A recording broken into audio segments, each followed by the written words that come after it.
You ready for a very radical statement? You think you just fell out of a coconut tree? You exist in the context of all in which you live and came before you. You think you just fell out of a coconut tree? Everything is in context of all in which you live and came before you. You think you just fell out of a coconut tree? I can imagine what can be and be unburdened by what has been. Of all in which you live. What can be unburdened by what has been. What can be unburdened by what has been. What can be unburdened by what has been. What can be unburdened by what has been. What can be unburdened by what has been. What can be unburdened by what has been. I can imagine what can be and be unburdened by what has been. All in which you live what came before you. You think you just fell out of a coconut tree? Coconut tree? You think you just fell out of a coconut tree? Everything is in context. Fell out of a coconut tree? Coconut tree? You think you just fell out of a coconut tree? Coconut tree? Fell out of a coconut tree? Everything is in context. All in which you live came before you. You think you just fell out of a coconut tree? I can imagine what can be and be unburdened by what has been. All in which you live came before you. Came before you. Tree? What came before you? Tree? What came before you? Imagine what can be unburdened by what has been. What came before you? Tree? What came before you? Tree? What came before you? Tree? Hello, everybody. Hello. How we all doing? I might sneeze, and I apologize if I do. Ooh. Ho ho. That was unfun. Hello. How we all doing, folks? Gotta protect my eyeballs. Feistiest Bard, thank you for watching the last 50 streams in a row, my goodness. Hello, Mr. Anderson. Hello, Faust for us. Hello, Thistles for Eyes. Hello, Hand of Vecna. Hello, Anthony Schuler. Hello, Mr. Malachite. How did my license quest go? No results today. I stayed home and I made a handmade salsa from scratch. And I think it turned out pretty okay. Gotta run the actual taste test by my partner, but I think it turned out pretty okay. Hello, Carmen Benoit. My license quest will continue on Monday. I'm gonna stay up until midnight tomorrow and hopefully schedule an appointment. And if not, I'll go in first thing at 8 o'clock and try and get it resolved. Hey, Paladin Lost. Hello, Winby. Hello, Olive Rider. Hello, Little Morphine Annie. Hello, Story the Bard. Hello, Mr. Miyagi. Hello, Salmon Moose. Hello, OS Crane. Hello, Salty Turtle Cupcake. Hello, Super Jet Guy. Hello, Lanzetta. Hello, Darth Gently. Hello, Moofy. Hello. Hello, everybody. Handmaid's salsa, which, as we all know, that's what we call mayo here in Minnesota.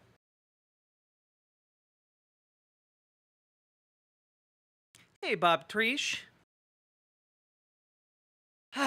Okay, so genuine question for you guys today.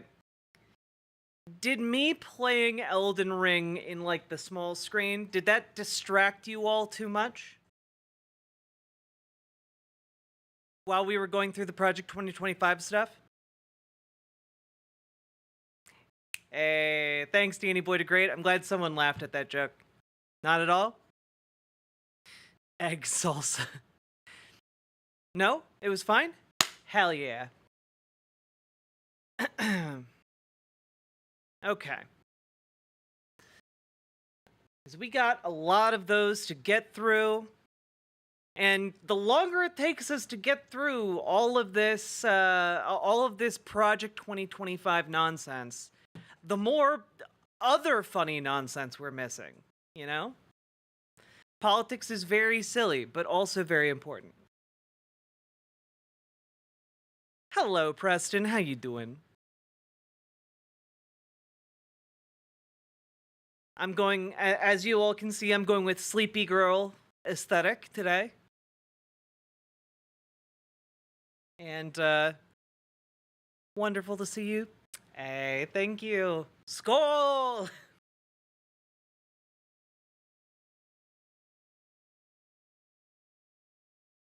Oh god, the the blowback Tim Walz is getting from conservatives is the funniest thing I've seen in a long time. You know, like, they're trying to say he's an anti-white racist because he made a joke about white people not being able to take spice. And, like, if you look at the recipes that he makes, guys, he does use spices other than black pepper. It was a joke. I thought it was lumberjack. This lumberjack needs her lumbar support. The DNC is coming up. Yeah, it's a shame I won't be able to cover that live, but you know, you guys got other people. Okay. I won't be streaming on Monday, Tuesday, or Wednesday.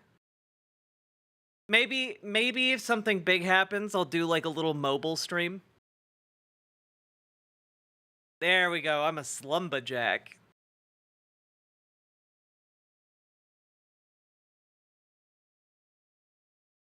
Gotta use the right amount of spices, not the white amount. Hey, hey. Brandon the Chihuahua, thank you for the raid. Welcome, Raiders. What are your thoughts on Black Americans and Palestinian Americans feuding? Can someone, in a nutshell, describe what the feud is about?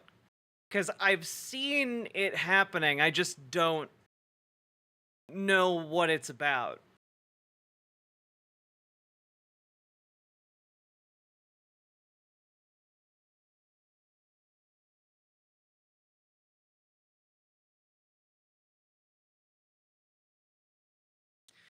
Well, you might miss me too on those days, Anthony Schuler, but I will be up. There will be stuff going up on the YouTube.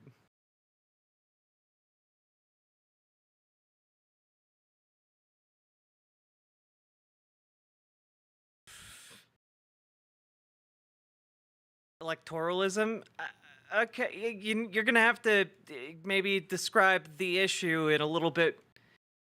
You're gonna have to describe the issue a little bit better, I guess.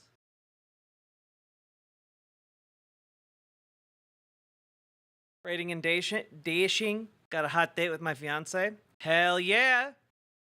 Before you go, though, what anime are you watching? Can't just drop that.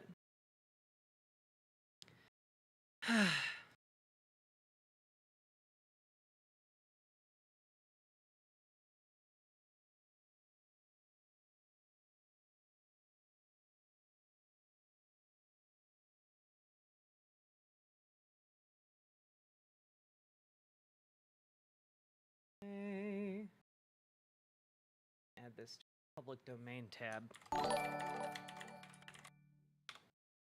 Spice and food, dicks and couches. This is quite an election.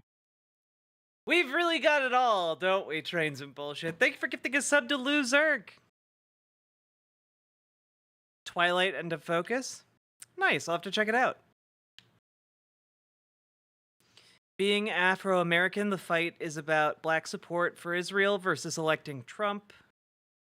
Trump don't cares even less about Palestinians.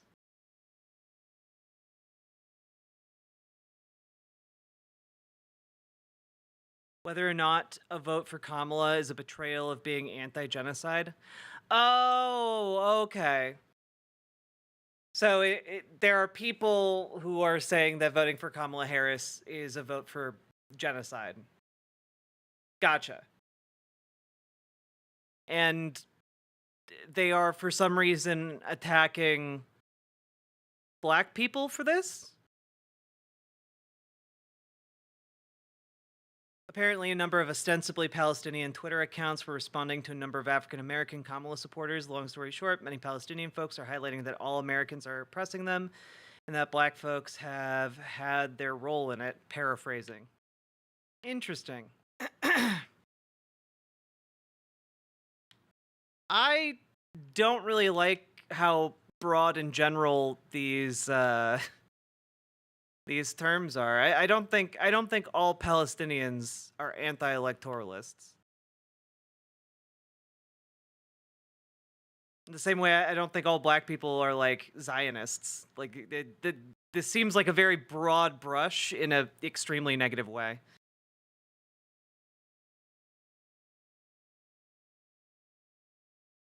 Honestly, in light of the fact that like I just told you guys like a handful of days ago about Groyper War II, there's a big part of me that wants to say that a not insignificant amount of the instigating of this is being done by like, you know, bad actors on behalf of like far-right Nazi folks. But that's just my 2 cents, I guess.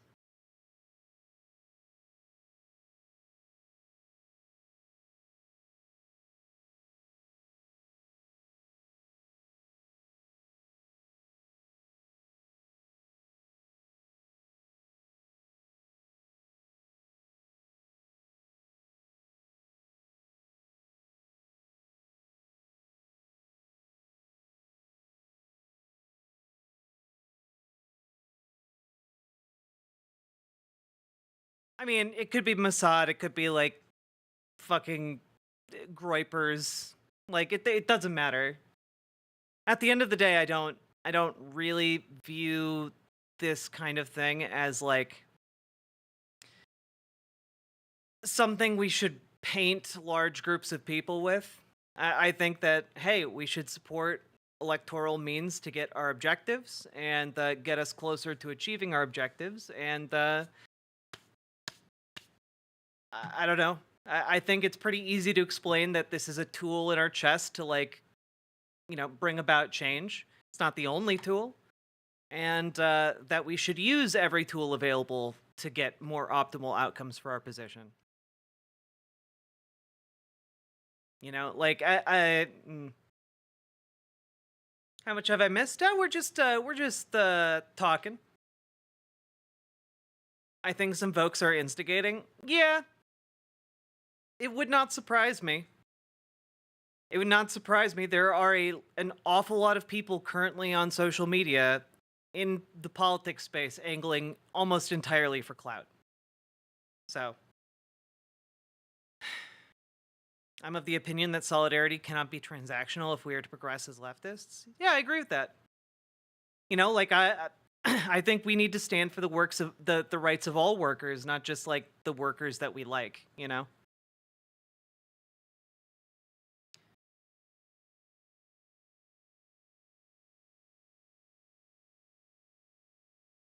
100%. I had to stop myself because there was a girl from the US who's Indian Jamaican living in Hungary trying to say Americans voting for Kamala are supporting genocide.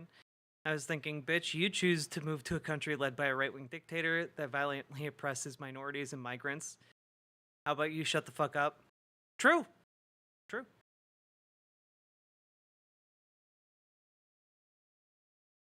What the hell happened now? Legala Deville, apparently there's like a weird little online psyop going on trying to convince like black people to fight Palestinians and vice versa. It's bad and ugly and counterproductive. I don't think anything of value is being created with that kind of engagement. That's why I used the word ostensibly. In my mind, some of this is a psyop. However, I personally would respect that, yes, as a part of America. Unfortunately, some African Americans have helped to oppress folk around the world, but by no means should that suggest that the African American community broadly supports such things. In fact, most African Americans, particularly on the left, find solidarity with Palestine. I agree with that, Danny Boy the Great. Like, my opinion is, you know, we live in the imperial core, my friends. Like, as citizens of the United States, as people who live and work and contribute to the overall economy and pay taxes and such, like, we do contribute to the oppression of people around the world. Like, that is a fact. Does that mean each individual in America supports that oppression? No. You know, this is why at the end of the day, when stuff like this arises, we really need to focus on the core issue, which is systems, not people. You know? You attack systems, you do not attack people. unless they are, deeply, deeply conservative. Then, you could attack them a little bit. They're politicians in positions of power. Start refining your parody voice of them. Yeah.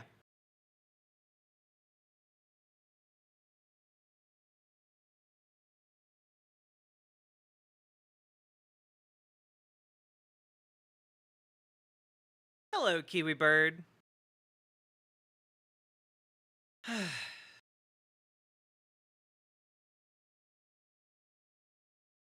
Very strange. Is this particularly amongst Black Americans or general diaspora? Honestly, Legala DeVille, my impression from what little I've seen, it's that there are a lot of people who are chasing a lot of clout, who are attacking, like, Palestinian people, who are attacking African Americans. There's a lot of people stirring up shit for their own clout. And also, like, there's probably a not insignificant number of bad actors as well, What we got going on today? We're watching Project 2025 videos, baby. Sadly, the American left lacks political discipline. I mean, that implies that the American left is at all unified around anything.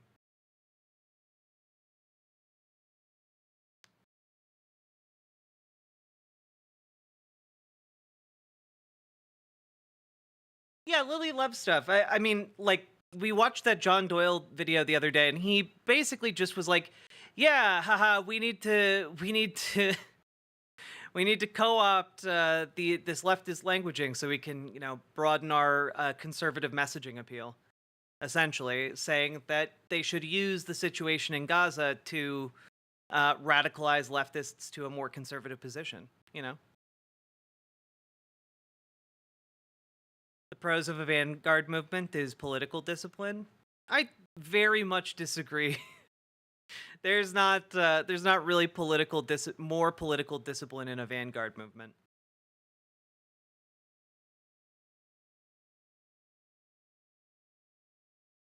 Is there a way to speed them up? No.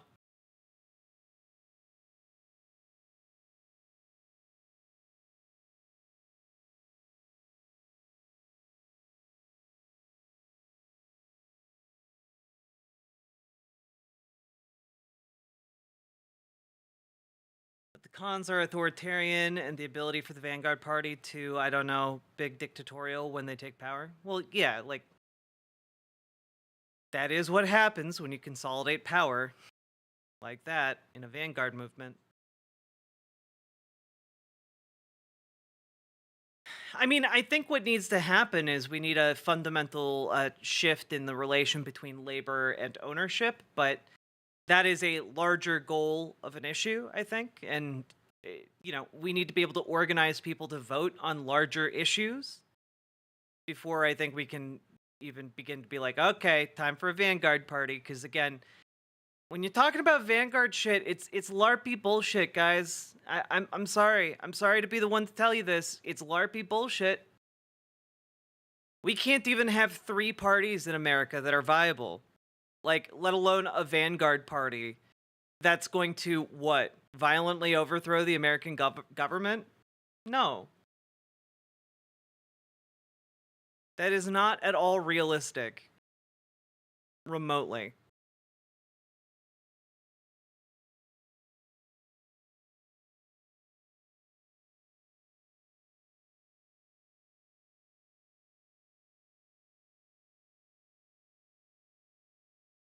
I've seen a couple of Vanguard videos, Mr. Miyagi.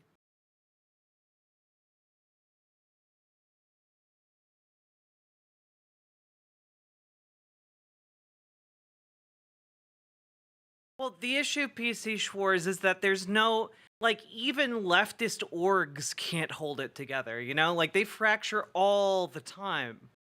They fracture all the fucking time.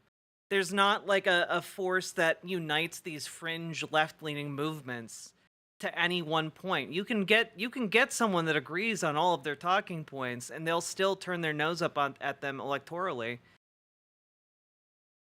just to be contrary. You know, like it's there are a lot of people in the left fringes are incapable of actually coming together to achieve things because they're too focused on appearing to be the most righteous person in the room.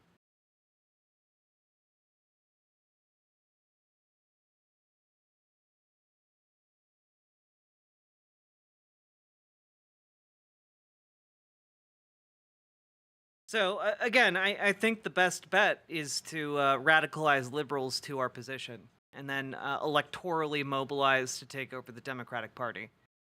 That's a much more feasible option for us, but we actually have to do shit. It's not enough to just sit and like jack off in our online circles. You actually have to get involved to seize the levers of power.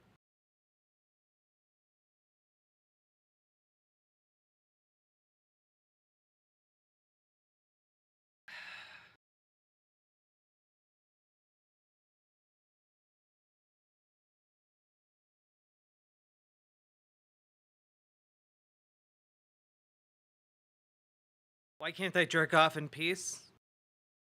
Because people like Tim Pool want to watch. They're making it their business. Yeah, Gilbertus Maximus, exactly.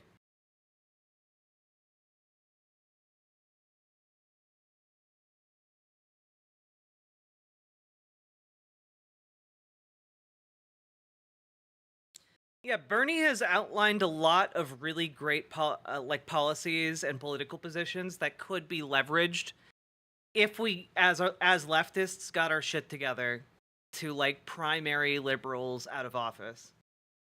Like, do you guys know how much easier it is to win a primary than it is to win a general election? Like, holy shit. If we actually got our rears in gear, we could do so much in primaries across the country.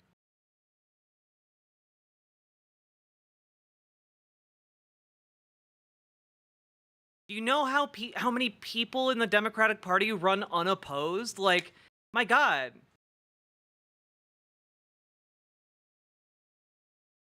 Yeah. Honestly. Honestly.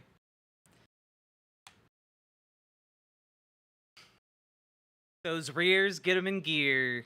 Yep. Well, like, part of the problem, folks, is that, you know, obviously Kamala Harris isn't like the socialist savior of America, right?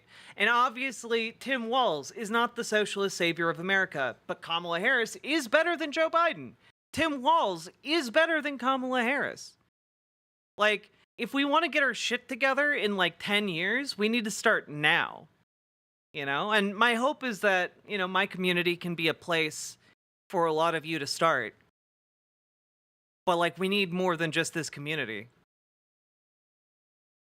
Thought about running for office lately, but, like, I talked myself out of it because I'm fat and I don't have a college degree. Pfft, you can do it. I believe in you.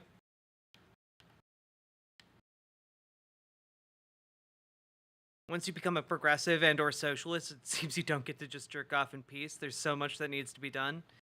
Even if we avoid fascism in this election. Absolutely. But you know what? You gotta take some time for you sometimes, okay? Walz was power concession to the left? Yeah. We should ride that for as long as we can. And then get more.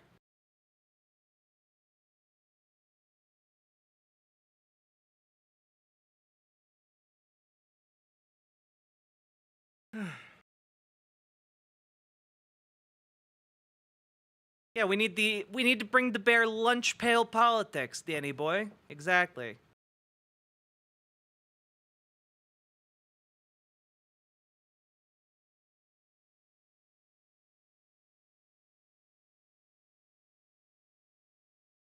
You're now 1 week on E. That's amazing, Zelrex. Aw, Holly Hooms, thanks for the bun.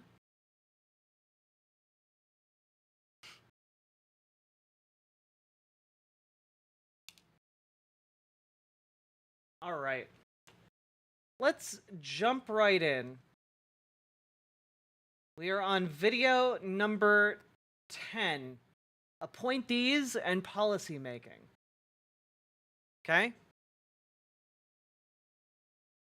How far are we? We are 10 videos deep in out of 23-ish. Got a lot of work to do.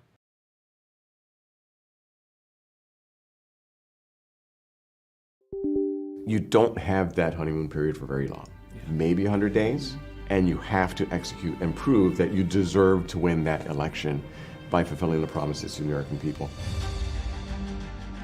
In the eyes of many in the world, this every 4-year ceremony we accept as normal is nothing less than a miracle. In America, we understand that a nation is only living as long as it is striving. Only a few generations have been granted the role of defending freedom in its hour of maximum danger. So again, so far, the thesis of all the videos so far is essentially, don't do crimes, do whatever Donald Trump tells you to do. If he hasn't told you to do something, imagine what would Trump do, WWTD. And please, for the love of God, don't do crimes. Those seem to be the main points of all the training videos so far. This great nation will endure as it has endured, will revive and will prosper. Also, if you Whether do we go crimes, forward we'll together pardon with you. courage or turn back to policies that weakened our economy, diminished our leadership in the world, America's future will be in your hands.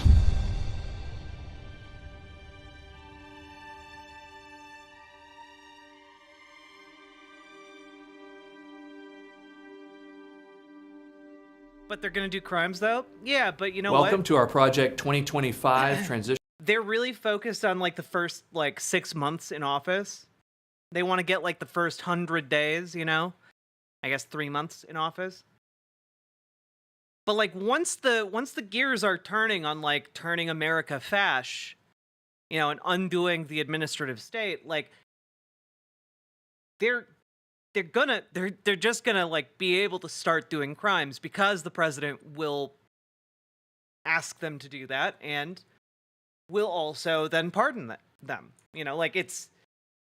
Once the process is ongoing, but maybe at the beginning there's some vulnerability, Transition project and our training session today, why your service matters, how presidential appointees at all levels can impact policy. I'm Derek Morgan, Executive Vice President at the Heritage Foundation, and I'm joined today by Roger Severino, Vice President for Domestic Policy, and Aaron Walsh, who's our Senior Fellow in International Affairs at the Asian Studies Center. We're going to be talking today about why it's important to be aligned in an administration, why you should serve, and the impact that you can have. And so with that, I think we'll get started right away with introductions and where we served in administrations. All three of us served different presidents, some of us multiple presidents. We'll get to that. I served for 4 years for Vice President Dick Cheney as his staff secretary and special counsel and assistant to vice president. It was an excellent experience, and I'm sure we'll get into that a little later. But Roger, why don't we start with you, and where did you serve? I was in the Trump administration as director of the Office for Civil Rights at Health and Human Services, HHS. And before that, I was a trial attorney at the U.S. Department of Justice as a career. So I was able to see both sides, on the political and the career side. Excellent. And Aaron, tell us, where did you serve? Well, I started at the age of 18, so I've served 4 presidents. Man, she really does starting look with like Ronald Liz Reagan. Truss, doesn't she? When I was in college, I was at the Office of Correspondence, and then went on to Political Affairs, then went over to it's the Office kind of of uncanny, Protocol, right? and served at Blair House, Department of Energy, and then in the Bush 40. Yeah, by the way, that guy who talked before her is evil because he headed civil rights under Trump. What kind of civil rights do people who serve under Donald Trump believe in? And I served up the U.S. mission to the UN for 5 years. And then in 43, I came back and was at the State Department in Near Eastern Affairs Bureau. And then during the Trump administration, I was at the White House.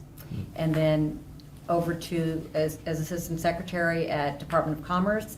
And then came back to the White House at the National Security Council. That's fantastic. Well, we're going to be the beneficiaries That's of all of our fantastic. experiences here as we talk about it. I want I to start with sincerely Roger. I'll believe start that. with you on motivation. What was it that encouraged you to make that step to kind of put your hat in the ring to try to serve the President of the United States? Well, the opportunity to impact policy at a wholesale level. When I was an attorney at DOJ, it was representing the United States, which is an amazing privilege, but for individual cases.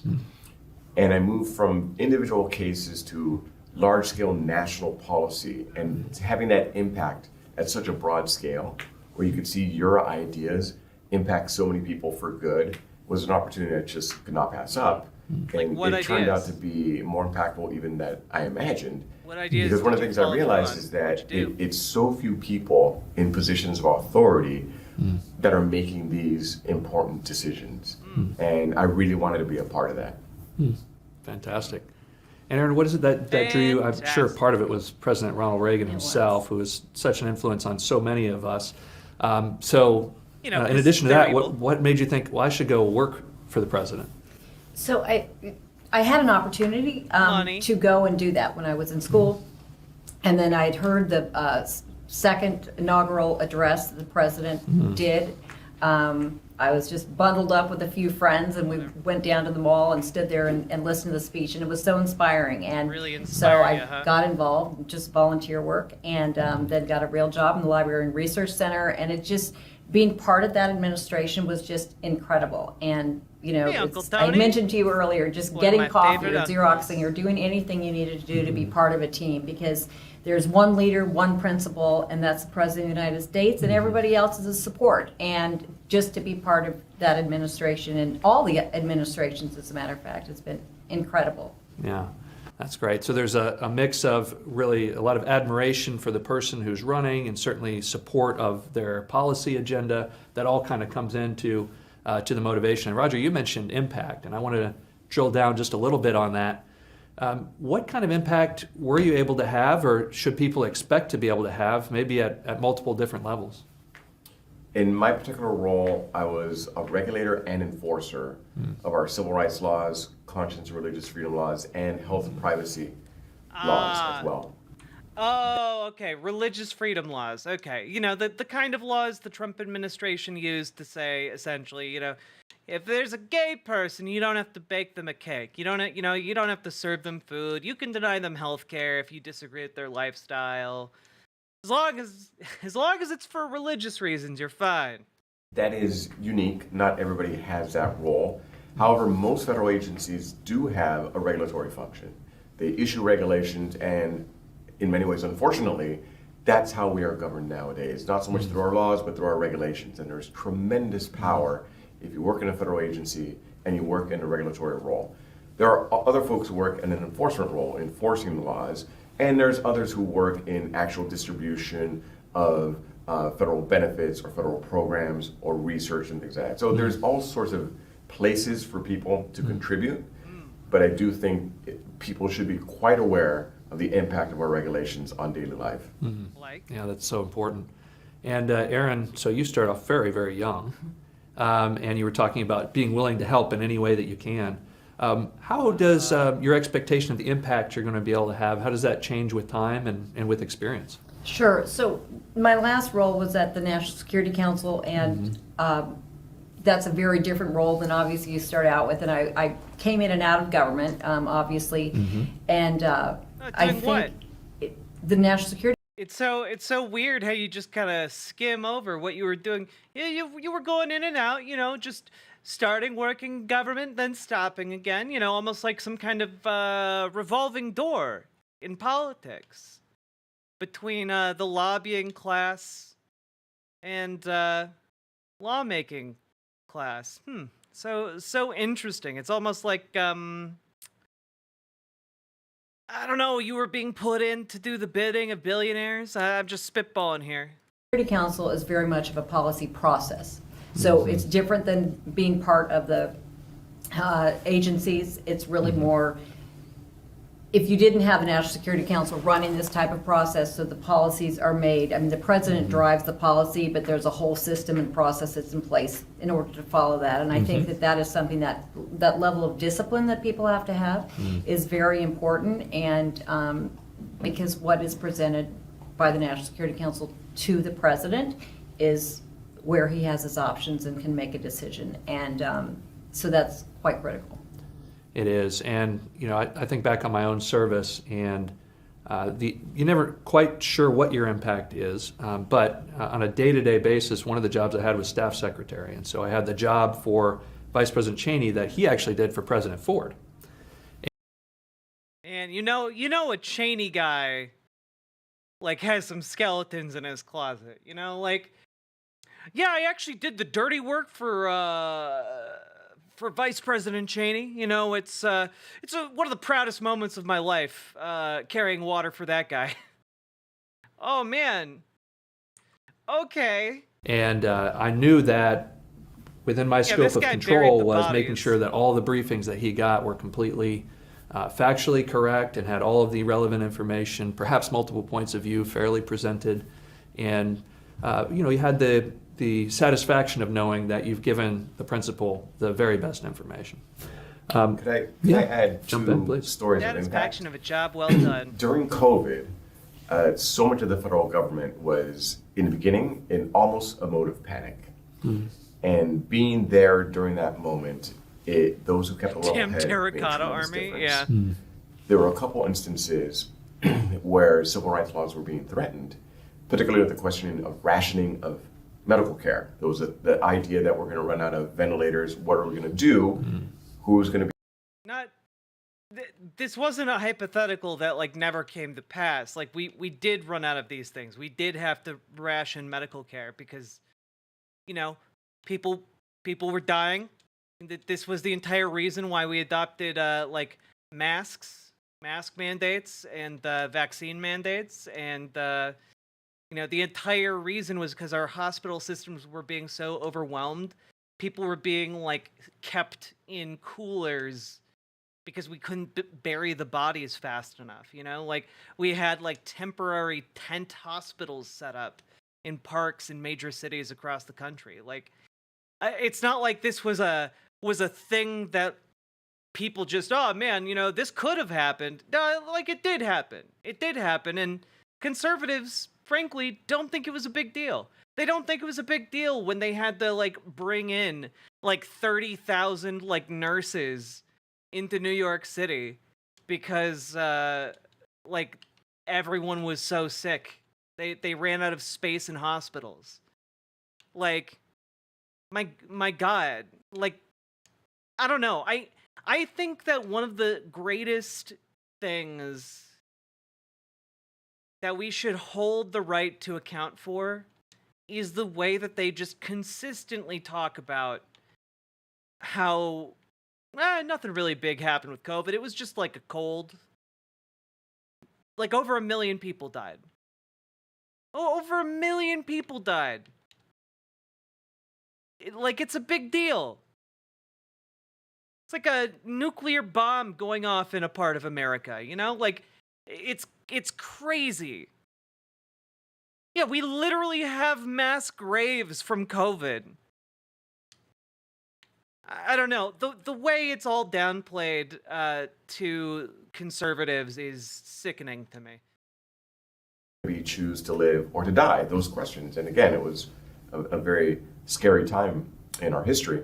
Some states had triage policies that would put people with disabilities, particularly Down syndrome, at the back of the line and make them flatly ineligible. And the civil rights office that I led at the time became active on the issue, and through our enforcement powers convinced states to drop those discriminatory policies. Right? So that had real world impact at a very scary time. And another example was same thing during COVID. After the lockdowns, people were not going back to hospitals. Beds were trying to be reserved for the most sick, and people were not receiving medical care. There was a question as to whether they could use their iPhones or use Skype, et cetera, to get telehealth, because those devices were not HIPAA compliant. My office was the HIPAA regulator. Well, we issued guidance saying that we would not be enforcing it in that manner, and I believe we actually saved lives and helped transform telemedicine, because so many thousands of people were talking to their doctors when they otherwise were afraid to go to the medical centers and hospitals. And I'm sure we probably found people who were showing their doctors with their iPhone, hey, what is this? My best friend coughed so hard he had blood ruptures in his lungs.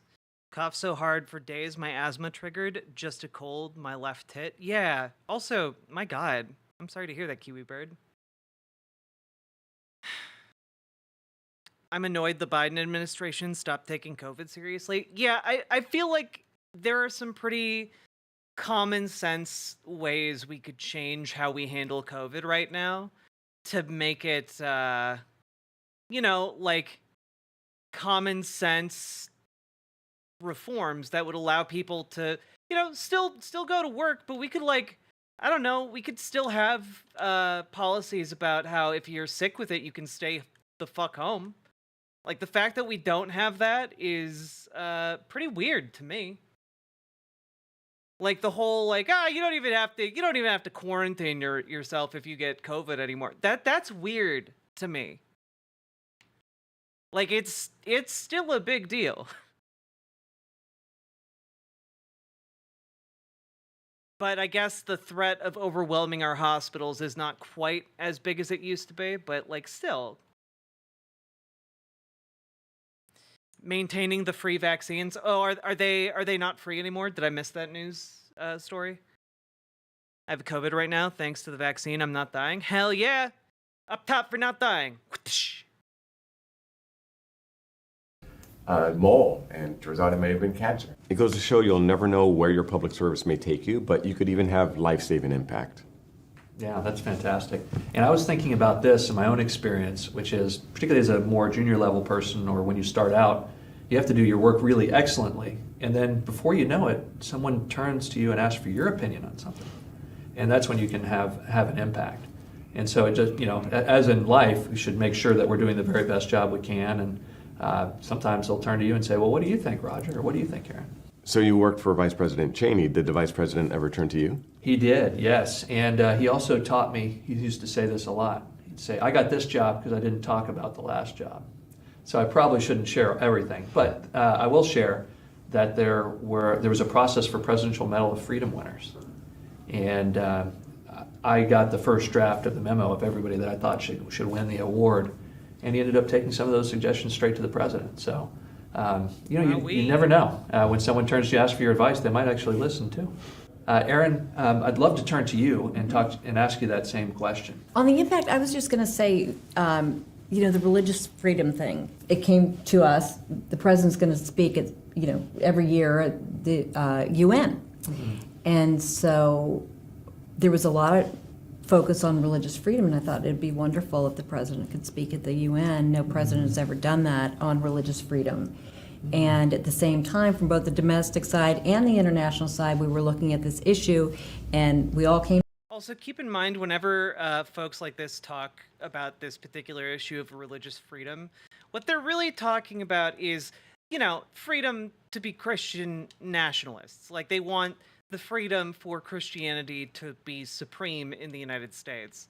They don't really want to fight for the religious freedom of, say, like Muslims, That's not really their jam when they talk about religious freedom. They don't, not freedom, but not like that, Came together, and domestic policy and the NSC, and really drove a religious freedom. I work in a public school, and last year we started off with a month and a half of rolling COVID infections throughout staff. Nobody's taking it seriously anymore. Yeah.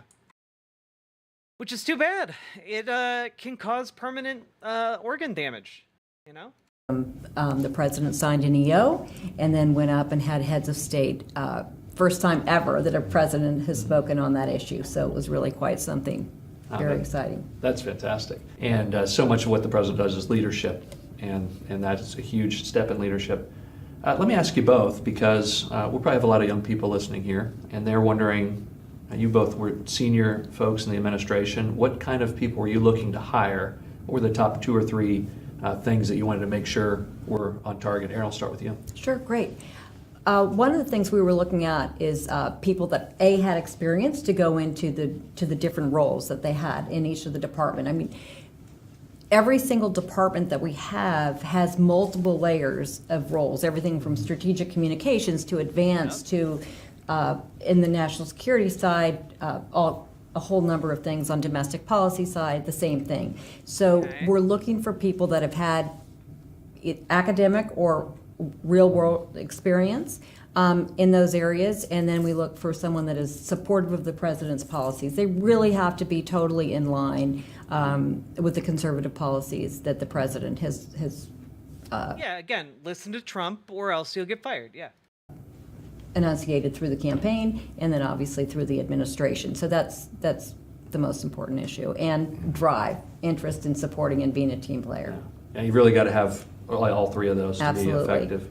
Roger, anything you'd add to that in terms of the folks that are listening to this? Like, how could I make myself more appealing to a mid or senior level person? You have to be willing to be flexible and willing to sacrifice. Be willing to sell out your morals. A lot of people who come to these positions when they're young, they're full of energy, full of ideas, and they have to combine that with a work ethic that's willing to take what comes, because these jobs are very fast-paced, they're very intense, but they are so incredibly rewarding. I hope They're a an lot adventure. of young people when I watch would be my interviewing content folks instead of to work this under me, without additional content. I'd get the typical questions. What's a day going to be like in this role? Like, imagine being the kind of person they want watching this video. Like, I don't know, it's kind of chilling, right? Like, someone who's gonna nod along and be like, ah, yes, you need an absolute dipshit, an actual like sycophant who will do your every whim. Yes, I understand. That's me. It's talking about me. I'm that person. And I would do my best to explain it, and then I would tell them, but a month from now, it's going to be radically different. Yeah. Because things are changing so fast, and people have to be comfortable with that. But I did tell them this. I said, I can't tell you what's going to happen 2 months from now, but I could guarantee you'll be telling your grandkids what you have done after you've served in the administration. Yeah, so well said. And Aaron, since you got such an early start in your career, what are the kind of positions that somebody, even in college still, or maybe just recently graduated, it's their first job, what kind of positions are there available in the administration at large for that type of person? There are so many. I mean, I think timing is everything in terms of your ability to come into an administration. And even if you're still in college, you can find ways of trying to volunteer if you can in different areas, in different departments. Sometimes they take volunteers. They certainly had at the White House. And I think once you graduate from college, if you can get in if you graduate when a president comes in, or even a couple of years later, the first term or second term, there are jobs in policy, in scheduling, in advance, in strategic communications, and look, we need you to do all kinds of things, all right? Like, look, if you can handle scheduling a calendar, we need you, okay? If you can handle, looking around to talk to people at a venue, okay? We need you to do that. If you're good at, say, aiming an AK-47 in a violent situation, we need that too, all right? and in targeted areas where you might have had an opportunity to graduate from. So, if you work for an agency, then you're going to get a ton of expertise in a particular subject matter. So it could be FDA, it could be HUD, it could be housing policy, medicine, and that credential can go a long way because you will have that expertise that other people will not. The positions, as I mentioned, are intense, and you're going to be exposed to a tremendous array. Well, why are they intense? Did COVID get better? Did COVID get really bad again? Is that why we're intense? Why are we intense? Are we going on a giant camping trip? Do we need to put the food in the trees because the bears are coming? Of subject matters, but if you're in a particular agency, you I will don't know be what that ahead of your means. peers when it comes to getting jobs in that industry. There is a revolving door between government and industry, for good or for ill, and if you have that government experience, you get a whole lot of credibility right off the bat. Yeah, and I'd point to one. I'm interested to get your reaction to this. We had great success in our office, Office of Vice President, hiring for folks that had taken entry-level jobs as confidential assistants. So we hired 2 confidential assistants to the director of the Peace Corps, of all things. And so because a confidential assistant is somebody that's got that dedication, that drive. A confidential assistant is a secret assistant. Okay? So if you're my confidential assistant, we can't tell anyone about your job, all right? You're gonna be secret. You're gonna have a secret office behind a secret bookcase. Okay? It's gonna be in my office. You gotta pull, down the copy of Atlas Shrugged, all right? And that will open up the secret bookcase, and inside we'll have a little libertarian paradise, okay? Where I pay you sub-minimum wage, and you earn the privilege of working with me, one of the great men of history, okay? That's what we're talking about here. Normally they've got that commitment, that excitement, and they're having to make a lot of personal sacrifices, because particularly in that particular case, they're all over the world traveling, and that's the person that's right by the side of the director, who's helping with everything from logistics to policy and everything else. That's a really good training ground, and it's also one where there's a premium on willing to sacrifice and having the kind of personality that would keep things in confidence and so forth. That's a really good training ground, and then you can go from there. You've shown that you're loyal and that you work hard and that you think on your feet and you can deal with a principal and all the people they're dealing with. So I would just put a plug in there for confidential assistance. That's a really good point. I actually, Derek had hired someone right out of college who I had met a couple times and brought her in. And of course Derek hired someone right out of college, okay? And let me tell you, she was really good at what she did.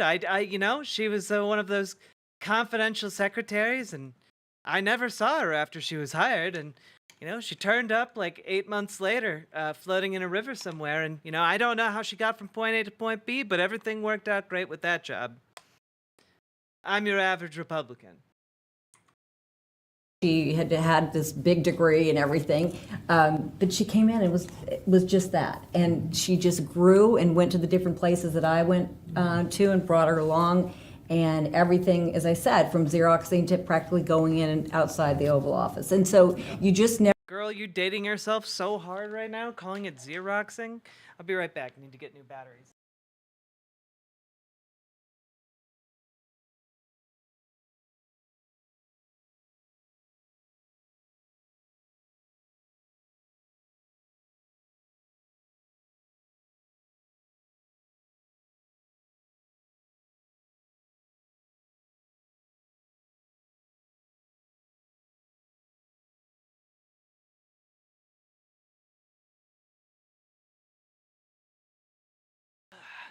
Don't you be wowing while I'm gone. I'm back, motherfuckers.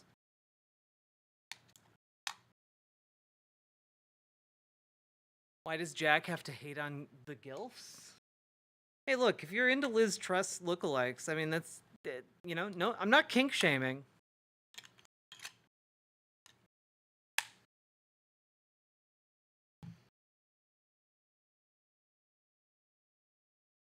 Record time? Well, I was just getting batteries, guys. I didn't have to, wipe poop off my asshole. Never know. The key is to be open and be flexible. As we had talked about, every door often opens that you never even expect. Yeah, I think that's really spot on. God closes a window, hopefully you opens a land door. with somebody like Aaron or Roger, who's just really fantastic to work for. Because I know, speaking for me, hiring those younger people and then helping them, mentoring them, helping them find the next job as well is just one of the most rewarding things about public service. I would just say there's no job. There's a lot of rewarding things about public service, particularly for us Republicans when we get out of public service and go into the private service, where we get paid lots of money as lobbyists, all right? It's a very rewarding career as long as you stick it out, play ball, and then when you get out, you can, be paid by a gigantic corporation. Pretty sweet gig. Too small, serving in the administration. She's wearing a Go in oh no. with both feet, and you're going to find great reward. And once you serve in one administration, you're credentialed to serve in another one, right? Unless you're, a career That's one thing. There was an 8-year gap between Trump and the previous Republican administration, and we noticed that there was that gap in experience. So we really valued people who had the knowledge when they were there in the Bush years, because they knew how the place ran. And you can't underestimate how you could position yourself not only for working in industry, but going back into government later in your career. Yeah, really well said. And so let me turn to lessons learned, because I'm sure there's things you know now that you probably wished you knew, Aaron, back when you were in grade school and started in your first administration. Or maybe in between your jobs, like going to the NSC, that's a new thing. Like, were there things that you learned there? I'm sure there were. But maybe one or two lessons learned, I'll start with you, Aaron, of things you wish you knew before you started. I think really what I learned is, as Roger said, you don't know how flexible that you actually have to be. Yeah. Even though you might say, oh, I can be here 18 hours a day, and oftentimes you are or more. Just the pivoting from issue to issue. It's like going from lily pad to lily pad, and you've just got to be on it. So Mr. Anderson, you can have anything thrown at you, and I think thank you the for flexibility is something that's 10 really gifted important. memberships. Look at you. And also energy YouTube and just optimism, absolutely because some delivering days this week. things just fall apart at the seams, and you think it's your fault, or you think the thing is always keep thinking that you're just rowing the boat with everybody else. And I think optimism is key, and that goes back to leadership in every group. You don't have to be sitting at the White House Anderson. to feel like Oh, you're God. making an impact, because you're making an impact every place you are. You're part of an administration and part of a conservative movement. Yeah, that's really great. And your lily pad analogy is a really good one. And another thing I think that is good going in is to really build that network of people that have a broad array of experience and knowledge that you can call on when you're there. It's like, I've been presented with this issue. It's out of my comfort zone, but I bet I know 2 or 3 people I can call. Probably a lot of them work here at Heritage, wink, wink, or one of our 45 partner organizations. That's right. A lot of and us so work here building at that network Heritage. before you go in is also critical. And you do all along. As We're Roger very mentioned, coming in influential. and going out, like I personally have, and many people have. The people that I met at the beginning in the first administration, the second, the third, and the fourth, those are all people that you're going to know, even if you come from across the United States, which we really hope so many people do. It's not just a Washington inside the Beltway game. That's not what we're looking for.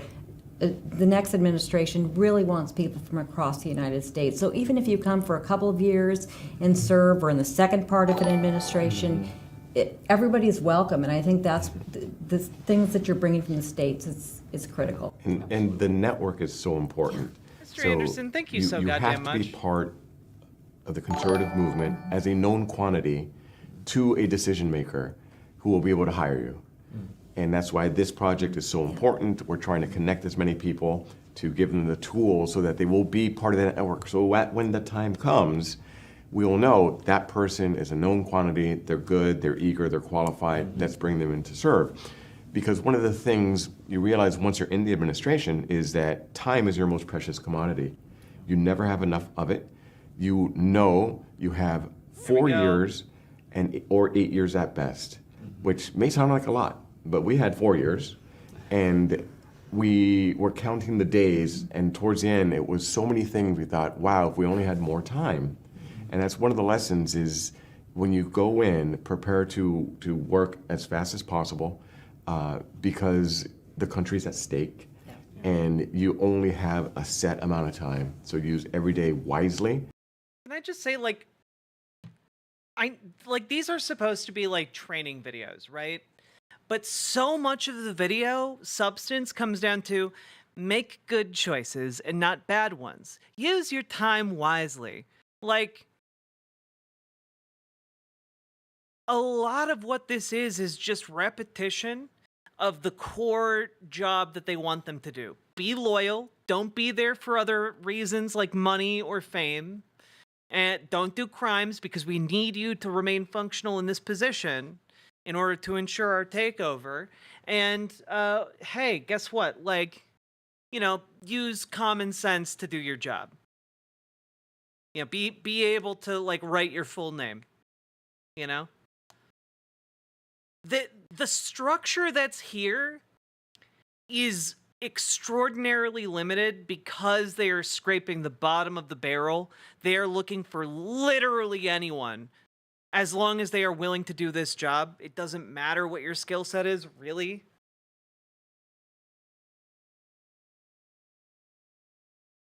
Until you mentioned the salary, the thought of you being like a secret assistant and having a really secret office actually sounded kind of cool. Right? Like the government should have... Wait, no. I should have a cool little secret office hidden by a bookcase. There we go. I actually don't want the government to have secret offices. I want me to have secret offices. There we go. I can write my full name. No. Hoi polloi. They made it very clear in that one video that they're perfectly fine with someone who has a criminal record as long as they seem willy sowy about it. You know, as long as you're willy sowy and aren't like snorting lines of coke on the job, you're good, you know? And once you're there, be willing to adapt to the circumstances. If I could walk through the policy process. No structure to the actual work. Yeah, from no. idea to reality. Partly because, like, they aren't really sure how, like, what Donald Trump's agenda is going to be, right? Like, they are fairly confident that Trump is going to pursue their agenda because they have J.D. Vance in there, but that's why the first, like, 100 days is so critical, because they need all of these appointees to, like, get a bunch of stuff done, you know, as quickly as possible. They don't know how much time they got. You know, who knows how long any of these appointees can last if all of a sudden Donald Trump is like, I don't like you very much. You know, like, he has gotten rid of an awful lot of folks from his administration just because he decided that he didn't like them, you know? Like, think of how many, like, attorney generals he went through. Like, even like, folks who really had his back, too.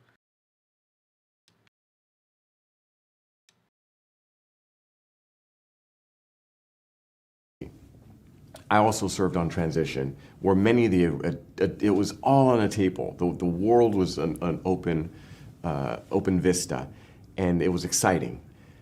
Then once we got the ideas in the form of executive... Jack might already have a silent partner. She's not silent, and I love that about her. Orders, the president sets the agenda, and public servants are there to execute the president's agenda, particularly political appointees.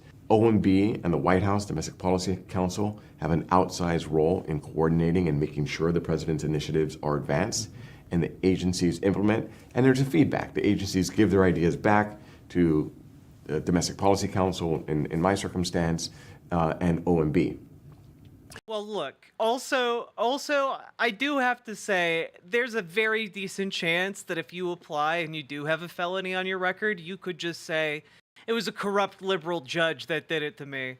And then, like, everyone who would vet you from, like, a Trump administration would just nod along sagely and be like, yeah, we've all been there, bud. We've all been targeted by a corrupt Biden judge. That's how I lost my children in the divorce. You know, stuff like that. Once those ideas are fleshed out, it's usually done It's all through lawfare, I policy tell you. implementation with either guidance or, more importantly, regulations. And that could be a 2-year process. Drafting the regulations, Twitter getting the public unbanning comments rule, yeah. in, responding to the public comments, making sure they're legally sufficient and adequate, and then you litigate them. Because if it's anything of real impact... Also, do you really want, like, Trump ghouls like this guy, like, deciding whether or not your public comments have merit because, like, they've decided they're gonna pass a law that, like, I don't know, means that, like, for every person that they put into a public prison, they have to put, like, 5 in a private one, like some kind of asinine regulation like that.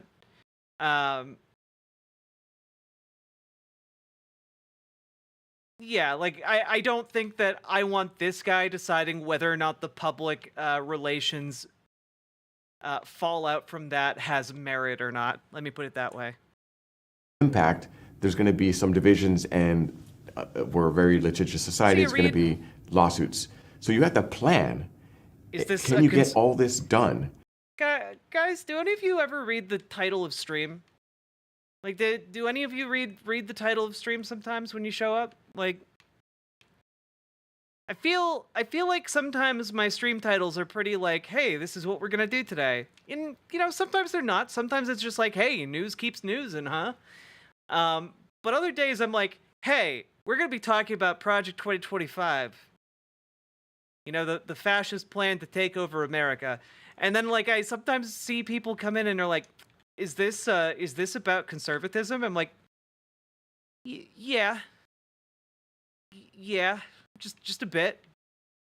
I don't know. We might touch on some conservative ideas.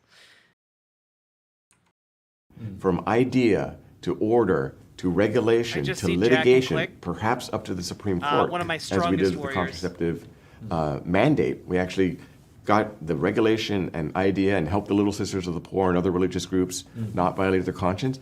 What And about the the Supreme Big Court Sisters of decided the it Poor, within huh? 4 years. We didn't get all of that within 4 years. And that's one of the biggest lessons of how important you have to plan it all out from the beginning.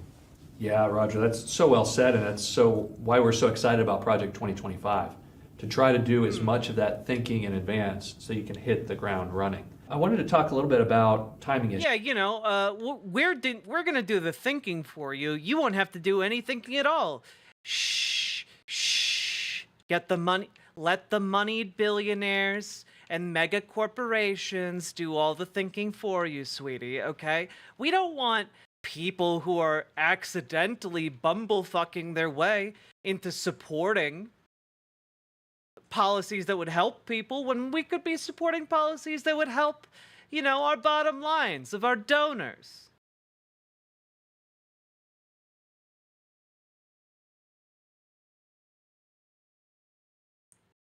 Issues, because you just mentioned that it can take a really long time to get Little all the way Sisters, through Big that Sisters, Python Bioshock? of policy process. Is Bioshock that Can you game talk about about the importance of conservative hitting the ground values? running a little bit, both the White House and also in agencies? That you hear a lot about the first 100 days or so. How would you categorize that timing? It's key. challenge? Every president has a honeymoon period right after the inauguration. The country's excited. It's either a new person or it's a re-election, but we just got through an election, which is already tough. The president has so much running room in those first 100 days. You have to have an administration Thanks, that Lady knows Raincloud. exactly how to take the reins of power. The Middle Sisters of the if Poor they're always changing get the parties in shaft particular, through. and I've seen Malcolm in implementing the Middle. I right know off how the it bat. works. You don't have that honeymoon period for very long. Maybe 100 days. The American people will give you the chance to perform, and you have to execute and Well, so like part of what he's talking about here is like how a lot of policies an appointee might put into place, then have a period of public comment, and like you're legally required to like treat those public comments in a certain way, and so like he's telling you what to expect, as if. Well, not as if, but like he's telling you what to expect because frankly, he knows you're going to be pushing some unpopular policies. And as a result of pushing those unpopular policies, people are going to be really mad and they're going to say mean things to you online because it turns out you're not actually saving America.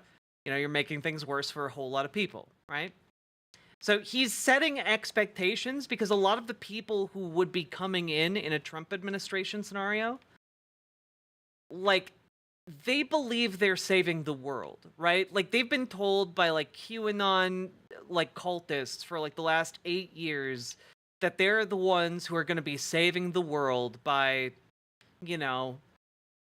passing conservative tax cuts and regulatory cuts for corporations.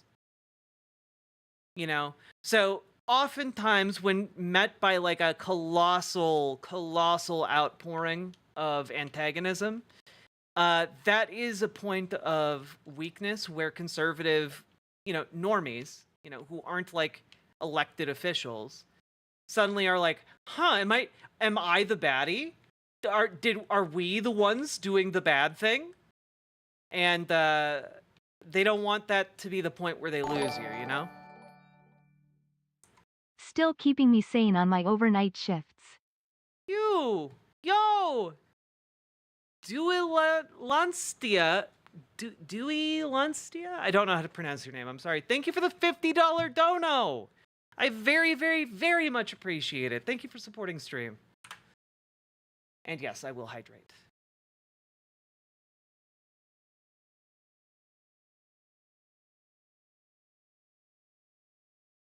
Does anyone have any questions so far? Like, are any of you watching this and you're like, I don't really know what's going on? Like, is there anything I can clarify for you guys? I want to get a feel of where you guys are at.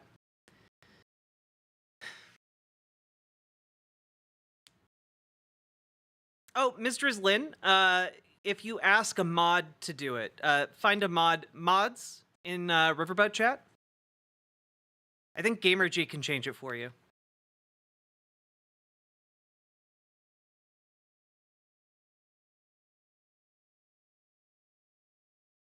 Yeah, if you guys want name changes, just ask one of the mods in Riverboat chat. How do we shove this guy in a locker? Invent the time machine. Go back to 1987 when he was, just entering middle school. Okay? Then, question mark, question mark, question mark, equals profit. I don't think they're here.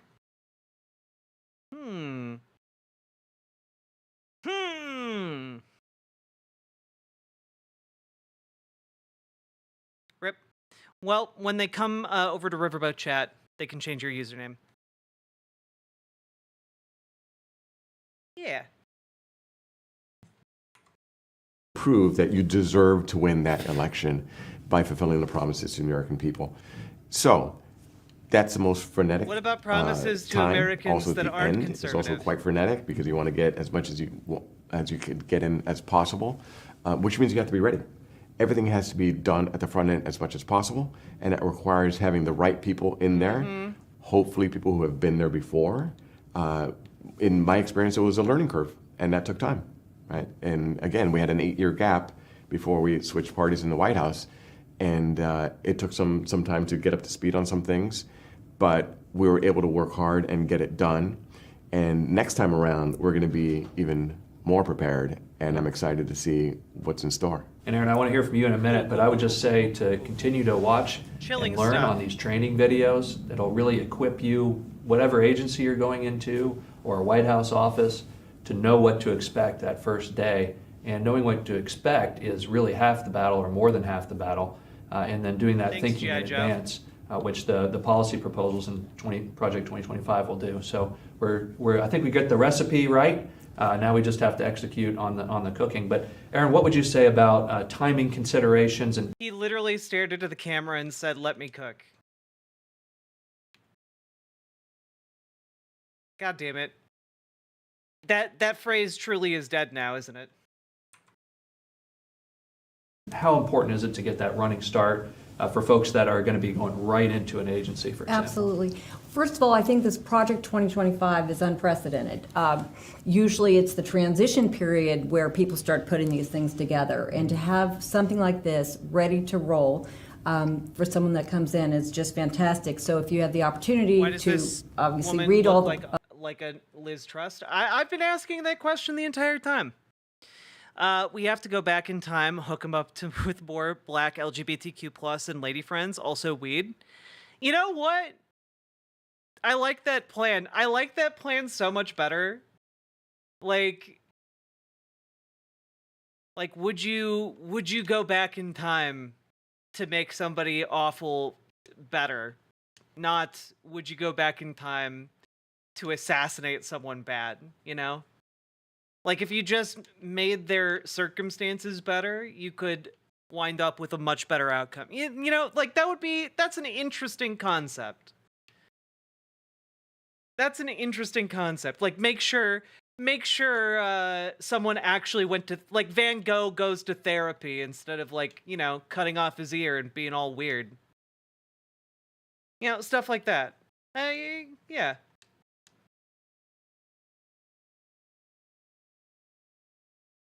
An interesting movie? Yeah, for real.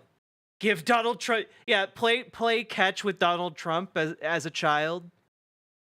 As like a normal a normal like 35-year-old man. Okay, all right. Okay, shut it down. Shut it down. Shut it down. Okay, all right. The idea was good until some people started talking about seducing Hitler. All right. Okay. We're shutting this down. Moving on. Policies that have already been recommendations that have been vetted. Hey, I think that's really Dragonfly. important. On day one, the first thing you're going to be doing is going into your Took to a your great office idea and ruined it with Hitler. working with your manager, supervisor, and your team. And I think you will already sit down and discuss what's going to happen, and you've really got to get going. And just as Roger said, you have every hour counts, and you never know after the first 100 days. Obviously, you're projecting beyond that because you have this full agenda that's been laid out, but then there's always things that could happen. I mean, if we look at President Bush, at all of this, no one knew that 9/11 was going to happen. No one knew that COVID was going to happen. I mean, there are sidewinders that come, and you just don't know, but you want to stay and make sure that you can get these things done. Life comes at you fast, and you fall down, but then you get up again. Never gonna let you down. Thanks, Liz Truss. Especially on the first 100 days. That's critical. Yeah, that's an excellent point. And Aaron, you mentioned earlier about we hope the next conservative administration draws from people from all over, not just from Washington. And that's an adjustment for a lot of people who are out there. So for the person who's watching this from somewhere out in the heartland, maybe they're not even in the policy world, maybe they're a small business person or a lawyer, an accountant. Maybe they own a snowmobile dealership just outside of Duluth, and they're looking for, you know, something to spice up their life ever since the wife left them and took the kids, and really they haven't been able to recapture that spark of youth they once enjoyed, and they're realizing that the slow march of death is encroaching upon their daily thoughts, and there's nothing holding the darkness at bay anymore. So all you have left really is to throw yourself into the ring for this government position. Take your sadness and rage out on all of the people you oversee. It's government. You can't get fired unless you do something super illegal. Plumber, whoever it might be that's thinking about what could I add to this, what would be your advice to them? My advice to them would be to always feel confident that if you have the same, if you're aligned with the president and the My advice to conservative them is that movement, when they get everybody knocked is down, welcome because they you get have up something again. to add. Nothing All gonna skills keep you down. are welcome here in Washington, and don't be afraid to come to Washington because certainly the conservative movement has a lot more respect for the people outside who bring something, and that's America, and that's America, federalism. baby. And so what you can bring to Washington is going to have a whole lot of impact. So we welcome you. Yeah, that's well said. And I think even of the director of Project 2025, Paul Dance, who was a lawyer in New York That's right. City. And he was inspired by President Trump and whose administration he served. And he stepped out of that world and into the personnel world. And I think he'll tell you that he's glad that he did, and I know the president is glad that he did for the service that he rendered. And really as you said, the experiences and the outlook that you bring from outside of Washington is so critically important to making the things work.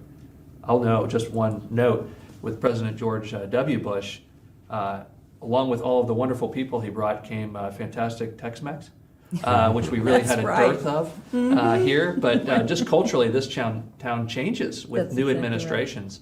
And so come here, breathe some new air, some new life into our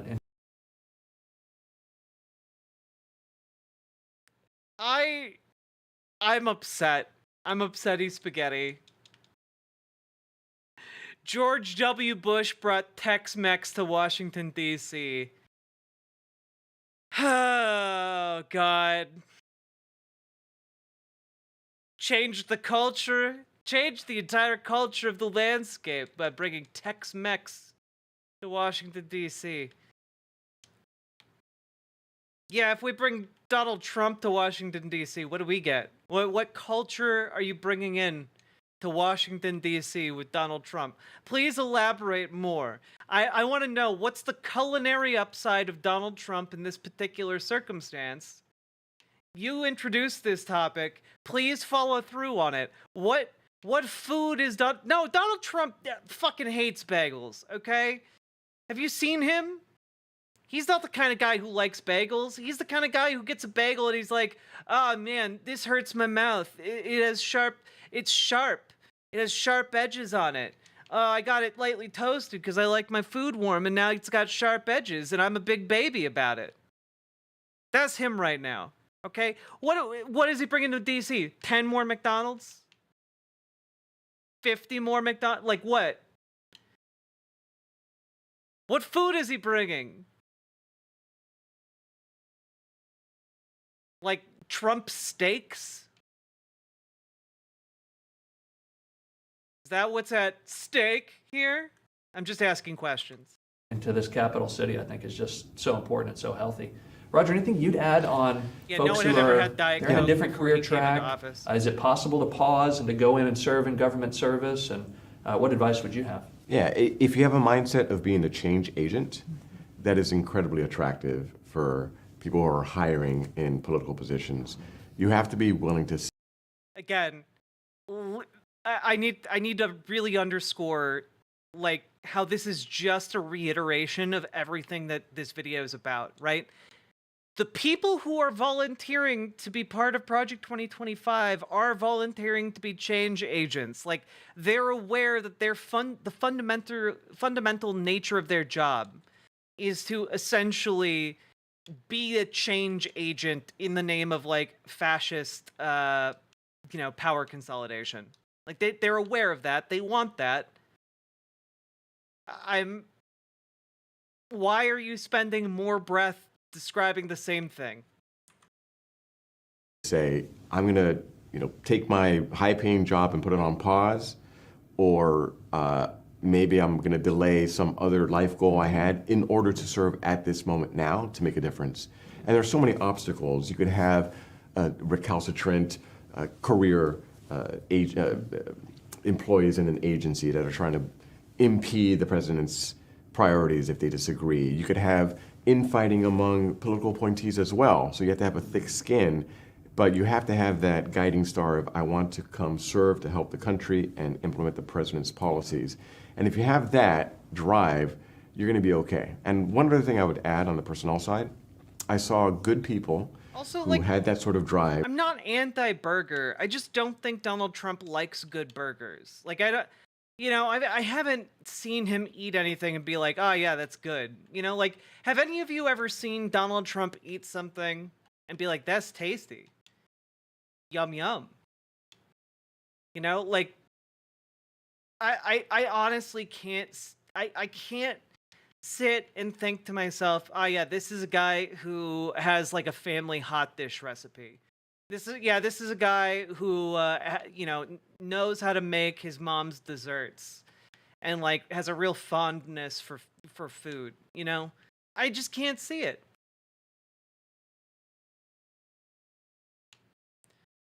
It's one of the ways in which, like, he's just like this hollow man. Like, what is Donald Trump's favorite music? He's been in the public eye now for like all of his life. What's his favorite music, chat? You don't know? You don't know? Cuz like we know so many things now about Kamala Harris and Tim Walz, and like we know them as like actual human beings as opposed to like pieces of machinery dedicated to like getting political power, Hey, Dark Sir. American politics with weed has become a guilty pleasure as of late. Thank you for deconstructing this fascist. What's a fascist? Fascist messaging. You're welcome, Dark Sir. Also, I'm glad that you're enjoying, and I'm glad that this is both entertaining and intelligible, because sometimes I feel like I'm just sitting here and they're just saying the same stuff over and over again. Because these videos are really kind of like cult indoctrination at the end of the day. Like, you need to be part of our political cult. You know, no disagreement, no divergence will be tolerated. Fascist. Been having like I need to like do enunciation exercises before I start stream.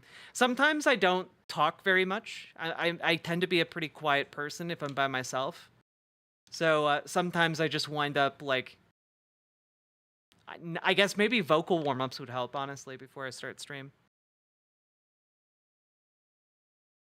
But like the thing is, I don't think Donald Trump's favorite song is YMCA. I don't think it's Kid Rock music. I don't think it's that guy who sings that he's proud to be an American. I don't think those are his favorite songs at all. I don't think he has favorite music, because I think he's like a psychopath. But hell, even psychopaths can say they have favorite songs. I don't think if asked, he'd be able to name one, you know? Taken out of consideration Trump because they leads the said way. some irresponsible things on social media. And that's a very important thing to be aware of, that you will be vetted on your history of social media use for the good and the bad. If you've shown courage and grit and stood up for the right conservative principles, that will be a plus factor. If you've done it in a way that is reckless, yeah, like Donald Trump has like what I assume to be like live-in chefs, essentially. And like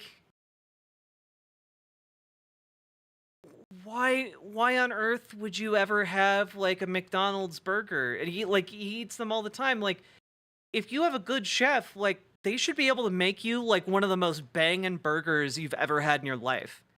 You know, like I'm not a good chef. I'm not good at cooking things necessarily. I can make tasty things, but like I'm not good at it. I just find it fun. And like when I make burgers at home, they fuck, man. Like they're so good.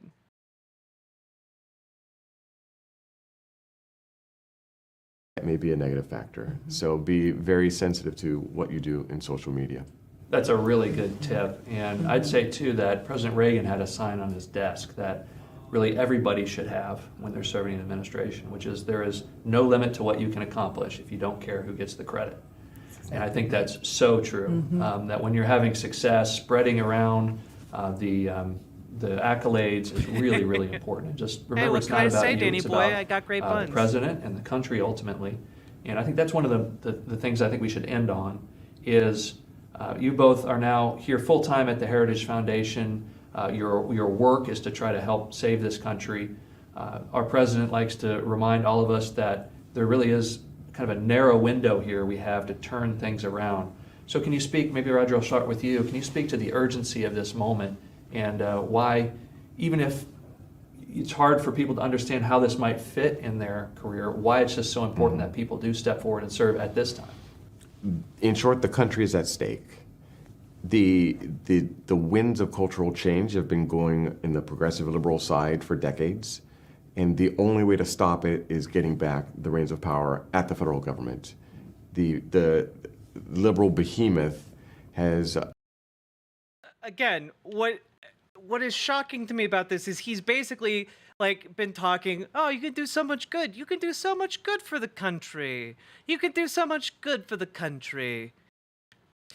We need to take back power, okay? The executive branch, we need to consolidate power into its hands so that Donald Trump can become a dictator and save all of us, okay? The only way forward is for us to end democracy, put dictatorial power into Donald Trump's hands, and I'm sure that he is basically just going to be a benevolent and good dictator. Nothing bad is going to happen.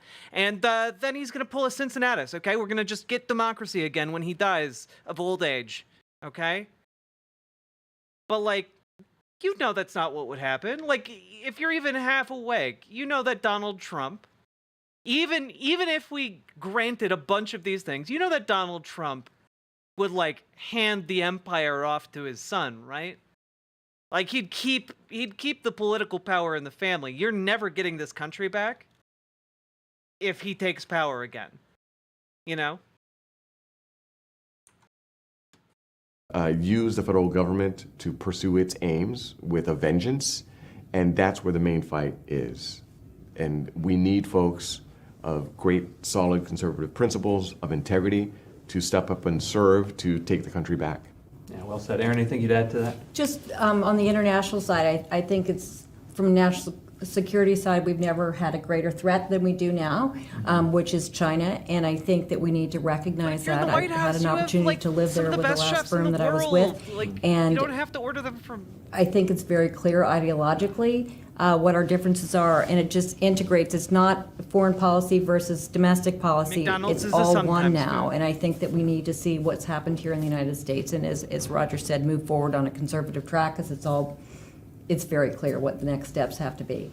Well said, and I think I just end by saying, if you are a person of good character, solid conservative, if you decide you can't join this project, then think about there's someone else that is going to do that. We'd rather it be you. Thank you for watching this session. We hope you'll watch all the sessions to be as prepared as possible if the American people do give us a conservative project. I'm preparing my entire audience for you guys. Don't you worry. I feel like this guy looks like somebody, like an actor. Like he looks like evil Ross from Friends or something. Do you guys see it? Do you guys see my comparison? Yeah? Okay, cool.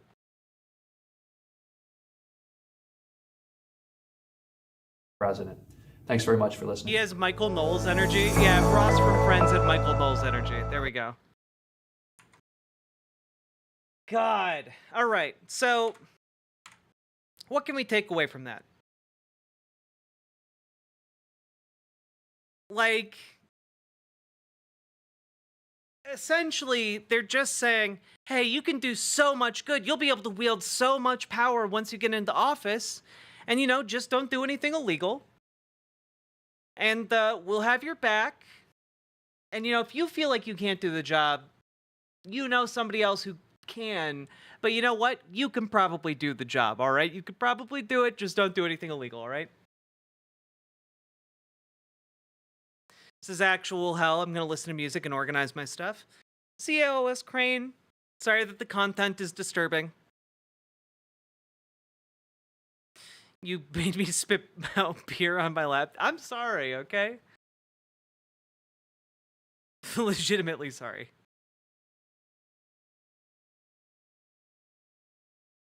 I don't know. All right. Now, I'm not going to lie, guys. Video 11 in this series is a lot. Okay? Video 11 in this series is a lot. And by a lot, I mean that it's over an hour long. Okay? Now, we've gotten through 1, 2, 3, 4, 5. We've gotten through about 5 hours of this content so far. So this is a big one. This is the boss battle, okay? We're at the mid boss. It might be the longest video. Yes, it is the longest video in the ProPublica playlist, okay? Now, this video is titled Conservative Movement History. So, you know, early on in the ProPublica playlist, we found a video that was basically trying to lay out how this moment of Donald Trump, if he comes into office and they seize power, how that is actually a totally fine and natural offshoot of American history. It was the short version. Now I think we're going to get a more in-depth argument here, and I'm hopeful. I'm hopeful that we're actually going to get like some claims made that aren't just like begging the audience to not do crimes, you know? So hopefully this one's going to be a bit more meaty than the ones we've covered up to this point. But before we get into it, Folks, we've been going for an hour and 45 minutes. If you have been enjoying the show or getting anything interesting out of this, please consider trying to drop those subs, donos, memberships. I know that this is boring, but I do think it is very important for us to understand where Project 2025 is coming from, what their plans are, and the rhetoric that they're using in private behind closed doors. Time for Christian dominionism. If I had to guess, Robert Adset, that is what we're about to buckle in for, okay? And also, hit the follow button on Twitch, hit the subscribe button on YouTube, like the YouTube stream. We are 2 follows on Twitch away from 10,700. That'd be pretty cool to hit this stream, because I like kind of round numbers. Yeah, that is a good observation, alt fact. Like, they're not in the video, they're not going to be like, you are going to break the law for us, but they are gonna let you know, like, yeah, you'll probably be fine if you have a criminal history. You know? Black in the Borg, where have you been? You've been AWOL for a bit. What if in the middle of the next one, the guy stops mid-sentence, goes, get out, run, go, while they're distracted, then goes back to talking like nothing happened? That would be one of the most interesting things they could do. All right. Here we go. You were sick? Well, I hope you're feeling better.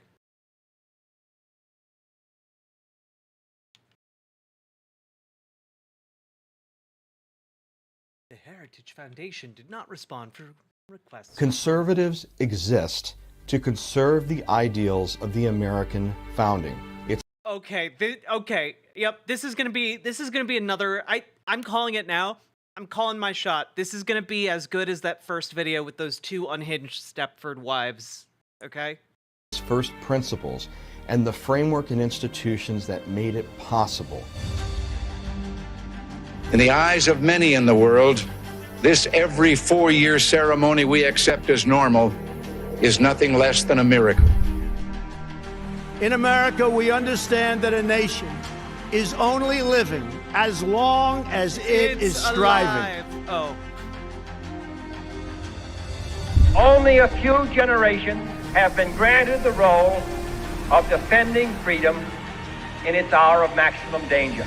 This great nation will endure as it has endured, will revive and will prosper. Whether we go forward together with courage Reagan, or turn back to policies that weakened our economy, diminished our leadership in the world, America's future will be in your hands. We're on the roller coaster.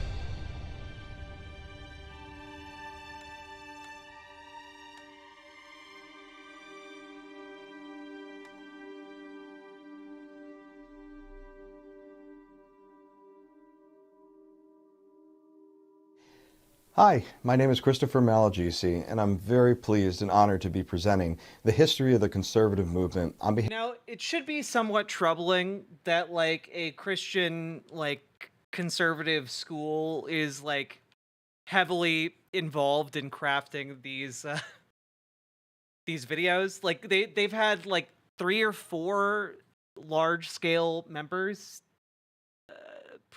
providing commentary for these videos. Like, this is a weird amount of involvement.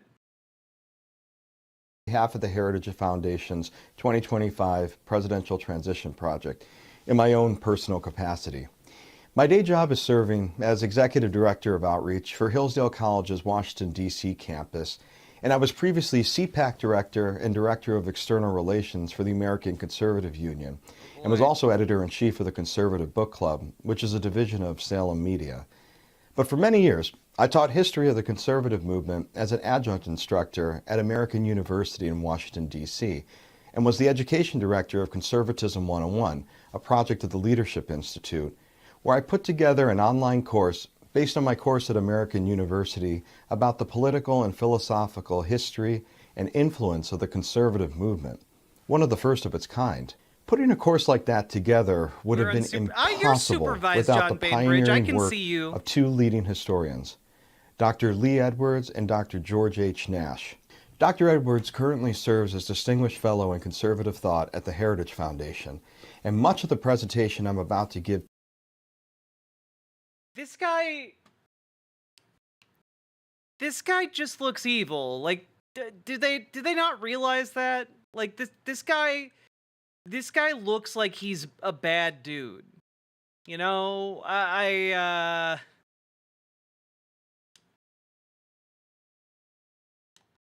just, could these people like maybe try to not be the most evil person you've seen in like 5 minutes? You know, as we watch through these, like, oh damn, she grooving though. Do do do do do do do do do do do do do do do do.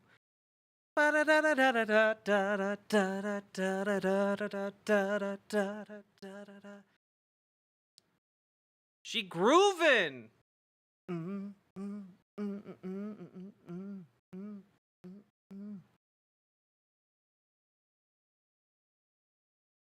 This is great. I like this. Oh, you know what? I never noticed before that, interesting bit of lore maybe, but I never noticed that they had barbed wire tied around their legs. That's interesting. All right. Today is based on his many published works, most importantly from his seminal work, The Conservative Revolution, the Movement That Remade America, which is one of the primary texts that I used in my classroom, which is an overview of conservatism from the years 1945 to 2000.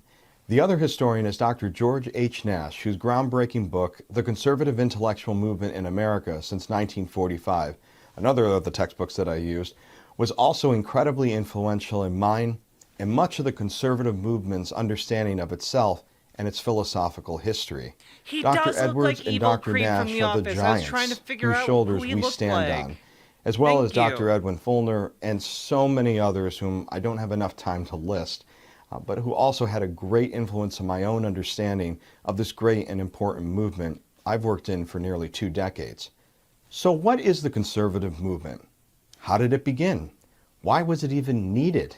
And what are conservatives inherently trying to conserve? And how did the conservative movement, rooted in Barry Goldwater's catastrophe? You know, a lot of this seems like they covered this in the second video. They're just reiterating a lot of points. This is actually, like, did they forget that they already made this video? Like, did they just, like, what? Why are you doing it again? Catastrophic defeat to Lyndon Johnson in the 1964 presidential election, returned to elect his champion Ronald Reagan just 16 years later. This presentation will be a narrative analyzing the dramatic rise of the conservative movement, primarily from the early progressive era to the Reagan Revolution, exploring how what largely started as a marginalized movement of ideas became a powerful political force that has changed not only America, but the world. Okay. What are conservatives trying to conserve? Tell us more. I want to know. Quite literally, the word conservative means to conserve.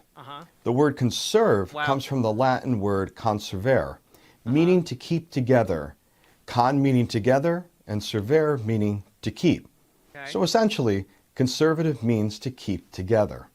And according to the dictionary, conservative means to keep, preserve, keep intact, guard, and protect from harm or destruction. So if one was curious, one might ask, what are American conservatives inherently trying to conserve, to keep together, and protect from harm or destruction? The answer would be American exceptionalism. The idea that Oh, okay. You're just gonna say it out loud, huh?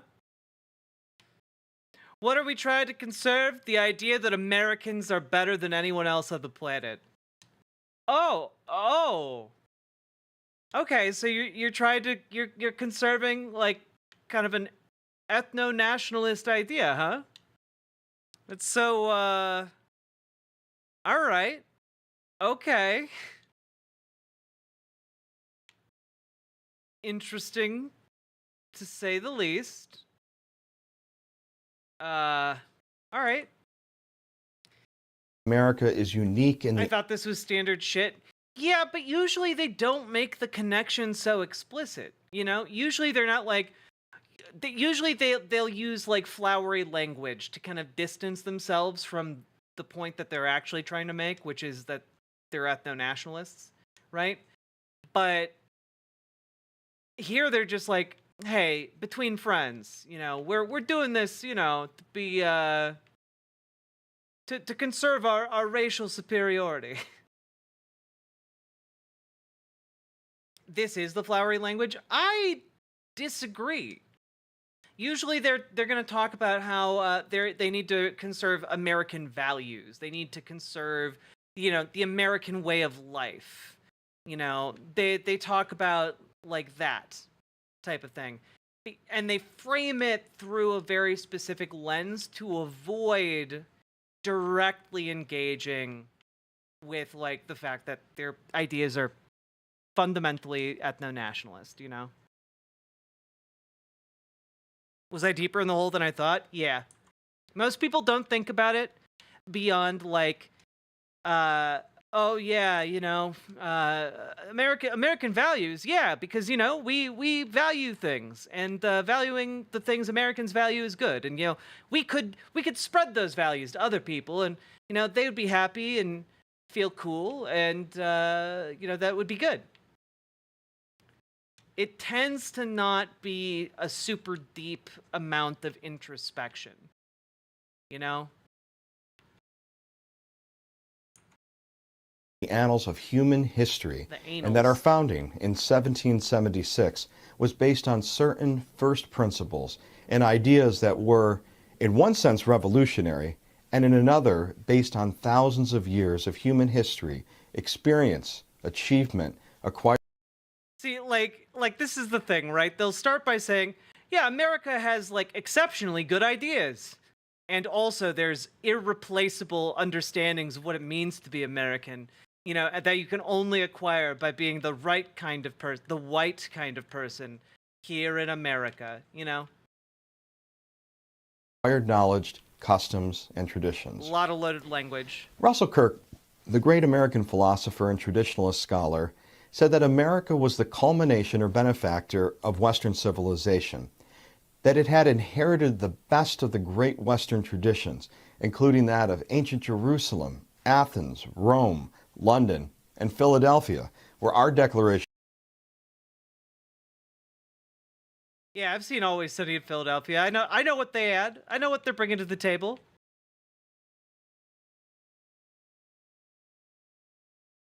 Ow, stop. Of Independence was declared, and our Constitutional Convention was held. America, at its founding, personified these ideas. Certainly in our governing documents, there was a reverence to individual liberty, consent of the governed, freedoms of religion and conscience, speech, private property, and a respect for civil society and its institutions, and that all men are created equal, and that they are endowed by their Creator with certain unalienable rights, that among these are life. Except, you know, certain people. You know, black and brown people. Yeah. Because again, remember that black and brown people were not considered inherently equal under this document. Life, liberty, and the pursuit of happiness. The articulation of such ideas were the byproduct of the Enlightenment, and certain philosophers in particular, John Locke in Natural Rights, Charles Montesquieu in The Separation of Powers, Adam Smith in Capitalism, and William Blackstone in The Common Law. Much of these ideas could be traced back to ideas from antiquity and the Middle Ages, including those espoused by Yeah, because, you know, ideas build off of one another. Like, I hate to break this to racist conservatives, but an awful lot of your ideas that are taken from antiquity also come to you courtesy of Muslim nations, actually. You know, if you're like, yes, the works of Athens and such, you know, these great philosophers from way back then. You want to know who conserved those books, the writings of those people? Do you want to know who kept them alive for you all to enjoy thousands of years later? Yeah, they were the Muslim empires who were busy inventing algebra while, like, Europeans were rolling around in dog shit for, like, 300 years during the Dark Ages, all right? Like, I don't know, like, kind of cutting out a whole several centuries of work by Muslim people because you want to be racist seems pretty, I don't know, somewhat telling to me. Yeah, you know what never made America great? Apparently, algebra. Apparently, algebra never helped America do anything. Aristotle. Yes, I know Dark Ages is a misnomer, but you know what? I have a minor in medieval history, so I'll use outdated terminology if I want. Cicero, Thomas Aquinas, and many others. Conservatives exist. Can I just point out one thing? Okay? This is a video about conservative values, right? This is a video about conservative values. And what's one of the key conservative values as relates to LGBTQ people?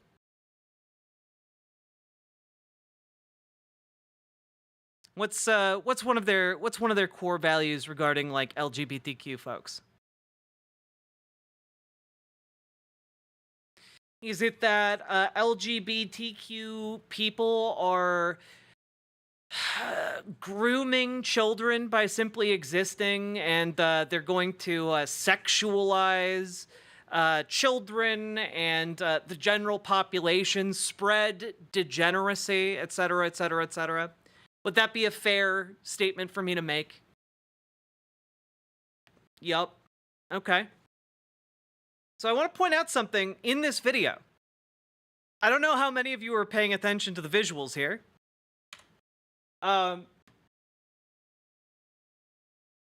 Just nipping out over here. We're just throwing out nipples in this conservative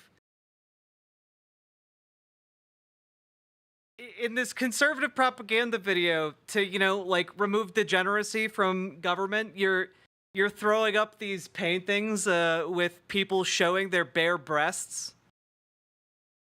With the you know, I guess as long as it's a holy nip slip, you know, I just you know, as long as it's you know, right in the name of righteousness, nip slips are okay, I guess. Hey Mish, how you doing? Not to sound up my own ass, but this is probably the mythologization of the ideology, a core component of fascism. Suddenly their beliefs have been the right ones for millions of years. No, blacken the board. That's exactly what they're doing, right? What they're trying to do in this kind of a video is to connect their beliefs to a long-running history. You know, to make it seem like you are furthering a project that your fathers and your fathers' fathers worked on, you know, an honorable endeavor rooted in the inexorable march of history. You carry the weight of your forefathers with you when you come into this office to enact fascism. You are the vanguard of today. You are here to take power and to use it for what is good and just. Like, this is essentially their rousing speech to get everyone on board with, like, their horrible, horrible politics, you know? Yeah, this is the final crusade, okay? They just need you to be willing to throw yourself upon the pyre of history in order to, you know, sacrifice yourself in order to achieve greatness. Girl, this is night 4. Yeah, I'm sorry. I know that this is a lot, but we're cooking through these, okay? Yeah, you know, in stark contrast to the Kamala Harris campaign, you are burdened by what has been, you know? So, worth keeping in mind, this is wild.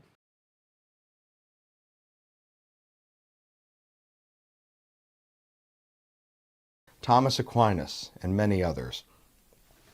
Conservatives, Cicero, Thomas Aquinas, and Just Thomas Aquinas. I can't even with you right now. You're being such a slutty bitch. I can't even with you right now. I need to talk at these other femboy angels, okay? I can't with you right now.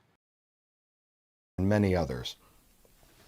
Conservatives exist to conserve the ideals of the American founding, its first principles, and the framework and institutions that made it possible, and the constitutional republic that enabled the greatest experiment in human. No, not Thomas Aquinas. No, that's Vosh if he was a time traveler. No, it's Aqua, like Aquinas. You know, he was making things long before it was cool. Okay.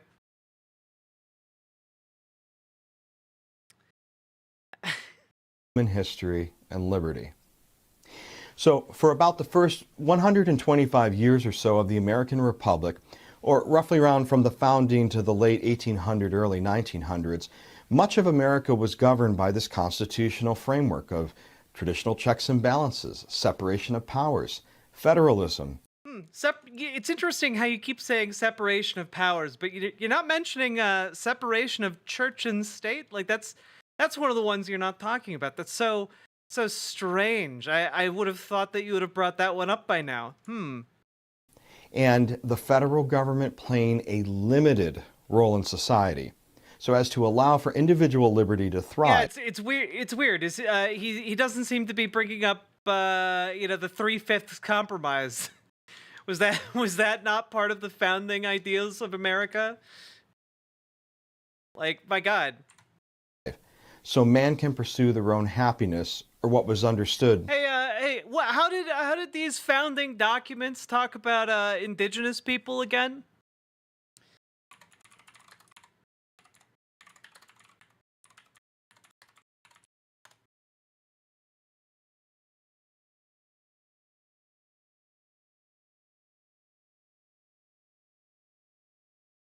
Let's see.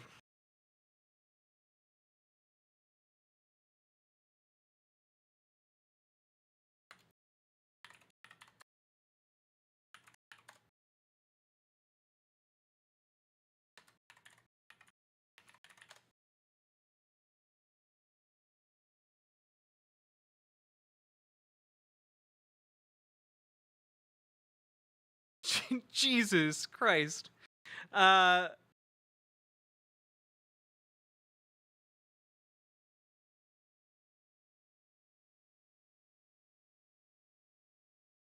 Like, guys, can I just throw this out there? Can I just throw this out here? All right. 2 years ago, all right, they renamed federal lands and removed an indigenous slur, okay? Do you want to know how many federal lands had to be renamed? Anyone want to take a guess at the number?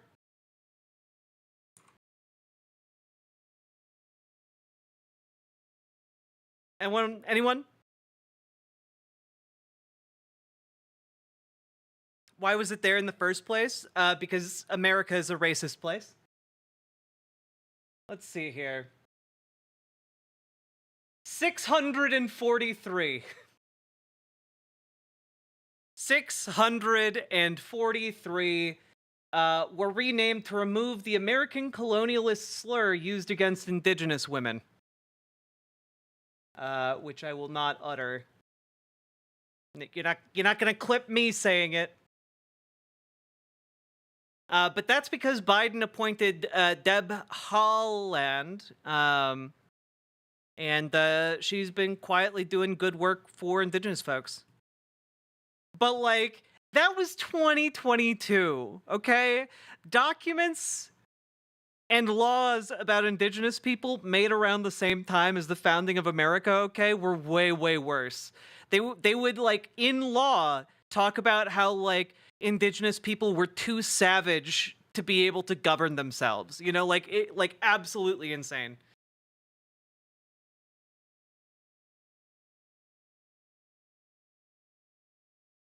Can I link that article? Yes. I'm gonna see if I can find a better quality one.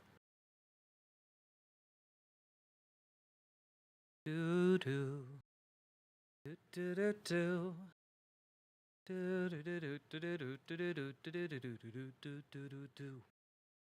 right, here you go. Here's a Washington Post article by Deb Holland about removing the slur. There you go. This is probably a better quality article. All right. Anyway. To be virtue. And while striving to be a more perfect union, it was not always perfect. And at times, this was challenged, and rightfully so. America had to fight a civil war for the fulfillment of promises made in our Declaration of Independence to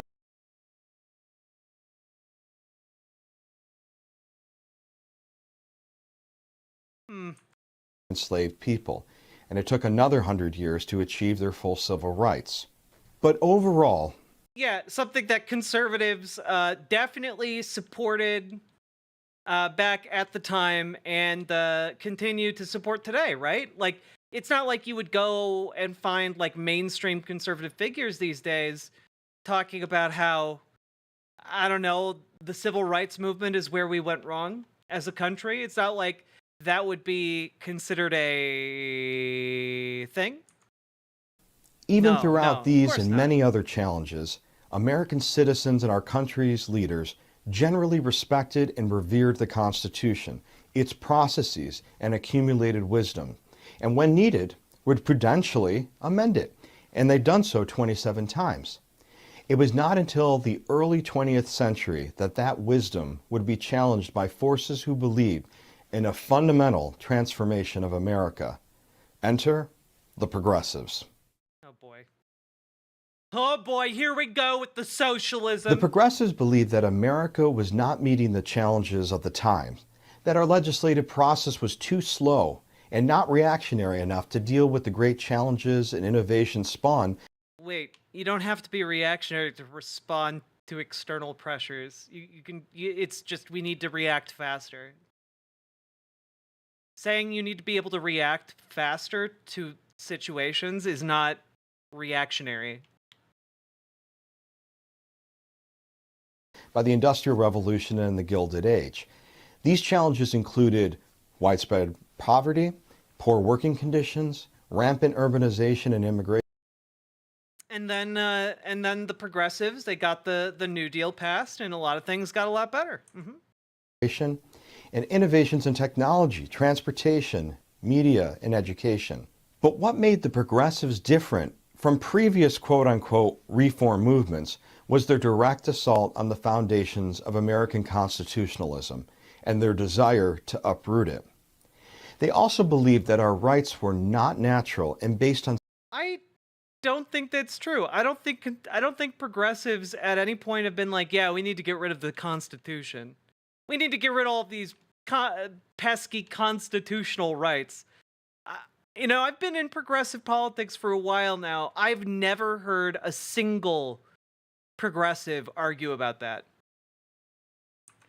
It's almost like he's making something up, constructing a man out of some kind of straw, like a flimsy material, straw,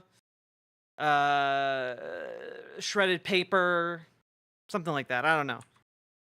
Some fixed or immutable truths, but that rights could only be attained through boundless governmental action, centralized planning, and law. Well, rights in America are obtained via stuff like, I don't know, I'm spitballing here, you know, governmental documents like, say, the Constitution, you know, that rights are gained that, you know, I think there's a thing, like some sort of bill, like a bill of rights, in fact, that expands the amount of rights you have, because government can give you rights. large, whole-scale policy experimentation which would largely be overseen by a denizen of scientific and technocratic administrators in the form of an over-encompassing, bureaucratic administrative state. Only then could quote-unquote progress be realized. So if one was curious, one might ask, but progress to what end? In other words, they believe that progress towards alleviating suffering and making things better for people. That, like, I again, what? It's such a mystery. What do progressives want? Why? What an enigma, wrapped in an absolute riddle. Even, like, what do they want? What we want people to be able to afford food. We want people to have shelter, and we have policies that are empirically shown to better achieve those things. Those policies, by the way, are opposed by Republicans because Republicans don't care that people suffer. And frankly, all of their policies are geared towards making rich people wealthier. Like, it's not really rocket science here. Progressives believe that conservative policies ruin people's lives to make people wealthier. And it's really not hard to figure that out. Like, yeah, when a Republican passes laws to, like, put 14-year-olds to work, and suddenly 14-year-olds are dying in factories, working heavy equipment, like, yeah, there's a direct one-to-one correlation there. Like, Republican policies get children killed. They remove the ability of children to eat. You know, if Republicans in Minnesota got their way, like, kids wouldn't be getting, like, breakfast. Kids wouldn't be getting lunch. You know, like, it's, again, the progressive position here is that children should eat. The progressive position is that children should learn. And, like, not have to worry about, you know, going to put their little hand into the cogwheel that's jammed. You know? It's not hard to figure out. American constitutionalism and the principles it embodied were no longer sufficient, relevant, or self-evident. Progress needed to be made for the sake of progress without being tethered to some type of metaphysical past. History and tradition were... I'm sorry, what does that mean? Explain yourself. What do you think a metaphysical past is? Elaborate. ...of this past and should not be used to prudentially guide us into the future. Instead, their slogan could have been, "We are the people we've been waiting for," as Barack Obama famously said. The inclinations of this would mean a break from the limited government constitutionalism America had known and was no doubt a huge part of its success. This new progress would undoubtedly encroach on the individual liberty of its citizens, whereby decisions would be made in a far and distant capital, ignoring our traditions of federalism and local autonomy. And not surprisingly, this would have severe ramifications for America in the short term, but also in our present day. While Presidents Theodore Roosevelt and Taft called themselves progressives during their presidencies, they still revered the Constitution, and progressivism was more of a vehicle for their policy platforms.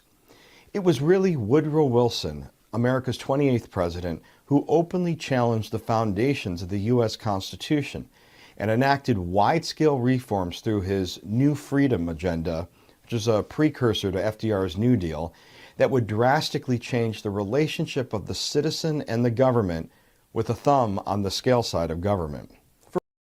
Yeah, because prior to Woodrow Wilson, it's not like the government ever, I don't know, mobilized big amounts of power. It's not like we weren't building an empire back then. Like, come on, man.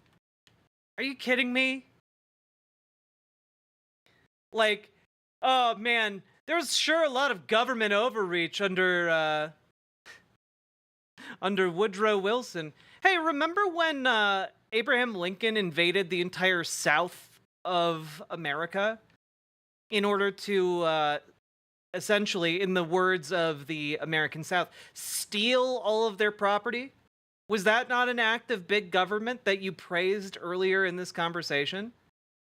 I wonder. I think it is actually good in that case, that we had big government.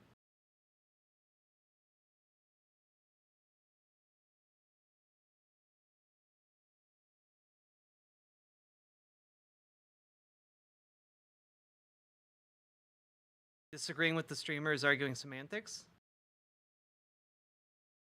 What?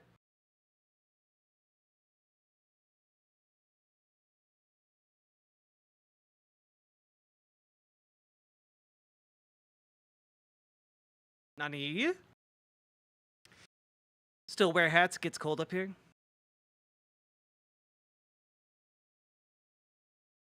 Got a live one? Do we? We just got a Danny Boy the Great and a Mr. Malachite.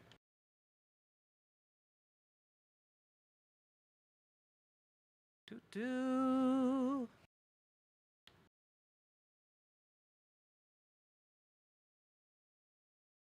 Oh yeah, there's nothing inherent about having something in law that makes it, like, you know, sacrosanct or anything, but in America we tend to treat that as the case, you know? We tend to put a lot of force behind enforcing certain rights. Again, not all rights, but certain rights. Let's see. Let's move on. For instance, it was Wilson who oversaw the implementation of the first federal income tax. Thank you for that. And drastic. Oh, Woodrow Wilson was the devil because of an income tax. Okay. Like a genuinely good progressive tax that targets the wealthiest. I wonder why they have a problem with it. I can't fathom. Began to increase federal spending. And it was his administration that promoted the Federal Reserve Act, which created the Fed and central control of the monetary. Okay, all right. Yeah, because, you know, things were so much better when money wasn't centralized. You know what was great? Having one kind of money in New York and then having another kind of money in North Carolina. And if you did business between those two states, having to, like, change from your North Carolina currency to your New York currency. It was so much better when, like, you know, you could just privately manufacture your own money. Private banks would be able to make money. It's not like there's a huge, well-documented history of how that caused countless economic collapses. My God. Monetary system. He also supported the ill-conceived federal amendment of prohibition and Amendment 17, which led to the direct election of U.S. senators instead of through the state legislatures.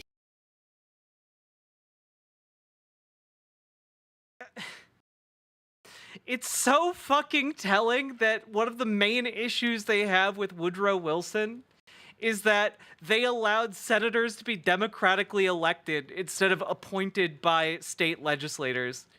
Are we kidding? Are you kidding me? Like, how much more mask off can you get here? What Antonin Scalia, the revered originalist Supreme Court justice, once referred to... Who was also not an originalist. Scalia was not consistent in his originalism. He just used it as a pretext to get what he wanted in politics. You know, again, these people don't ideologically care about, like, originalism as, like, an ideology. They just care about it because it gets them what they want in politics. ...as the death of federalism.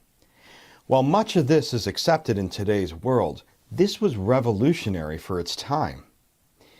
Additionally, Wilson's internationalism in foreign intervention also involved America in World War I. And while noble in its intentions, it came at a great sacrifice to 116,000 American soldiers and their families, especially as America had been historically more isolationist. He was also the leading architect of the ill-fated League of Nations, which the U.S. Senate and the American people would subsequently reject. By the time of the presidential election of 1920, America seemed to have had enough of progressive experimentation.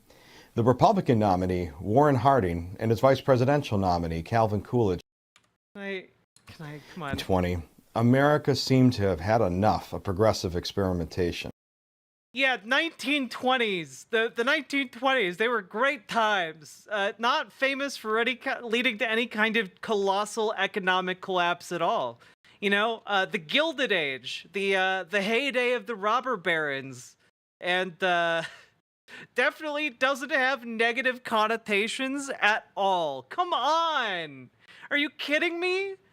The economic policy of the 1920s directly led to the Great Depression. Are you kidding me right now? He's like basically laughing at you in this video. He thinks you're all dipshits, you're dupes, you're duds, mental nitwits. He's basically laughing. Are you kidding me? The Republican nominee, Warren Harding, and his vice presidential nominee, Calvin Coolidge, ran for president with the campaign promise of a return to normalcy. Harding and Coolidge overwhelmingly won the popular vote, the largest popular vote landslide since James Monroe ran for re-election unopposed in 1820, 100 years ago. Under Harding and Coolidge, America witnessed the Roaring Twenties and oversaw one of the greatest periods of economic prosperity and cultural novelty in American history. Oh my God, they actually think you're stupid. They actually think you're stupid. They called it the Gilded Age because it was actually very good. It was actually so good. That's why they called it the Gilded Age. It was the Gilded Age because things were just so good. Everything was gilded. Are you kidding me?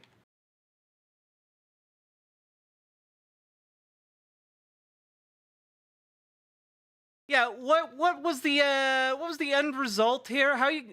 He's gonna try and pin the Great Depression on something else, and I'm guessing it's somehow going to be progressives' fault.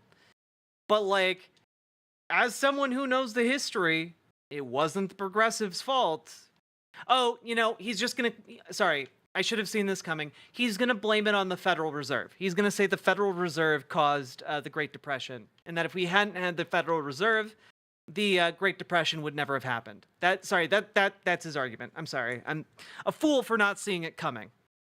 Harding and Coolidge would begin to swing the pendulum back to limited government, fiscal restraint, non-intervention, and would promote the idea of Americanism, a sense of national pride and esteem for the Constitution. So why do I mention all this? Because this period of time in the early 20th century is really the beginning of a trajectory that solidified the left versus right political dichotomy that still exists today.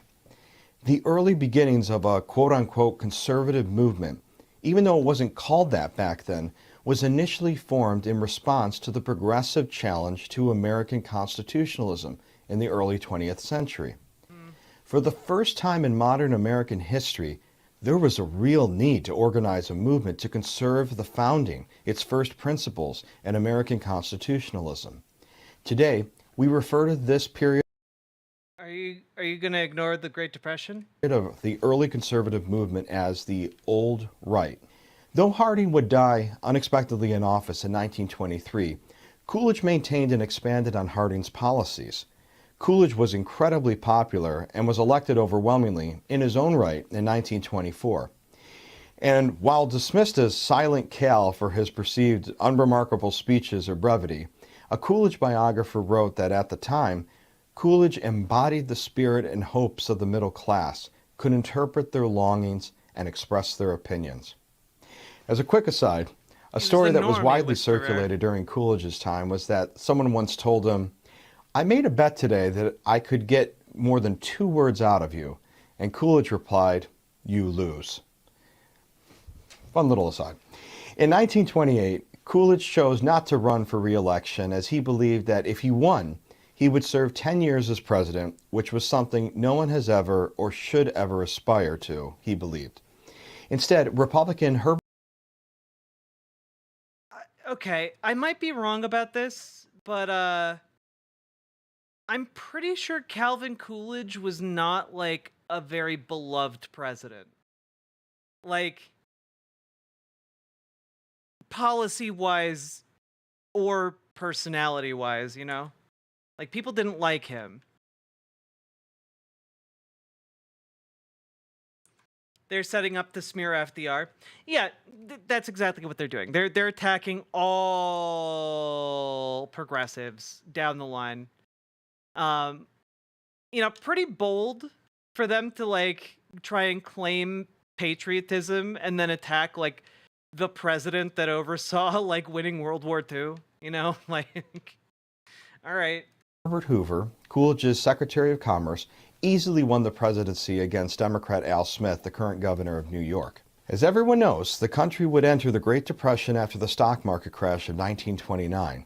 The American public would blame Hoover for not being able to correct the economy and would usher in then New York Governor Franklin Delano Roosevelt to the presidency in 1932 in a landslide election. While FDR did not call himself a progressive, as that term at the time was now out of style, FDR, however, called himself a liberal, but was a great admirer of Woodrow Wilson, and very much believed in using the government en masse to solve society's ills, which at the time was a devastated economy, rampant poverty, and high unemployment. That's so weird. How did the economy come to be devastated after all the enormous financial success of the 1920s? That's so bizarre. Like everything was going so good. What suddenly made it bad? Did FDR come into office and suddenly things were just dog shit? Is that what happened? Like he did something evil, and it was all FDR's fault? Is that what you're going to argue for right now? Oh, just a coincidence. I see. Yeah, makes sense. FDR's New Deal policy experimentation would unleash the government in an unprecedented spending spree and bureaucratic largesse, funded by the largest tax increases in American history, with the top tax level paying as high as 94%, and created the notorious alphabet soup of agencies that attempted to deal with all the economic crises. Dr. Charles Kessler, the senior fellow at the Claremont Institute and editor of the Claremont Review of Books, believes there were 4 major waves of progressivism led by 4 U.S. presidents. And if there was a Mount Rushmore for influential progressive presidents, the 4 heads on it would be Woodrow Wilson, Franklin Roosevelt, Lyndon Johnson, and Barack Obama. During each of these presidencies, America saw a government expansion of powers the likes of which America had never seen before. The sheer size and scope of the New Deal agenda, the high tax rate increases, the constitutional crisis surrounding FDR's court packing attempts, and eventually FDR's promise of a second Bill of Rights, whereby government promised a never-ending involvement in our daily lives, would lead to the formation. Yeah, having more rights was bad. The Founding Fathers really overstepped themselves when it came to their Bill of Rights. That's right. You shouldn't have a Bill of Rights. You should have, like, just natural rights that are not recognized by law. Yep. Of a congressional conservative coalition that sought to halt further New Deal legislation. They believed that much of the New Deal policies were not working and gave government way too much power, and that it was actually the economic ingenuity and production during World War II that got us out of the Great Depression, not the alphabet soup of agencies. And while historians justifiably credit FDR's steadfast wartime leadership in helping to win World War II and calm a fearful nation that had been attacked, it was his domestic agenda legacy that would solidify a quote-unquote new right, similar to the old right in many ways, but with new and serious challenges.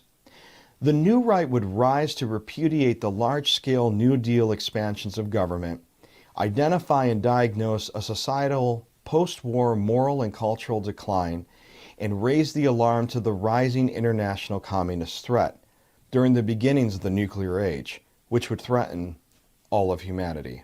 Senator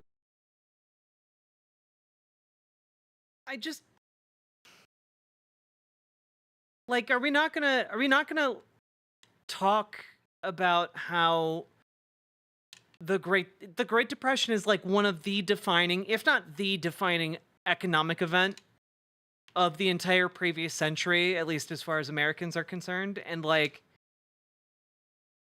he's like, the economy was doing bad for some reason. I'm still not over that. I'm still not over how, like, this is supposed to be an overview of the history, and he didn't even say the words Great Depression, you know? He'll take time out of his day to talk about how Woodrow Wilson's the devil for, like, creating the Federal Reserve or whatever. But the Great Depression is just a thing that happens sometimes, you know. Sometimes, you know, you get good things. Sometimes you get a Great Depression. You know, there's no, you know, tide goes in, tide goes out. You can't change that.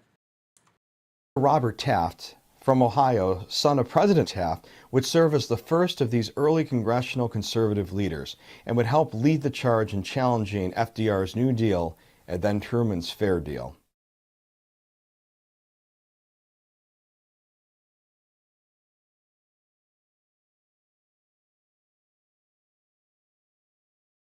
In 1950, the liberal critic Lionel Trilling once famously said that liberalism is not only the dominant, but even the sole intellectual tradition in America. He went on to state that while a conservative or reactionary impulse did exist, it expressed itself only in irritable mental gestures which seems to resemble ideas. Flattering.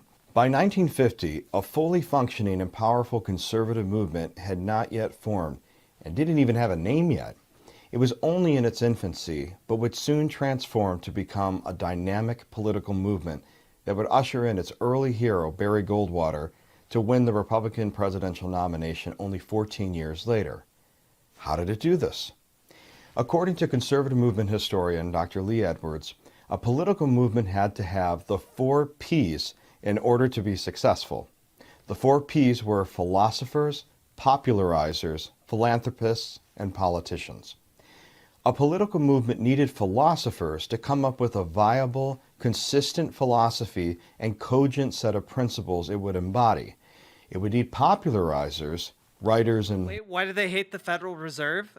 Because the Federal Reserve makes money more expensive for them. So a lot of conservatives believe that if you eliminated the Federal Reserve and allowed, like, private entities to print money, private banks to print money, it would be much, much better, and there would be far less corruption in their eyes. Basically, they think that if you allowed private companies to wield the power of money printing, it would benefit all of society. And I feel like I shouldn't have to explain why the gigantic banks that routinely fuck everyone over probably shouldn't have the ability to control the money supply. How? Because some people just think that private businesses are inherently more efficient than the government. They think that if you allowed private businesses to control the money supply, they would, keep interest rates incredibly low and hold private entities less accountable for their, monetary actions. They are idiots, yes.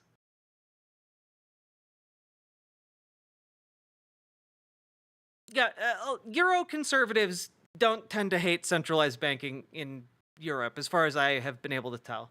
Members of the media to promote their ideas to a wide audience and create a national constituency.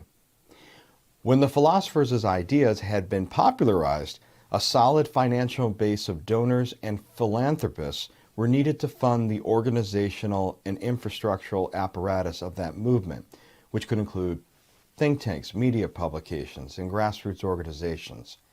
And finally, any successful political movement needed to elect charismatic, principled leadership who were proficient in media to champion their policy preferences, activate their national constituency, and win popular mandates to achieve political and legislative success.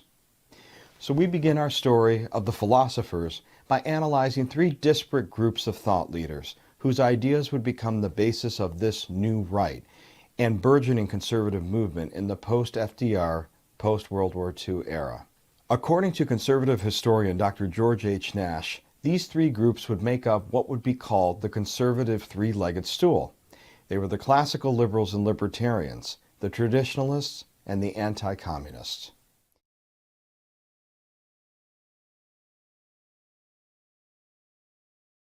Like,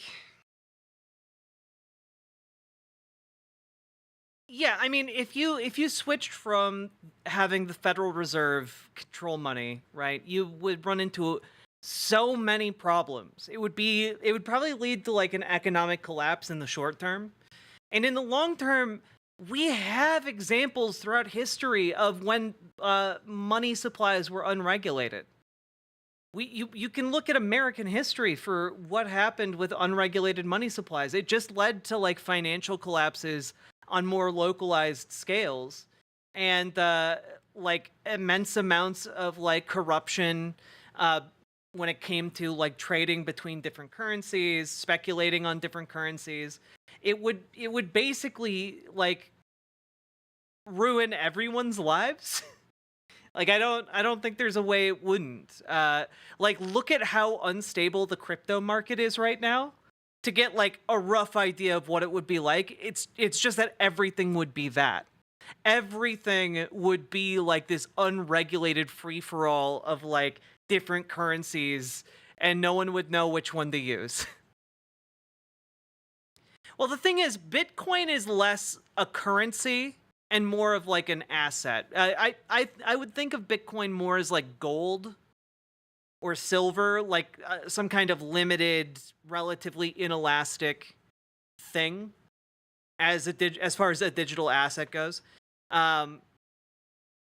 Gender Lynn, hello from your television. And yeah, you're basically more like speculating on the value of it, like much like how people who invest in gold like are speculating, right? Whereas you could, in theory, use some cryptocurrencies as actual currencies, but most people treat them as speculative investments.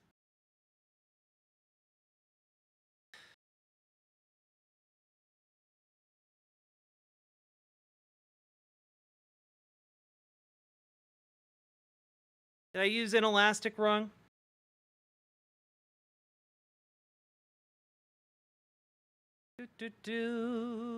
I did. I apologize. But what I mean is that there's a limited supply of it. Like the way Bitcoin is treated is like as a scarce resource, we'll say.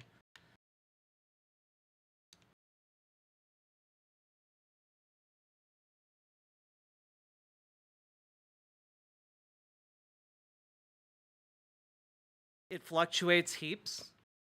Yeah. Relatively. Like, we're kind of in the last...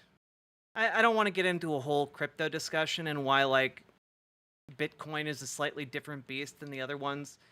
But basically, while its value does fluctuate, it fluctuates an awful lot less than other cryptos because of the way it is managed, because of the way it is supplied and the way that it will eventually have a cap on how much is supplied, right? It will eventually have a degree of scarcity, which will cause it to become a relatively like stable asset. Also, Charlie, thank you for the 5 gifted memberships over on YouTube. A lot of other crypto coins just like will produce ad nauseum a bunch of different coins, and it really depends on like a lot of different factors. But I don't like talking about crypto, but I do want to just like clarify that, I guess. Look up crypto for Harris. It's very alarming. Yeah, again, this is why I keep telling you guys, don't put politicians on pedestals. Like, Kamala Harris is not a socialist like Lisa Nagayib, okay? Like, she's going to sell out to particular industries in order to gain power to be elected. Like, that's what's going to happen. It's probably already happened. So don't let that like destroy your entire worldview.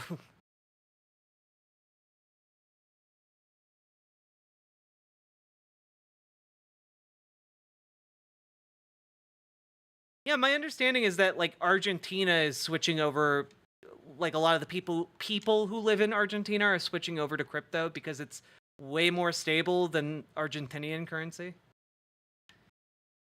Never got into that crypto shit. That's a good, you know what? You shouldn't get into crypto shit. Like, you should invest in like slow paced, relatively stable index funds. If you're gonna invest at all, okay? Index funds can be relatively safe in a wider market, all right? Because generally, if you're investing at this point in your lives, I'm assuming many of you are young, you want to invest in something that is going to get you a stable return over a long time, where you can just put investment funds into it and not look at it again. You shouldn't be, if you are like a small money person, doing like day trading shit. Like, if you're trying to be a day trader, it's going to come and bite you in the ass unless you wind up having a knack for it. Anyway, this is all... That's all why they hate the Federal Reserve. I hope that clears it up. The first group we'll explore are the classical liberals and libertarians. According the classical liberals, like Dave Rubin. Tell me more.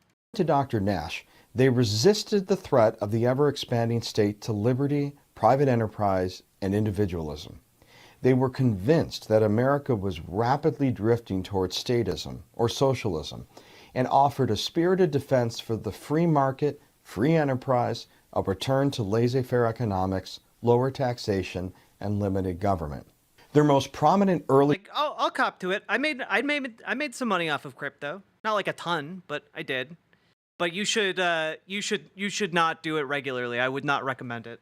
Leader was economist Friedrich von Hayek, or who was also known as F.A. Hayek.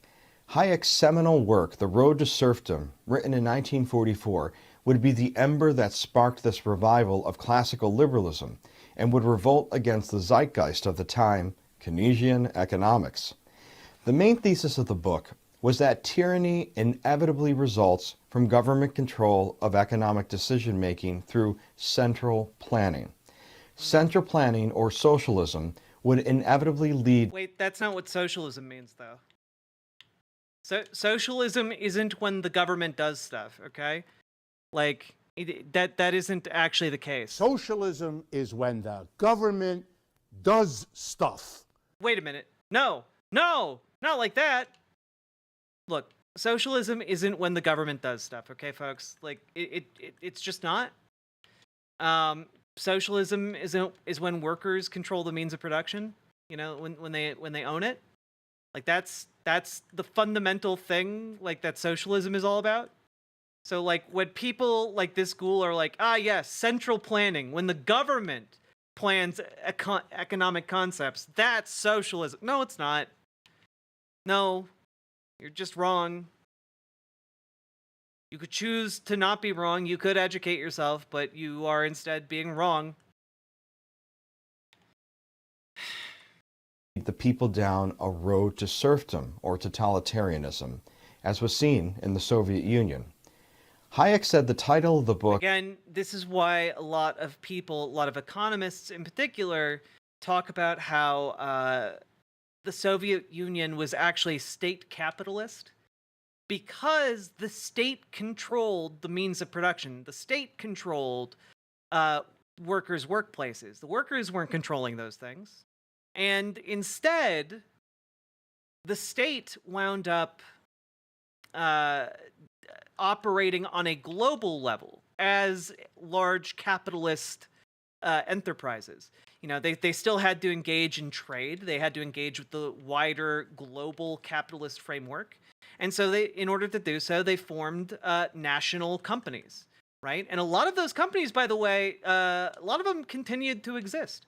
You know, we still have in Russia, Gazprom, a lot of these like national gas companies that effectively operate as private industry. But they are endorsed and propped up by the state. This is, again, and I wouldn't say that Russia today has an economy like the USSR, but there is some overlap, all right? And I don't know. I hope that my rambling here, I'm realizing I'm rambling. I hope you guys understand what I'm trying to say. If you have questions, please ask. Was inspired by French philosopher Alexis de Tocqueville and his writings on the road to servitude. While published in 1944, it would not actually be till April 1945 when Reader's Digest, one of the most popular magazines in America at the time, published an abridged version of the book that would bring it to a far wider audience beyond the academic world. Hayek is also responsible for founding the Mont Pelerin Society in 1947, an influential international organization of economists, philosophers, historians, intellectuals, and business leaders that help revive and coalesce a worldwide coalition of free market advocates. Another popular and influential figure was economist Milton Friedman and his books, in particular, Capitalism and Freedom, written in 1962, with the premise that economic freedom is a necessary precondition for political freedom, and his other book, Free to Choose, which was written in 1980 and based on his popular subsequent television series. Both Hayek and Friedman are properly credited for popularizing a classical liberal revival. Other popular early economic influencers in their published works that helped define this. If socialism isn't when the government does things, how does the government mandated bugs to eat? Us socialists are working on how to mandate the bugs, okay? That's a joke if you're a conservative watching. That's a joke. We're not working on trying to do that. No one wants to eat the bugs. Leftists also don't want to eat the bugs, okay? You think those, like, latte swilling liberals want to eat bugs? No, they don't. Thought group were Albert J. Nock in his book Memoirs of a Superfluous Man, written in 1943, Henry Hazlitt in his book Economics in One Lesson. If you've eaten lobster or crab or shrimp, congrats, you've eaten a bug. I agree, and this is why I object to them on principle. Though I have been known to eat some popcorn shrimp from time to time, okay? That can be, under certain circumstances, certain limited circumstances, kind of tasty. Written in 1946. And Ludwig von Mises and his three books, Liberalism, written in 1927, Bureaucracy in 1944, and Human Action in 1949.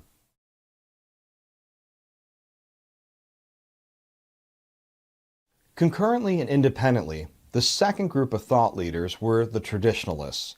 According to Dr. Nash, a second school of thought emerged who were shocked by totalitarianism, total war, and the development of secular, rootless, mass society during the 1930s and 1940s. After World War II and the horror of... Yeah. They were really horrified by all the secular ideas that were allowing people like Jewish people and Muslims to come to America. It was very disturbing at the time, for racists. The Holocaust, the Traditionalists urged a return to traditional religions and ethical absolutes and a rejection of the relativism that had corroded Western values and produced an intolerable vacuum that was filled with amoral ideologies.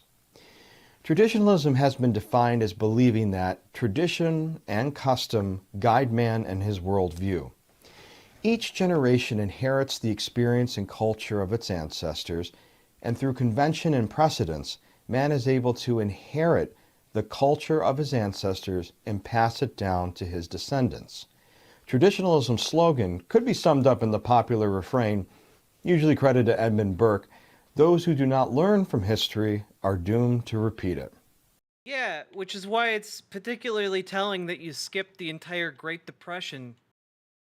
It's why it seems particularly interesting that you're leaving out some pretty gigantic and relevant bits of history. I couldn't help but notice that. You did that so many times, repeatedly.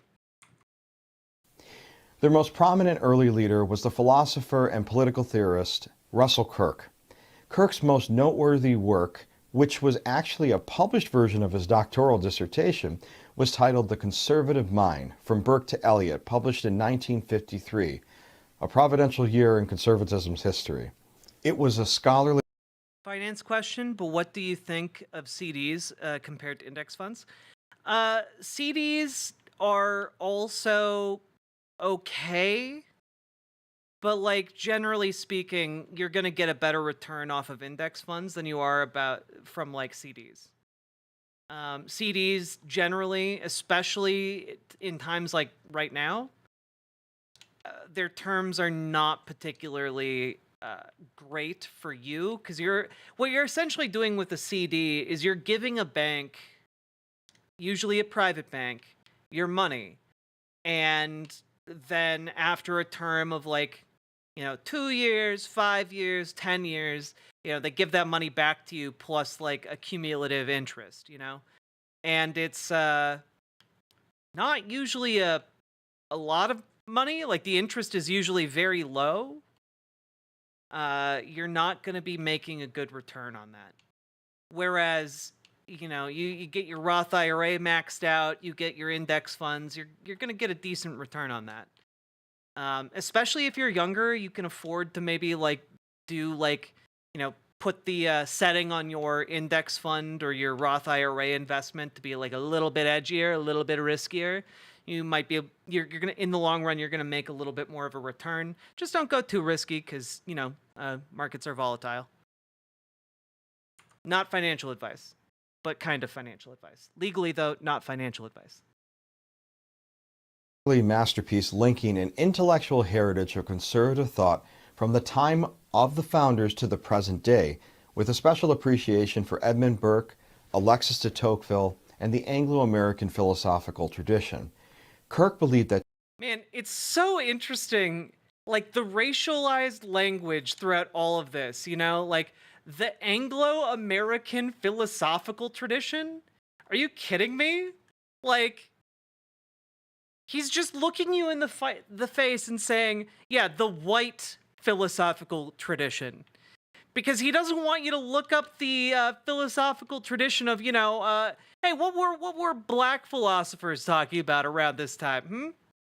I wonder what black and brown philosophers were talking about in this particular time period. Don't look that up.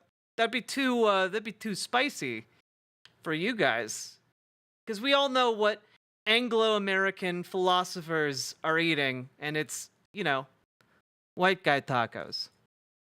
I need to use the bathroom. I will be right back.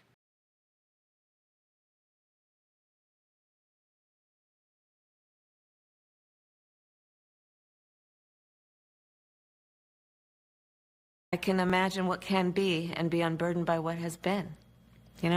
What can be unburdened by what has been. What can be unburdened by what has been. What can be unburdened by what has been. What can be Unburdened by what has been. What we can see, what we believe can be, unburdened by what has been. What can be unburdened by what has been. What can be unburdened by what has been. What can be unburdened by what has been. What can be unburdened by what has been. Who we can be, unburdened by who we have been. What can be unburdened by what has been. Where we can be, unburdened by where we have been, and unburdened by where we are right now. What can be unburdened by what has been. What can be unburdened by what has been. What can be unburdened by what has been. What could be unburdened by what had been. What can be unburdened by what has been. What can be unburdened by what has been. What can be unburdened by what has been. What can be unburdened by what has been. What can be unburdened by what has been. Unburdened by what has been, believing in what can be. What can be unburdened by what has been. What can be unburdened by what has been. What can be unburdened by what has been. What can be unburdened by what has been. What can be unburdened by what has been. What can be unburdened by what has been. What can be unburdened by what has been. What could be unburdened by what had been. What can be unburdened by what has been. What can be unburdened by what has been. What can be unburdened by what has been? What can be unburdened by what has been? What can be? What should be unburdened by what has been? What can be unburdened by what has been? What can be unburdened by what has been? See what can be unburdened by what has been. What can be unburdened by what has been? What can be unburdened by what has been? Unburdened by what has been and knowing what can be. Have a sense of vision about what can be unburdened by what has been. To see what can be unburdened by what has been. What can be unburdened by what has been. What can be unburdened by what has been. What could be unburdened by what had been. What can be unburdened by what has been. What can be unburdened by what has been. Where we can be unburdened by where we have been. What was possible unburdened by what has been. What can be unburdened by what has been. What can be unburdened by what has been. What can be unburdened by what has been. What can be unburdened by what has been. What can be unburdened by what has been. What can be unburdened by what has been. What can be unburdened by what has been. What can be unburdened by what has been. What can be unburdened by what has been. That can be unburdened by what has been. There are those who are unable to see what can be, but there are many more who are able to see what can be unburdened by what has been.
Hello, I'm sorry I left you alone in the silence.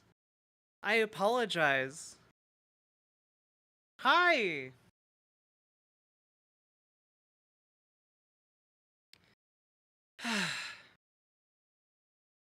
Jack is a pretty trans lady and not a financial advisor. Nothing she says should be construed as financial advice or legal advice. Please don't base your decisions solely on the advice of a pretty lady. True. True. Oh, what's all this then? Is this a stream? Are we streaming up in here? My camera's very dark. Why is that?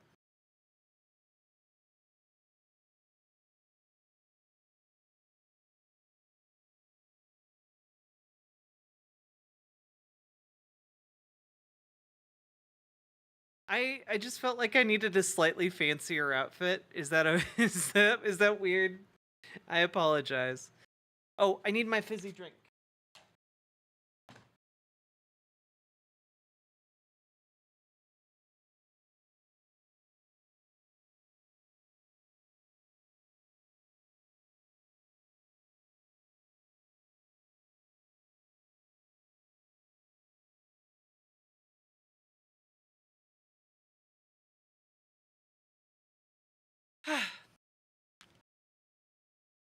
Okay. We're doing a little streaming as a treat. Let's see here.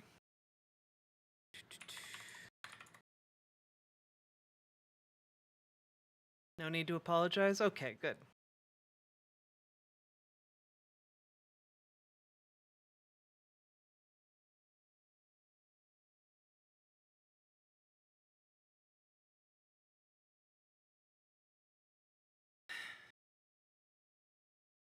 Maybe it's my economics degree that has poisoned me, but I like talking about money here. Money is really fascinating. It's not one of my strong suits, like topic wise. I feel like I have a decent grasp on it when it comes to like labor. I have enough knowledge of it to get by, but not like I don't got my degree in economics, you know. All right, we ready to continue? Once you go black, you don't want to go back, Jack? Take your word on that. And with that, let's hop back in. I was right, by the way. This guy is providing us a lot of food for thought. I'm enjoying going over his video, even though he's really full of shit and blatantly trying to manipulate gullible conservatives who volunteered for this position, who don't have the intellectual curiosity necessary to like fact check this guy.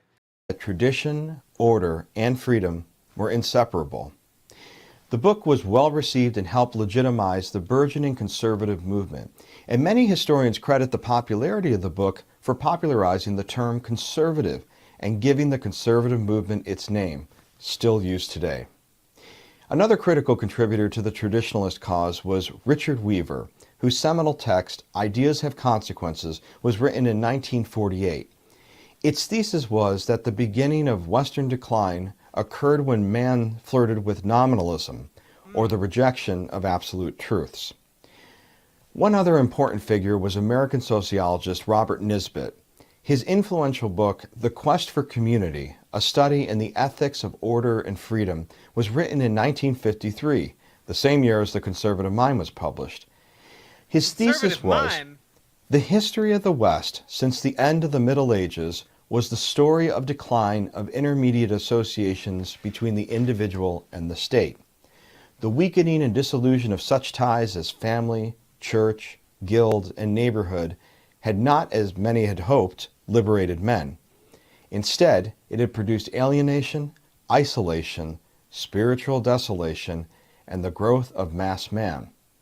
But man cannot live in Hobbesian isolation, and so to satisfy his longings, he seeks out community, eventually finding it in the totalitarian state.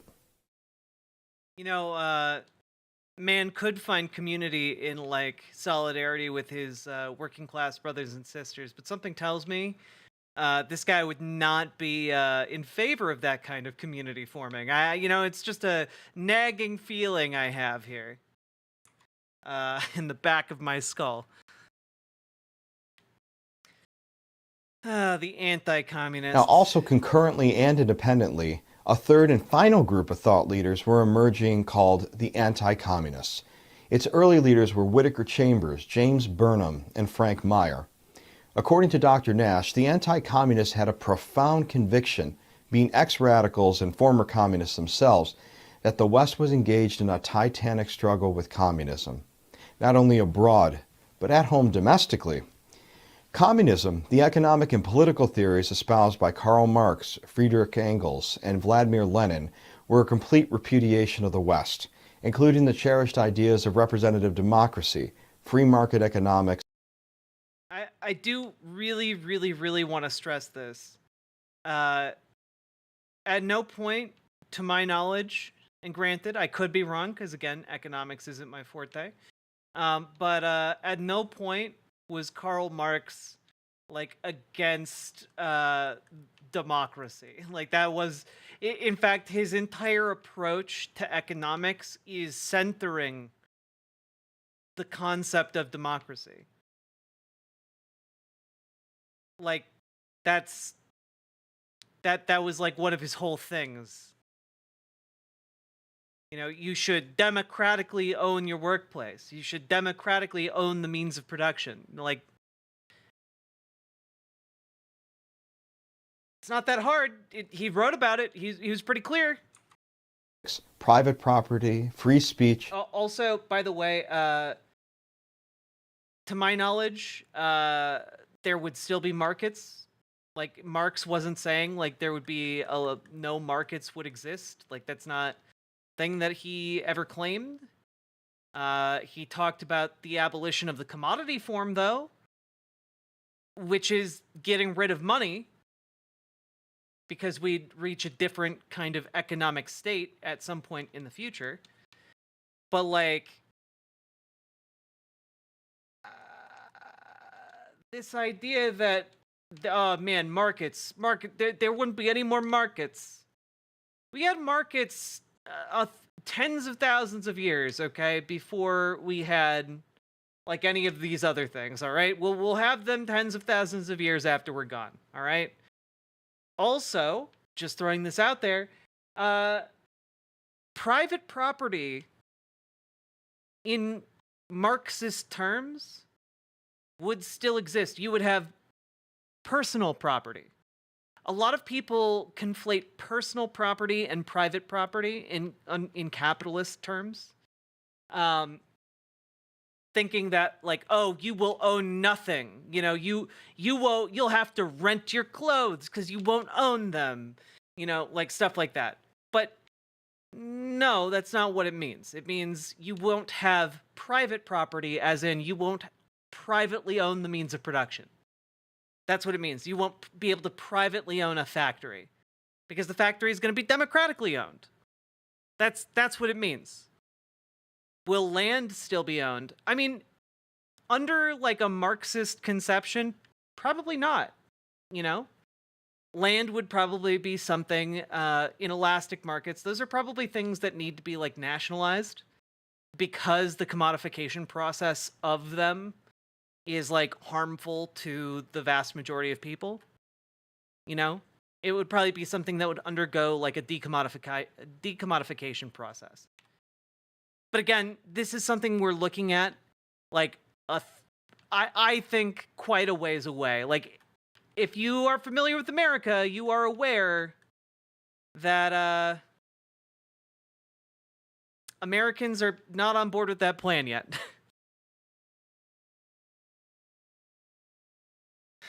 So, like, yeah. Did that clarify things? Like, you're going to have, like, democratic ownership of inelastic things. You're going to have, via, like, the state, you, like, figure out how those inelastic things are done on a state level. Whereas on when it comes to like private goods, food, etc., like you would have that democratically owned by the workers.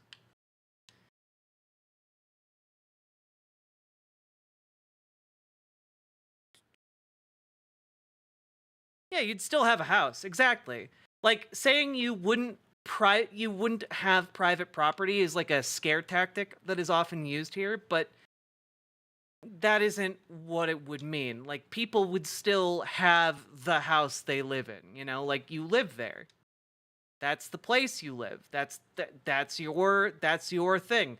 Would you have 5 houses that you're renting like 3 of them out as Airbnbs? No.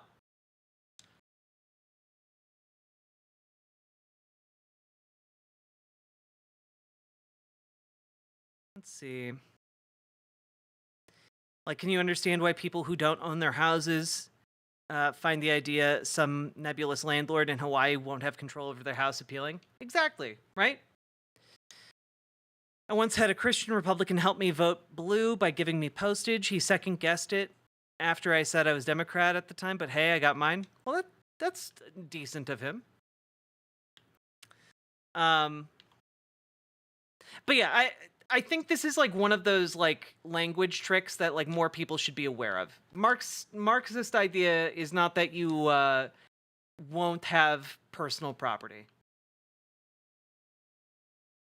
Tradition and customs and religious. You'll still be able to get your Xbox. Don't worry, honey. Also, Karl Marx had nothing to say about free speech. He was talking about economics. Insofar as free speech was a thing, like, I'm sure he would support it, because his entire economic model is one based on, democracy as a concept. But moving on. Freedom. Soviet communism called for a worldwide workers' revolution that would end up killing at least 100 million people around the world, under leaders such as Joseph Stalin, Pol Pot, Fidel Castro, and especially Mao Zedong. Yeah, that was bad. Also, they didn't really achieve any socialism or communism. So, something to be aware of. That they were totalitarian dictators, they were authoritarians, they were bad, etc., etc. Whittaker Chambers, the former Soviet spy, would testify in Congress in 1948 that there was a deep-seated communist infiltration in the United States government that needed to be rooted out. His congressional testimony would famously lead to the... Yeah, I'm sure he wasn't coerced at all. Don't look into that story. Criminal indictment of Alger Hiss, a popular State Department official famously outed by Chambers as a Soviet spy. Chambers would publish his autobiographical account in his book Witness, which was written in 1952. Special attention should be paid to his emotional opening called Letter to My Children. Another preeminent anti-communist figure was James Burnham. A former Trotskyite, he rejected so-called containment of communism and urged for a rollback of communism worldwide. It is said that Ronald Reagan was actually greatly influenced by Burnham's work, helping to form Reagan's Cold War policies that led to the demise of the Soviet Union. Burnham outlined much of his thinking in a 3-part book series, including The Struggle for the World, written in 1947, The Coming Defeat of Communism, and... I just want us all to take a moment to recognize that this motherfucker cited the opening salvo of the McCarthyite era. And he's not talking about McCarthy. This guy is like, oh yeah, this guy testified that there was a widespread infestation of communists in America. Don't look into it. Don't look into that story anymore, though. It's pretty wild, that testimony kickstarted the entire Red Scare in America based off of basically nothing. The guy was like, yeah, there's a wide-scale infestation of communists in America, and Republicans just took that as fact for 30 years. despite the fact that, like, that was never at all substantiated. And here he is regurgitating that testimony as fact. That's crazy. 1949, and Containment or Liberation, an inquiry into the aims of United States foreign policy in 1953. But his opus would be the seminal Suicide of the West, an essay on the meaning and destiny of liberalism, written in 1964, which would become a very influential text supporting the fusion of all three leading conservative thought groups at the time. Other important anti-communist writers in the books were William Henry Chamberlain in his book Collectivism, A False Utopia, written in 1937, Freda Utley in her book The Dream We Lost, The Soviet Union Then and Now in 1940, Eugene Lyons in his book The Red Decade, The Stalinist Penetration of America in 1941. Ooh la la. Smuggy face. Max Eastman in his book Stalin's Russia and the Crisis in Socialism in 1940 and Reflections on the Failure of Socialism in 1955. And other books included The God That Failed, written in 1949, and even George Orwell's seminal classics 1984 and Animal Farm. Wow. Maybe that's because he, like George Orwell, who was a socialist, might have been writing about how authoritarianism is bad. You know, I wonder if he had anything to say on that topic. I wonder. Don't look into it, though.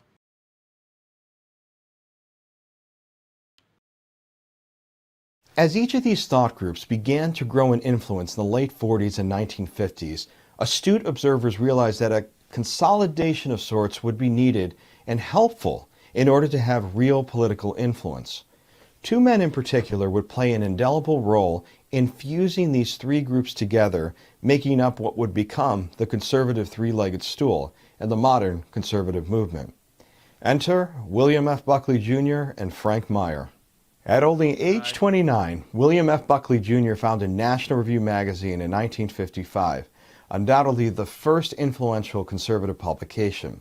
Buckley was a wonderkind of the highest order and was known as a debate. He was also a racist who debated against the civil rights movement. Just the more you know. Assassin, according to Dr. Lee Edwards, and certainly would become the most prominent and influential conservative voice next to Ronald Reagan for much of the latter part of the 20th century. After graduating from prestigious Yale University, he famously wrote God and Man at Yale, The Superstitions of Academic Freedom, in 1951, which was a devastating critique of his alma mater and Ivy League schools for abandoning their teaching of free market economics and the Judeo-Christian ethic for socialism and secularism instead. The book would become a bestseller, and Buckley would become an overnight sensation and the most sought-after conservative speaker on college. Okay, I know maybe this is an unfair, conclusion for me to come to, but, the way that this guy smirks while talking about William F. Buckley, I think he knows exactly what he's doing. You know, I think he knows exactly what he's doing rhetorically here. And, that makes me dislike him quite intensely. College campuses. He's literally, you could say he was the Ben Shapiro of his the time. Pepe smirk. Buckley would soon become the first president of the Intercollegiate Society of Individualists, or now known as the Intercollegiate Studies Institute, or ISI, founded by Frank Chodorov in 1953. Frank Chode? ISI was the first national young conservative organization that helped spread conservative ideas on college campuses. Later on, after the 1964 presidential election, and his New York City mayoral run in 1965, Buckley would be the lone conservative voice on television, hosting the popular debate show. What context about Buckley am I missing? Here.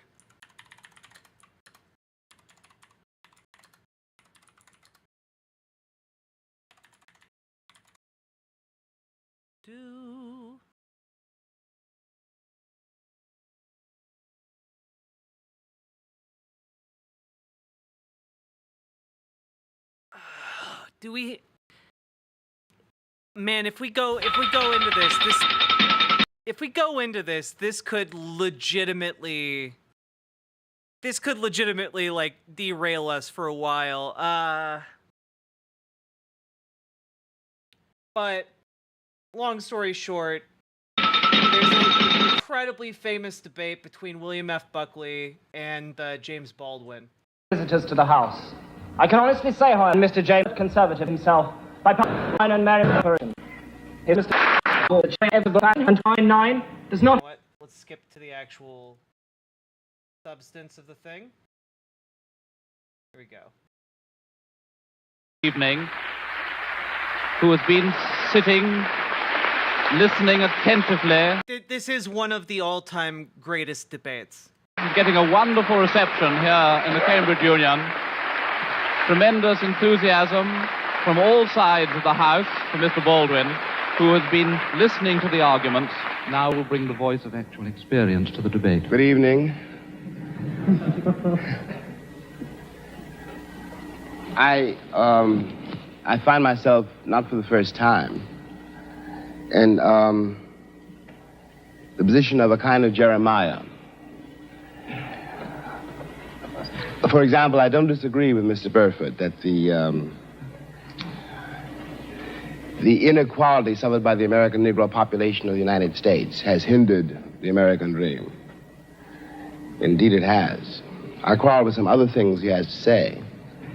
The other, deeper element of a certain awkwardness I feel has to do with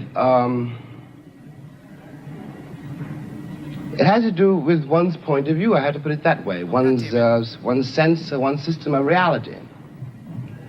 It would seem to me that the proposition before the House, if I put it that way, is the American dream at the expense of the American Negro, or the American dream is at the expense of the American Negro, is a question hideously loaded, and that one's response to that question, or one's reaction to that question, has to depend on an effect on where you find yourself in the world, what your sense of reality is, what your system of reality is.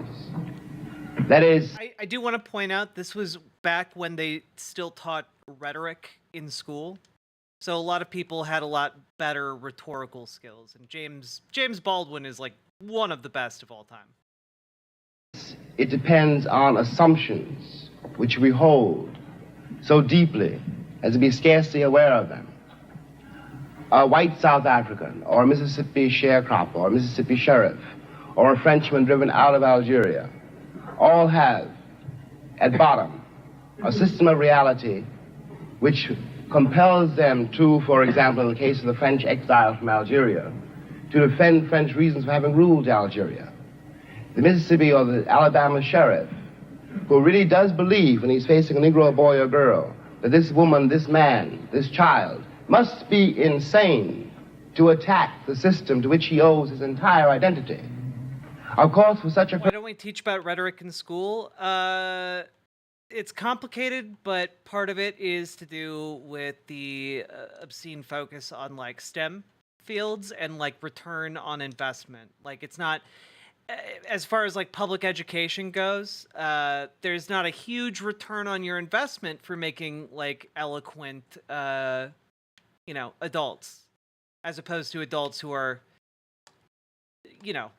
well-versed in other things that return more value to the nation, if that makes sense. Does that make sense? It's very cynical, but like ultimately, like that's kind of the reason. Ow. Person, the proposition of which we're trying to discuss here tonight does not exist. And on the other hand, I have to speak as one of the people. Also, the means by which we have communicated have changed quite a bit from then to now. Who've been most attacked by what we must now here call the Western or the European system of reality. What white people in the world, the doctrine of white supremacy, I hate to say it here, comes from Europe. That's how it got to America.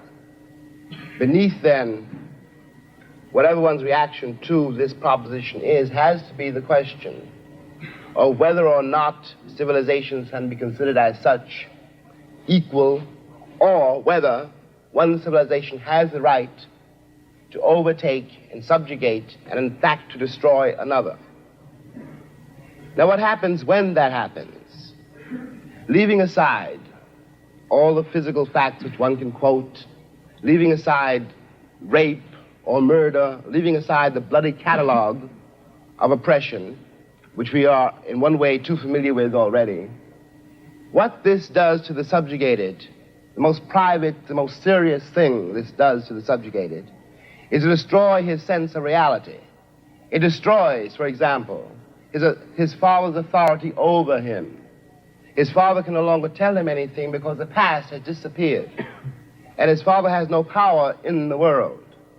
This means, in the case of an American Negro, born in that glittering republic, and in the moment you are born, since you don't know any better, every stick and stone and every face is white, and since you have not yet seen a mirror, you suppose that you are too.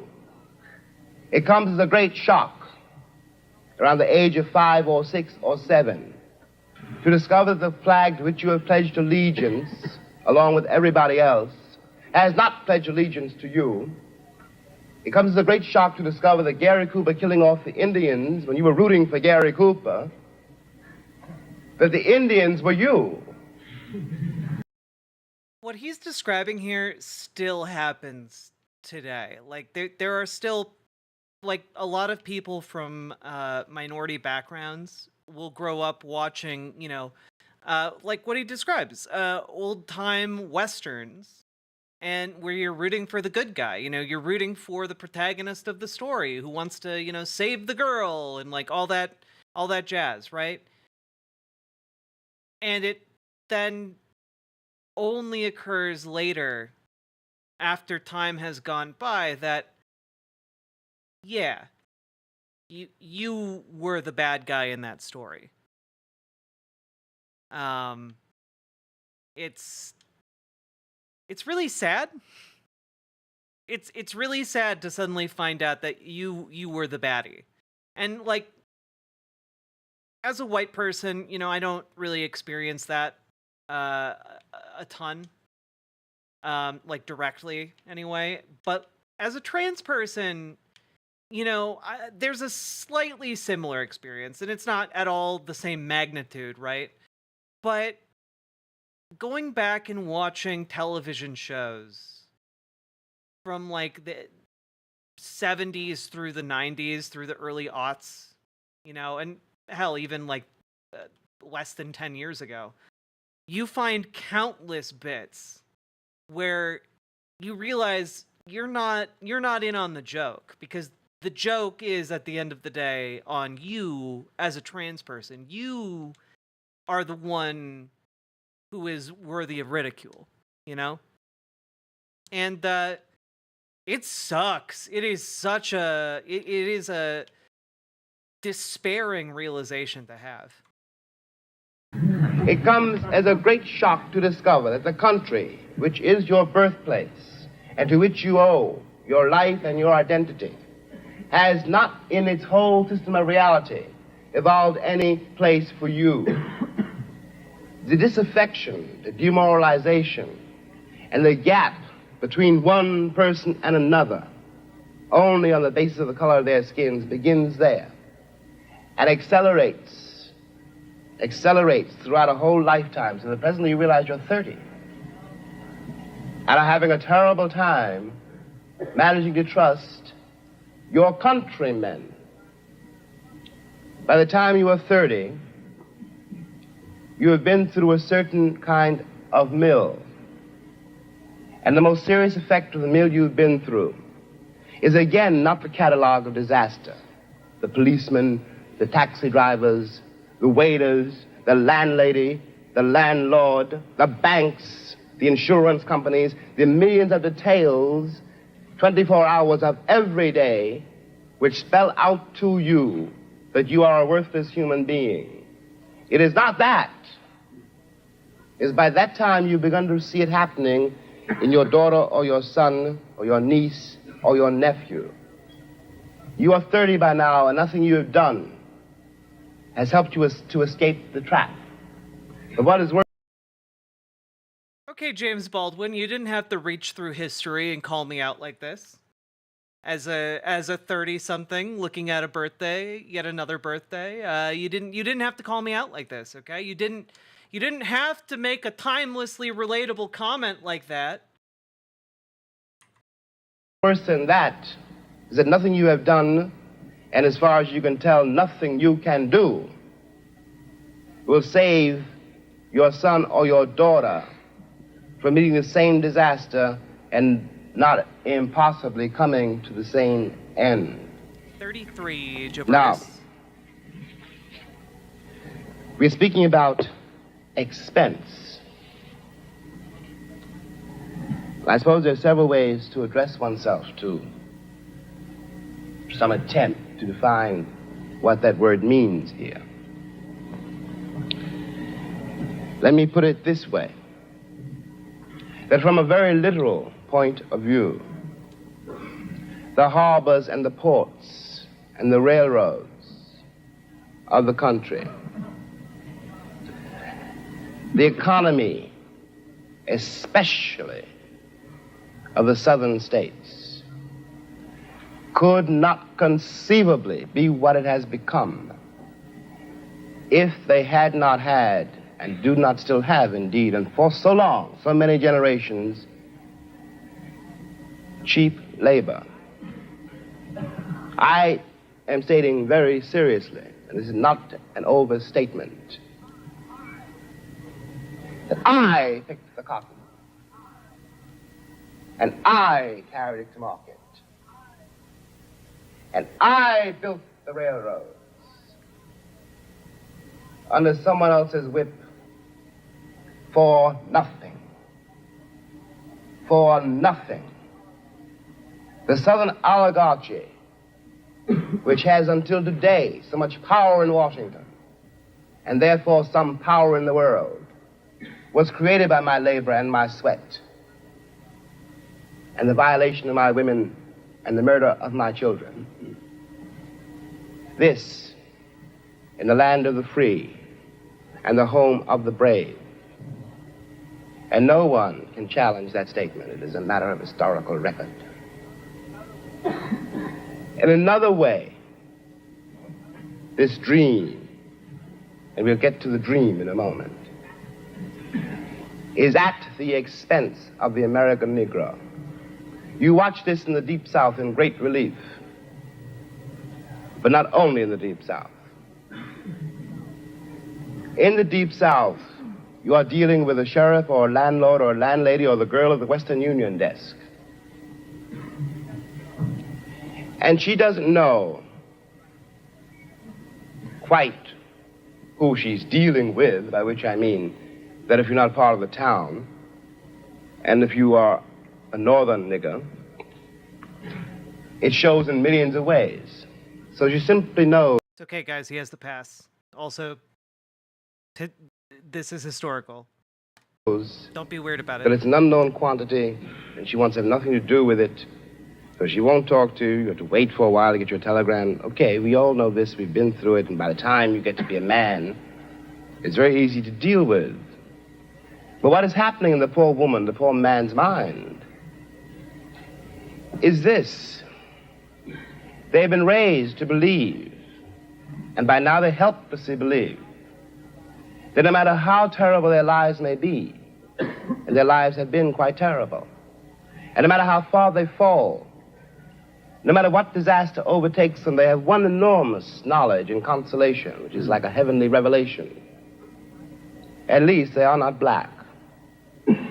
Now I suggest that of all the terrible things that can happen to a human being, that is one of the worst.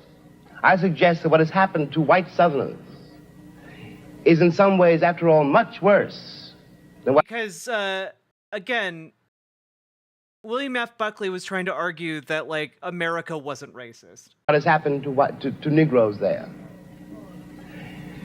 Because Sheriff Clark in Selma, Alabama, cannot be considered, no one can be dismissed as a total monster. I'm sure he loves his wife, his children. I'm sure that, he likes to get drunk. He's, after all, one's got to assume, and he is visibly a man like me.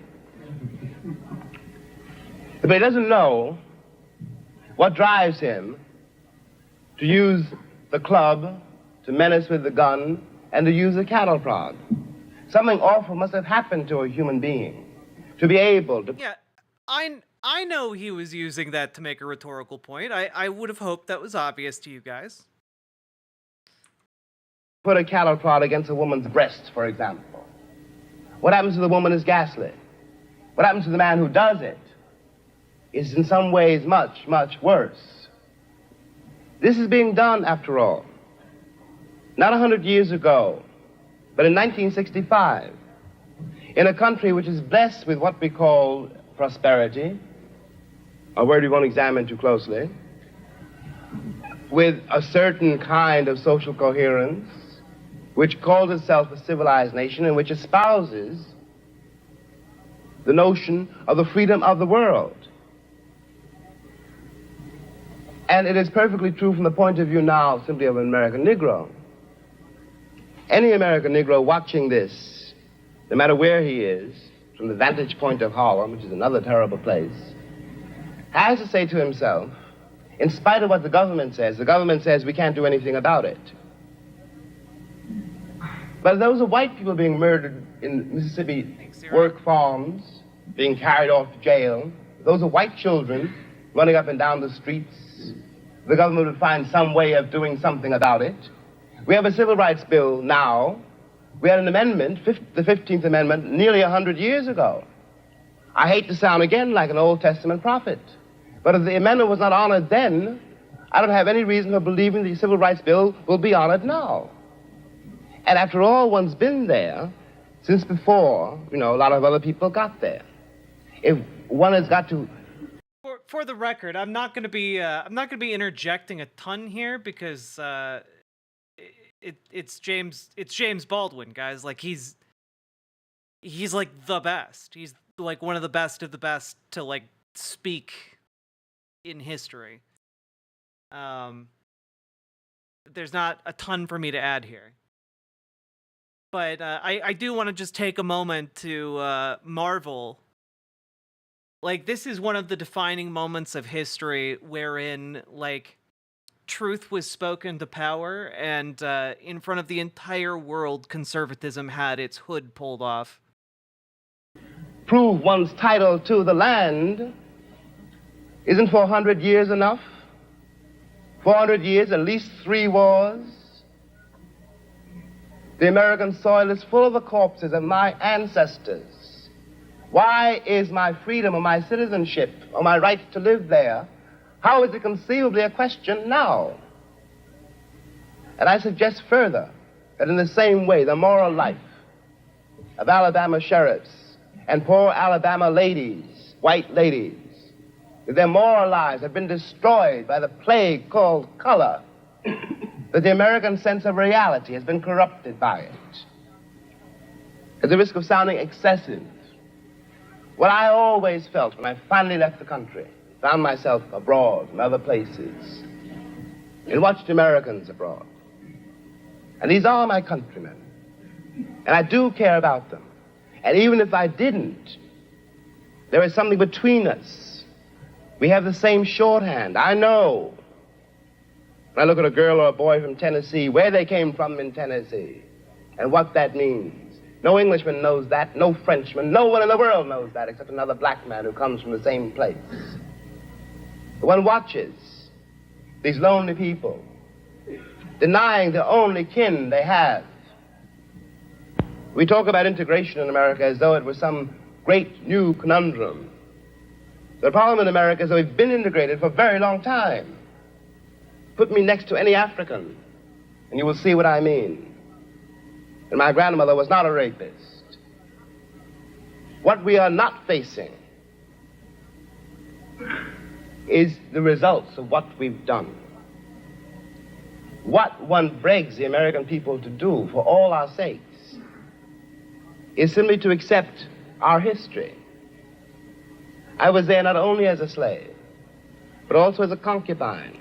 One knows the power, after all, which can be used against another person if you've got absolute power over that person. It seemed to me when I watched Americans in Europe that what they didn't know about Europeans was what they didn't know about me. They weren't trying, for example, to be nasty to the French girl or rude to the French waiter. They didn't know they hurt their feelings. They didn't have any sense that this particular woman, this particular man, though they spoke another language and had different manners and ways, was a human being. And they walked over them with the same kind of bland ignorance, condescension, charming and cheerful, with which they'd always patted me on the head and called me shine, and were upset when I was upset. What is relevant about this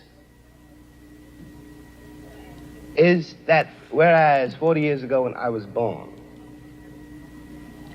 the question of having to deal with what is unspoken by the subjugated, what is never said to the master, of having to deal with this reality was a very remote possibility. It was in no one's mind. When I was growing up, I was taught in American history books that Africa had no history, and neither did I. That I was a savage. They literally called it the Dark Continent because they didn't consider there to be much going on there whatsoever except black people. About whom the less said, the better. Who had been saved by Europe and brought to America. By they, I mean white people. And of course, I believed it. I didn't have much choice. Those are the only books there were. Everyone else seemed to agree. If you walk out of Harlem, ride out of Harlem, downtown, the world agrees. What you see is much bigger, cleaner, whiter, richer, safer than where you are. They collect the garbage. People obviously can pay their life insurance. The children look happy, safe. You're not. And you go back home. And it would seem then, of course, that it's an act of God, that this is true, that you belong where white people have put you. It is only since the Second World War that there's been a counter-image in the world. And that image not come about through any legislation on the part of any American government, but through the fact that Africa was suddenly on the stage of the world, and the Africans had to be dealt with in a way that had never been dealt with before. This gave an American Negro for the first time a sense of himself beyond a savage or a clown. It has created and will create a great many conundrums. One of the great things that the white world does not know, but I think I do know, is that black people are just like everybody else. One has used the myth of Negro and the myth of color to pretend and to assume that you are dealing essentially with something exotic, bizarre, and practically, according to human laws, unknown. Alas, that is not true. We are also mercenaries, dictators, murderers, liars. We are human too. What is crucial here is that unless we can manage to establish some kind of dialogue between those people whom I pretend have paid for the American dream and those other people who have not achieved it, we will be in terrible trouble. I want to say at the end, at the last, is that is what concerns me most. We are sitting in this room, and we are all, at least we like to think we are, relatively civilized. And we can talk to each other at least on a certain level. How is this not a entry level thing. Honestly, because it makes conservatives very uncomfortable. The honest reaction is that James Baldwin speaks with a level of frankness and sincerity that scares conservatives. You know, the conservative project for like the last, 80 years, 60 years, 70 years has been to defang Martin Luther King Jr. to make him socially acceptable, and that process has not happened with James Baldwin. So him standing up there and debating who at the time was considered a very respectable conservative figure, William F. Buckley, in broad society, he was seen as one of the sane conservative figures, one of the proper faces, one of the skilled debaters representing conservatism. And it was too scary, to incorporate something like this that called out American imperialism, that called out American racism, that called out the lingering and remaining effects of slavery upon the African American population. And he's doing it to their face in a respectable environment, and that hits a little too close to home for a lot of conservative figures. Yeah, I think William F. Buckley, I think it's somewhat fair to call him the Ben Shapiro of his time. Though maybe that gives Ben Shapiro too much credit, yeah.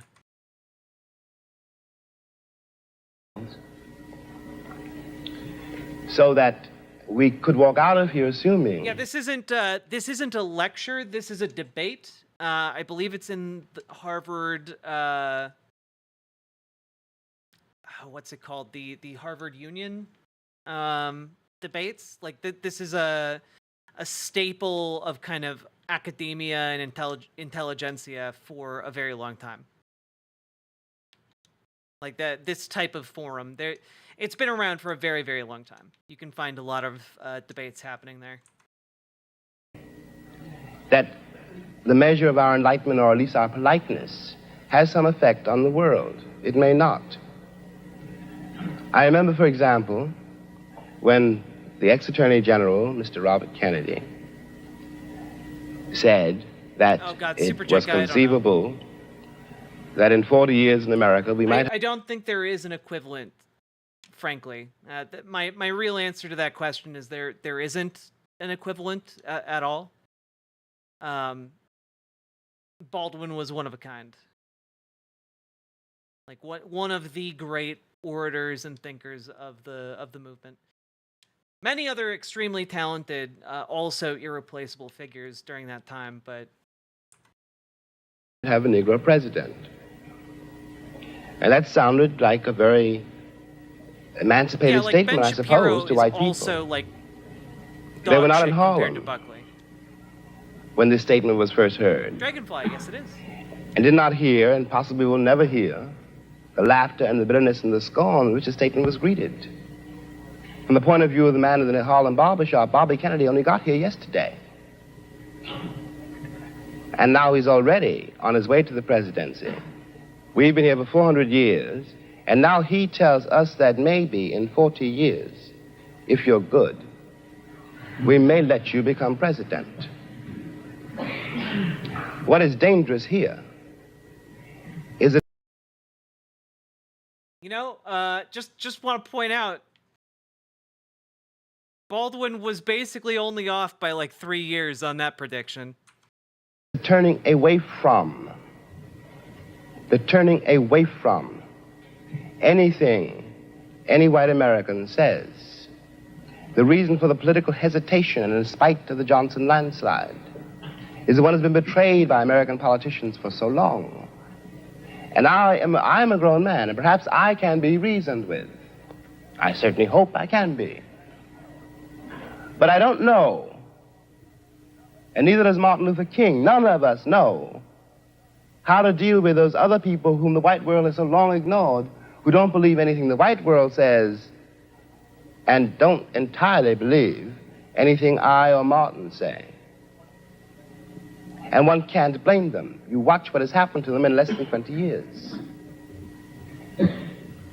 It seems to me that the city of New York, for example, this is my last point, which has had Negroes in it for a very long time. If the city of New York were able, as it has indeed been able, in the last 15 years to reconstruct itself, tear down buildings and raise great new ones, downtown and for money, and has done nothing whatever except build housing projects in the ghetto for the Negroes. And of course the Negroes hate it. Presently the property does indeed deteriorate because the children cannot bear it. They want to get out of the ghetto. If the American pretensions were based on more solid, a more honest assessment of life and of themselves, it would not mean for Negroes, when someone says urban renewal, that Negroes simply are going to be thrown out into the streets, which is what it does mean now. This is not an act of God. We're dealing with a society made and ruled by men. If the American Negro had not been present in America, I am convinced that the history of the American labor movement would be much more edifying than it is. It is a terrible thing for an entire people to surrender to the notion that 1/9 of its population is beneath them.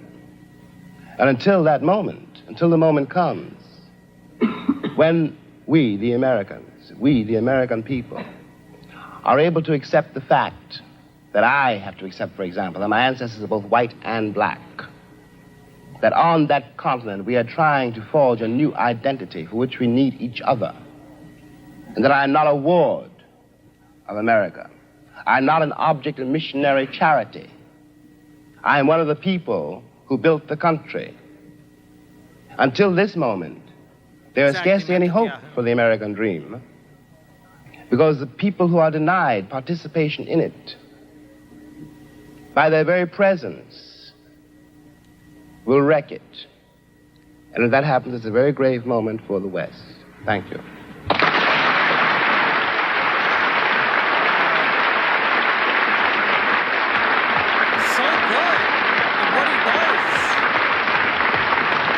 Like, he gave such a good speech, and, you know, part of me is like, this is an incredible opening statement. Like, rhetorical skills, 10 out of 10. But, like, another part of me is deeply sad because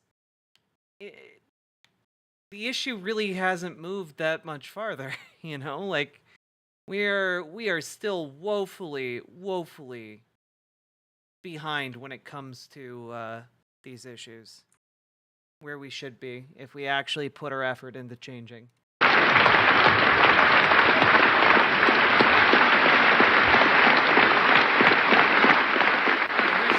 the cool thing. The opening statements are also tremendously moving moment now.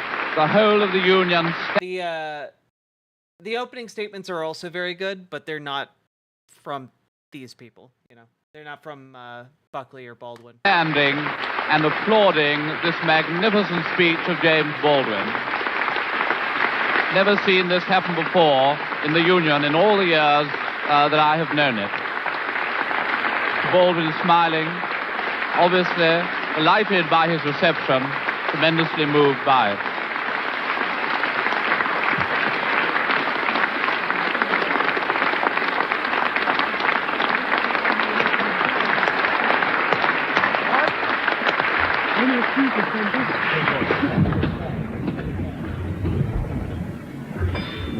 I am now very grateful and very pleased to be able to call on Mr. William F. Buckley, Jr. to speak forth to this motion.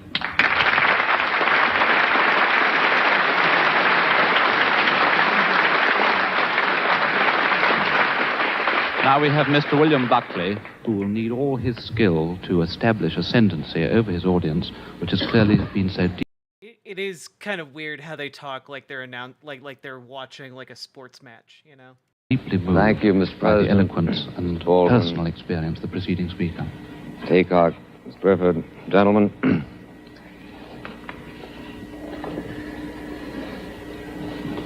seems to me that of all the indictments Mr. Baldwin has made of America, here tonight and in his copious literature of protest, the one that is most striking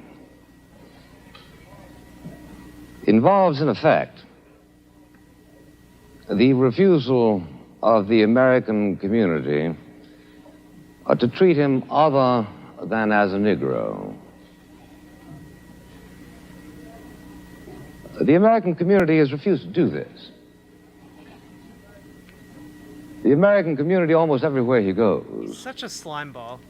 Treats him with the kind of unction, the kind of satisfaction at posturing carefully for his flagellations of our civilization, that indeed, quite properly, commands the contempt which he so eloquently showers upon us.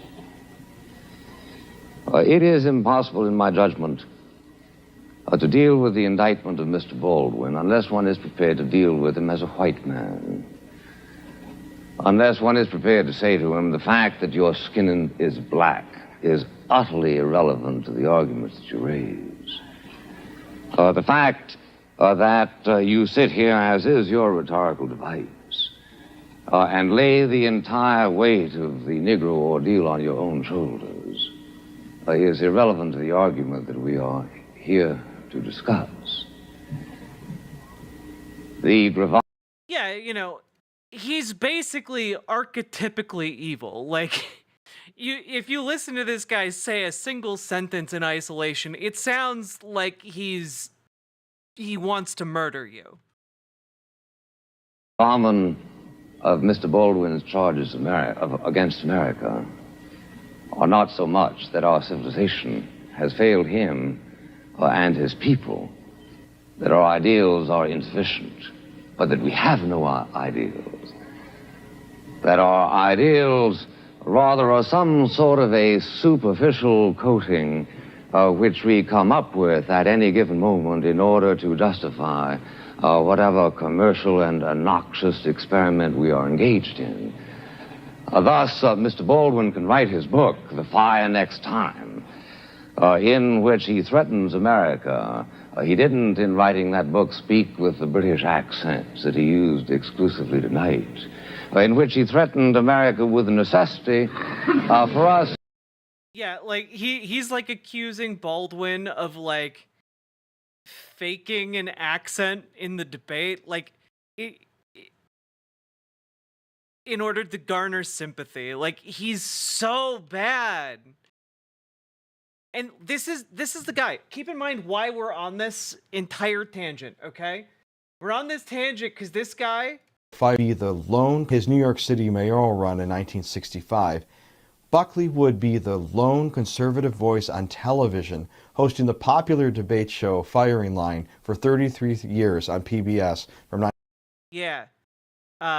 This evil villain got a recurring PBS show for over 3 decades. We're watching this entire, like, Buckley-Baldwin debate because this guy cannot stop, like, smirking about how great it is that William F. Buckley was just the bee's knees. ISI was the first national young conservative organization that helped spread conservative ideas on college campuses. Later on, after the 1964 presidential election and his New York City mayoral run in 1965, Buckley would be the lone conservative voice on television, hosting the popular debate show Firing Line for 33 years on PBS from 1966 to 1999. Yeah, Buckley is, like, cartoonishly evil, and they're, like, spending time in their training videos fluffing him up. And he's been dead for, like, 30 years now. To jettison... for us to jettison our entire civilization, the only thing that the white man has that the Negro should want, he said, is power. And he is treated from coast to coast in the United States with a kind of unctuous doesn't choose to give way. The interrupter must, and he has done. The interrupter is now set down. Goes beyond anything that was ever expected from the most servile Negro creature by a Southern family. I propose to pay him the honor this night. Listen to how he talks here. Listen to the words he just said. Creature by a Southern, beyond anything that was ever expected from the most servile Negro creature by a Southern family. I propose to pay him the honor creature.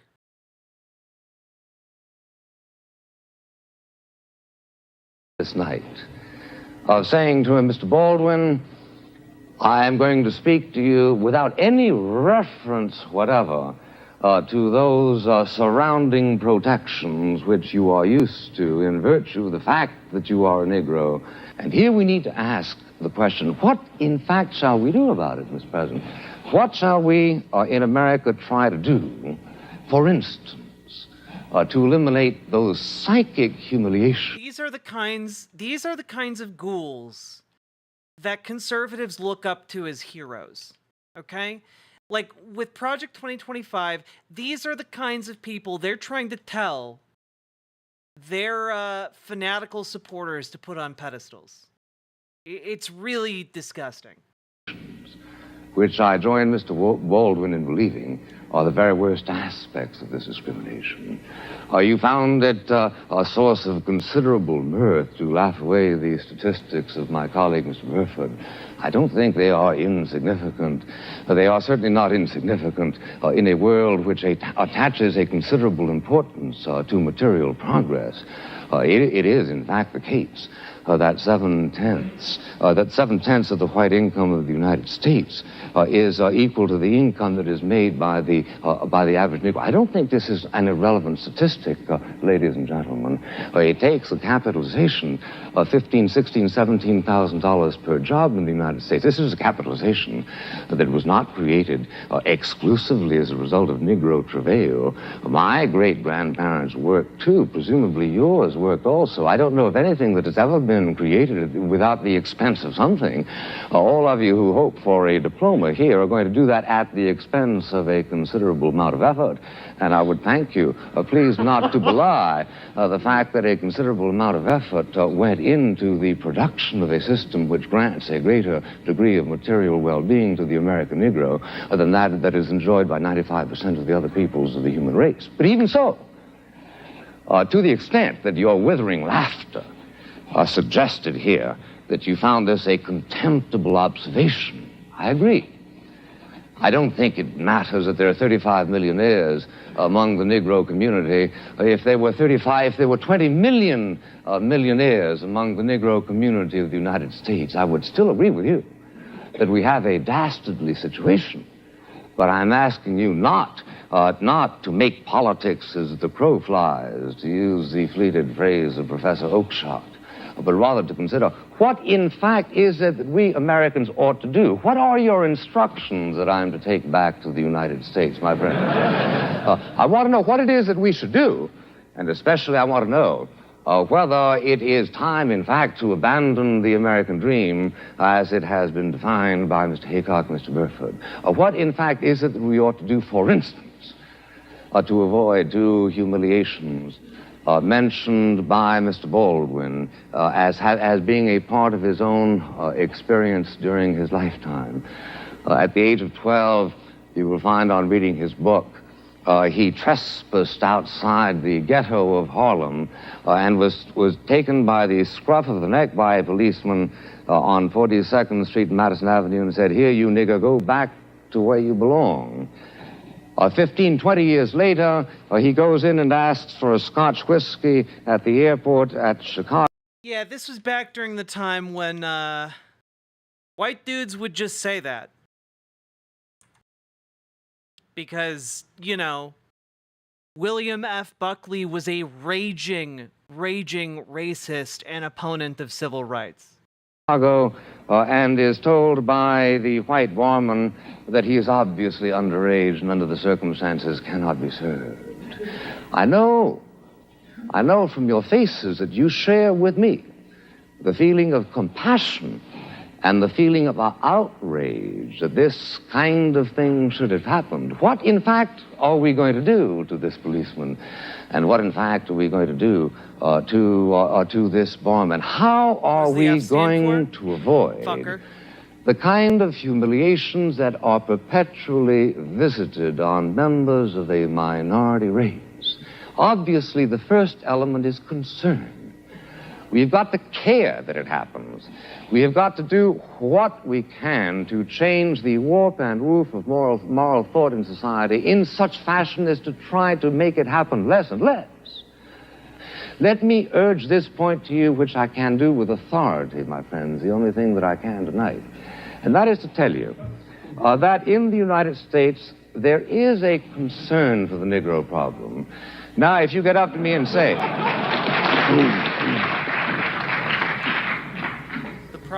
if you get up to me and say, well, now, is there the kind of concern that we, students of Cambridge, would show if the problem were our own? All I can say is I don't know. It may very well be that there has been some sort of a sunburst of moral enlightenment that has hit this community, so as to make it predictable that if you were the governors of the United States, the situation would change overnight. I'm prepared to grant this as a form of courtesy, Mr. President. But meanwhile, I'm saying to you that the engines of concern in the United States are working. The presence of Mr. Baldwin here tonight is in part a reflection of that concern. You cannot go to a university in the United States, a university in the United States presumably also governed by the Lord spiritual as you are, in which Mr. Baldwin is not the toast of the town. You cannot go to a university of the United States in which practically all other problems of public policy are preempted by the primary policy of concern for the Negro. I challenge you to name me another civilization, anytime, anywhere in the history of the world, in which the problems of a minority, which have been showing considerable material and political advancement, is as much a subject of dramatic concern as it is in the United States. Let me just say, finally, in case you need a translation from his 1965 rhetoric, he's saying, pre-civil rights black folk have never had it so good, so they should all just shut up because they're being offered a very special consideration by all of these very generous white people. You know, you guys have literally never had it so good, is his argument. Finally, ladies and gentlemen, this. There is no instant cure for the race problem in America. And anybody who tells you that there is a charlatan and ultimately a boring man. Boring precisely because he is then speaking in the kind of abstractions that do not relate to the human experience. The trouble in America where the Negro community is concerned is a very complicated one. I urge those of you who have an actual rather than a purely ideologized interest in the problem to read the book Beyond the Melting Pot by Professor Glaser, also co-author of The Lonely Crowd, a prominent Jewish intellectual, who points to the fact that the situation in America where the Negroes are concerned is extremely complex as a result of an unfortunate conjunction of two factors. One is the dreadful efforts to perpetuate discrimination by many individual American citizens as a result of their lack of that final and ultimate concern which some people are truly trying to agitate. The other is as a result of the failure of the Negro community itself to make certain exertions which were made by other minority groups during the American experience. If you can stand a statistic not of my own making, let me give you one which Professor Glaser considers as relevant. He says, for instance, in 1900, there were 3,500 Negro doctors in America. In 1960, there were 3,900, an increase in 400. Is this because there were no opportunities, as has been suggested by Mr. Haycock and also by Mr. Baldwin implicitly? No, says Professor Glaser. There are a great many medical schools who are by no means practice discrimination, who are anxious to receive and to train Negro doctors. There are scholarships available to put them through, but in fact that particular energy, which he remarks was so... One of the things conservatives are very interested in conserving are all of their arguments for why good things and progress on issues should never be pursued. Like, they conserve the same arguments. Like, Buckley's argument here has mostly been, hey, you guys have never had it so good, you know, because, you know, your movement has fought my movement and your movement has been winning. You guys have never had it so good. You should stop. You know, this is a very, like, if you look into, like, the rhetoric of Matt Walsh, the rhetoric of Candace Owens, the rhetoric of Ben Shapiro, you will see that being one of their biggest arguments. Yeah, like, if he started dropping points about DEI, would you at all blink? Because the rhetoric of conservatives today is almost identical. It's just different buzzwords. So noticeable in the Jewish community and to a certain and lesser extent in the Italian-Irish community, for some reason is not there.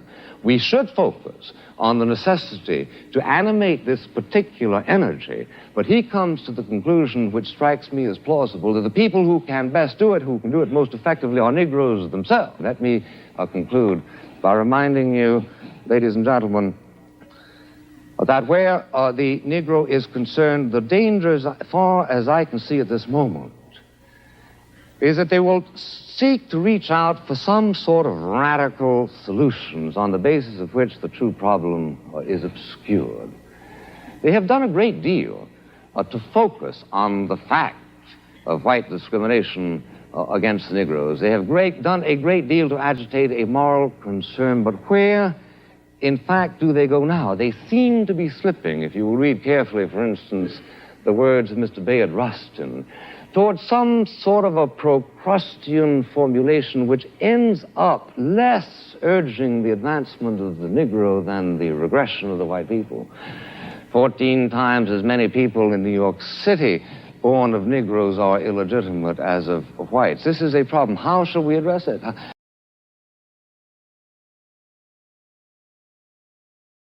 Chad, he's talking about the, like, he's basically recycling the conservative talking point of fatherlessness. Again, this is what I mean. They haven't gotten new arguments. They're just regurgitating the same point over and over. By seeking out laws that encourage illegitimacy in white people. This, unfortunately, tends to be the rhetorical momentum that some of their arguments are taking. One thing you might do, Mr. Buckley, is let them vote in Mississippi. I agree. I agree.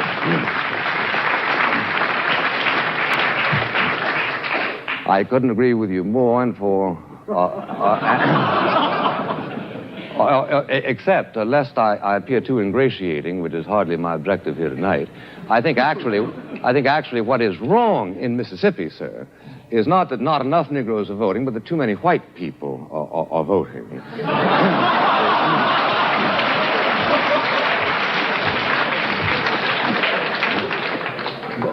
Booker T. Washington said... Booker T. Washington said that the important thing where Negroes are concerned is not that they hold public office, but that they be prepared to hold public office. Not that they vote, but that they be prepared to vote. He's saying that the lack of black voting rights is democratically decided because the people voting are white. He's basically saying, you know what can you do? The white people who do vote, they don't want black people to vote, and that's democracy, baby. Like, that's, yeah.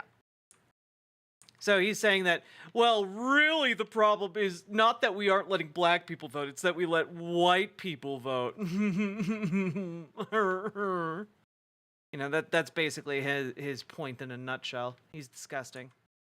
What are we going to do with the Negroes? Having taught the Negroes in Mississippi to despise Barnett, Ross Barnett, shall we then teach them to emulate their cousins in Harlem and adore Adam Clayton Powell, Jr.? It is much more complicated, sir, than simply the question of giving them the vote. If I were myself a constituent of the community of Mississippi at this moment, what I would do is vote to lift the standards of the vote so as to disqualify 65% of the white people who are presently voting. Not simply to give the... I say then that what we need is a considerable amount of frankness that acknowledges that there are two sets of difficulties. The difficulties of the white person who acts as white people and brown people and black people do all over the world to protect their own vested interests, who have, as all of the races in the entire world have, and suffer from a kind of a racial narcissism which tends always to convert every contingency into such a way as to maximize their own power. That, yes, we must do. But again,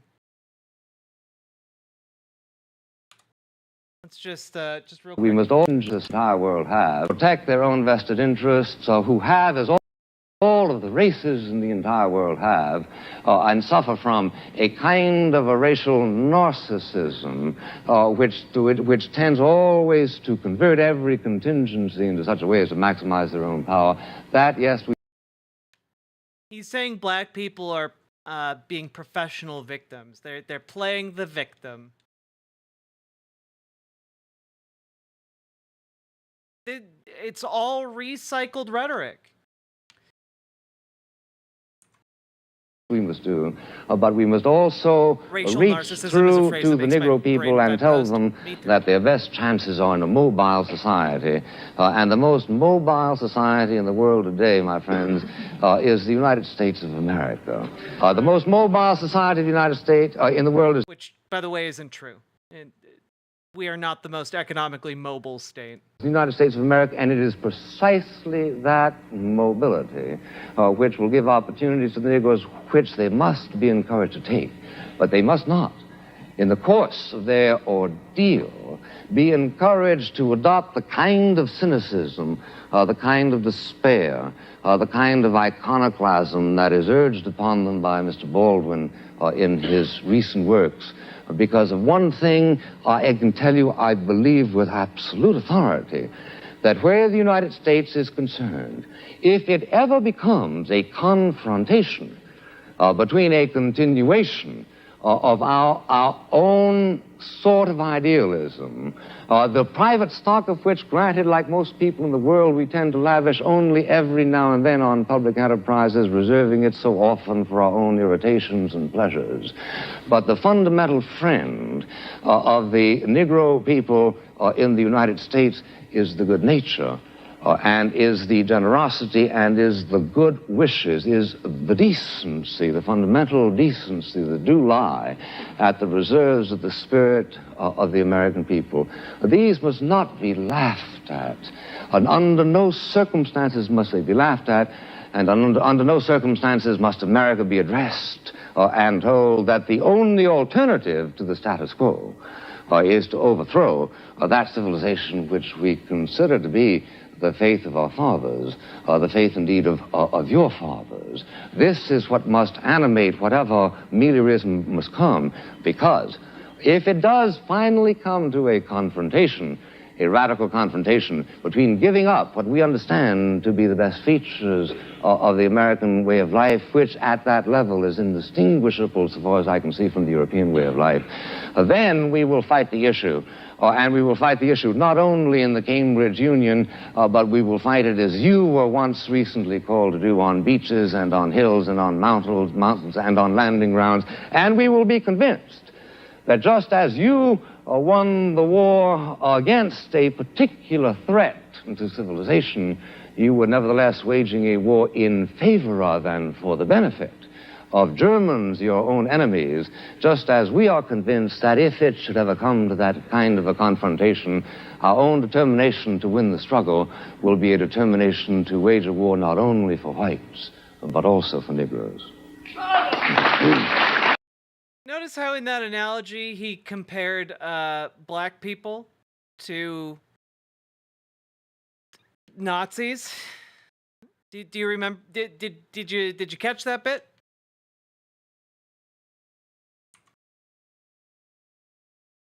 What an evil clown.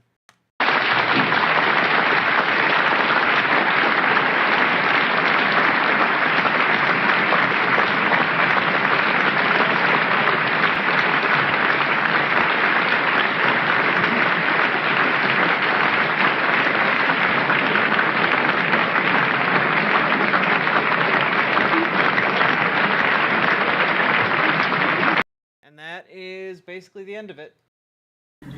They voted in favor of the motion being that the American dream is at the expense of the Negro.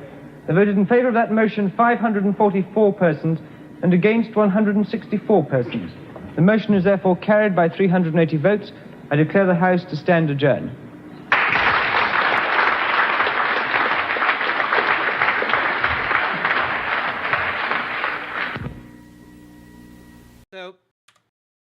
Adjourned. The motion 544, the American dream is at the expense of the Negro. They voted in favor of that motion 544 persons and against 164 persons. So James Baldwin was arguing that the American dream is at the expense of black folks, and he blew Buckley out of the water by like 400 votes. Baldwin mopped the floor with him. Yeah. So, I know that was a very, very long, detour. I feel like it was important for us to understand the ethos that this guy is trying to tell you and trying to spread with Project 2025, and in particular the inspiration that he and the heroism he is attributing to William F. Buckley, and how disgusting it actually is to put that front and center. All right. Yeah, Baldwin smoked his racist ass, and then they gave him a TV show for they gave not Baldwin. They gave Buckley a TV show for 30 years. Yeah. Yeah, make it make sense.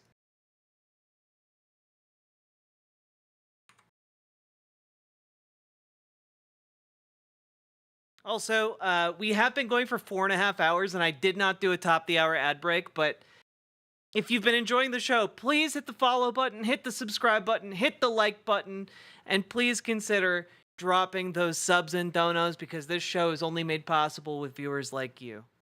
So, thank you for helping this to exist and helping us to go through this content, which is very boring, but very important. Though I would never call a Baldwin speech boring, so that was nice. That was a nice little detour to make a point.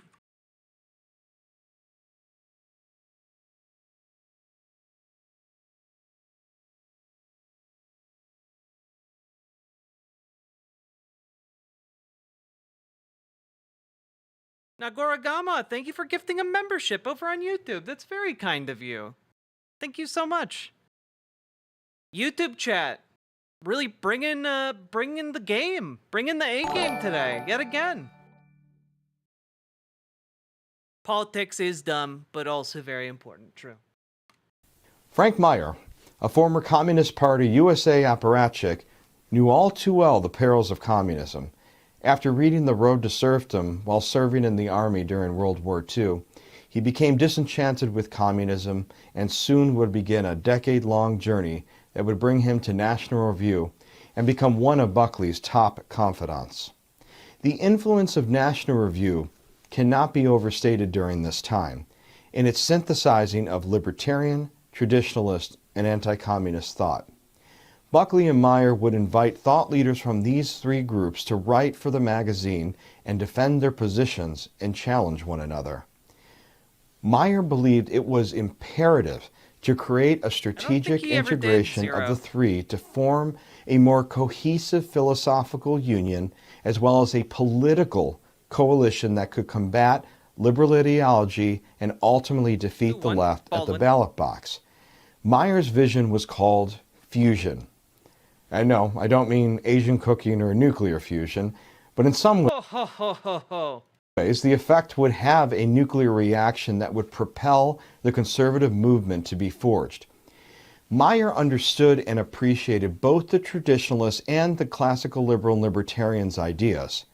While their emphases were different, one on economics and the other cultural, and that both at times viewed each other with suspicion, one being too individualist and the other being perceived as authoritarian, but both could support Western values and opposition to the welfare state, according to the Fund for American Studies senior scholar and fusionist expert Don Devine. And both branches believed that the rise of international communism was the greatest threat of all, and thus could find common cause with the anti-communists. An understanding was achieved that, according to Becky Norton Dunlop, the Heritage Foundation Ronald Reagan Distinguished Fellow, that conservatives would use libertarian means to pursue and achieve traditional social ends. Meyer would claim F. William F. Buckley and these Project 2025 clowns. There's a very spooky ghost in my apartment, but it has very correct political opinions. Little Morphine Annie, thank you for gifting a sub to QETP. I appreciate it. And also, thank you for answering the call to Dono. That a tension between liberty and virtue actually had always existed in America's consciousness, all the way back to our founding. So fusion had an intellectual heritage all sides could relate to. Thus, conservative fusion and the modern conservative movement were formed. Again, what he's talking about is just like conservatives hating communists and that going mainstream. Like, yeah, no shit, that was always going to be the case for conservatives. Because conservatives inherently defend capitalist values. You know, like, that's their main thing. That's their bread and butter. They're going to oppose anyone that's overturning that economic system. Forged. Meyer defends his case in a seminal book, In Defense of Freedom, A Conservative Credo, written in 1962, and would follow it up with his next book, What is Conservatism?, written in 1964. The latter was an attempt to forge conservative consensus among the different factions and features 12 brilliant essays by the likes of Hayek, Buckley, Kirk, journalist M. Stanton Evans, economist Wilhelm Röpke, Wilmore Kendall, John Chamberlain, and others. Meyer would edit it all and write the intro and conclusion chapters, tying it all together. Both books are masterpieces. Just want to say, conservatives are very easily impressed by people writing books, and I'm just here to say that, like, anyone can write a book about anything. You can write a book about an awful lot of subjects, but doesn't make it correct. Like, hey, guess what? Flat Earthers have written books, have written entire, very influential books on a variety of subjects. Are those Flat Earther books good? Are they worth it? Are they highly acclaimed? Sure, by people who already buy into their ideology, I guess. But not by normal people. God.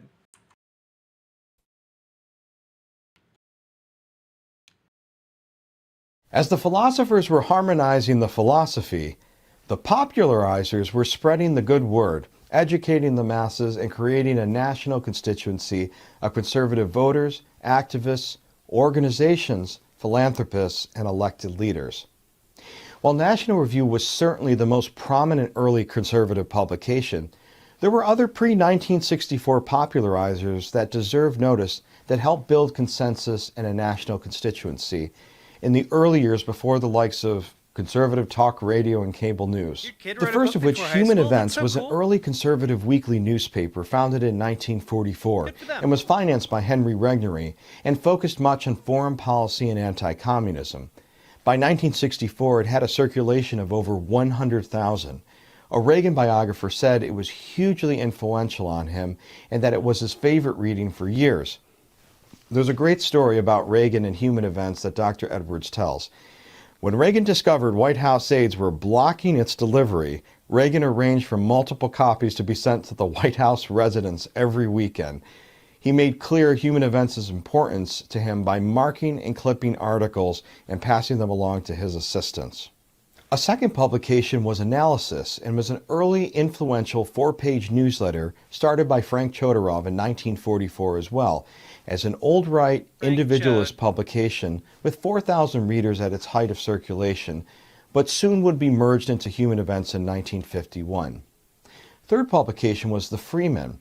It was an early libertarian publication founded in 1950 and would eventually be regularly published by the Foundation for Economic Education, or FEE, which was founded in 1948, which is considered to be the oldest libertarian think tank in the country. And finally, Modern Age was one of the earliest and influential traditionalist magazines started in 1957 by Russell Kirk, in close collaboration with Henry Regnery as well, which still exists and is published by ISI today. Each represented a leading thought group that would help promote their ideas. The Libertarians had The Freeman, Traditionalists had Modern Age, Anti-communists had Human Events, and Analysis was for the old right. National Review, though, would act as an ecumenical publication, bringing all these ideas together. Another popularizer worthy of mention was the Henry Regnery Company, now known as Regnery Publishing, which was created in 1947 by Henry Regnery. Other than National Review and the aforementioned periodicals, conservatism had no presence on radio and television, the other popular mediums at the time, and certainly none from any of the leading publishing houses. Regnery Publishing would serve as an early vehicle to help publish conservative-themed books and authors, such as Buckley's God and Man at Yale in 1951 and Russell Kirk's The Conservative Mind in 1953, as well as books by Albert J. Nock and James Burnham. An eventual sister company of Regnery Publishing would also form in 1964 called the Conservative Book Club, started by publisher Neil McCaffrey, which would help conservative books reach a nationwide audience. Their first employee was Ann Edwards, wife of conservative historian Dr. Lee Edwards, who assisted him in research for many books and co-authored one with him as well. The book club would soon become an important pipeline in educating a national conservative audience. Remember, at the time, there was no Amazon, Barnes & Noble, or Costco's back then. Amazing comedy Margie chops. Ross, the recent president of Regnery Publishing, who during her 20-year tenure produced more than 85 books on national bestseller lists, including 14 titles at #1, has often spoke about the 5 major tidal waves of conservative media that helped popularize its movement. In the beginning, as we've discussed in this presentation, influential conservative thought was first manifested through the publications of influential books, with authors ranging from Hayek, Buckley, Kirk, and Chambers.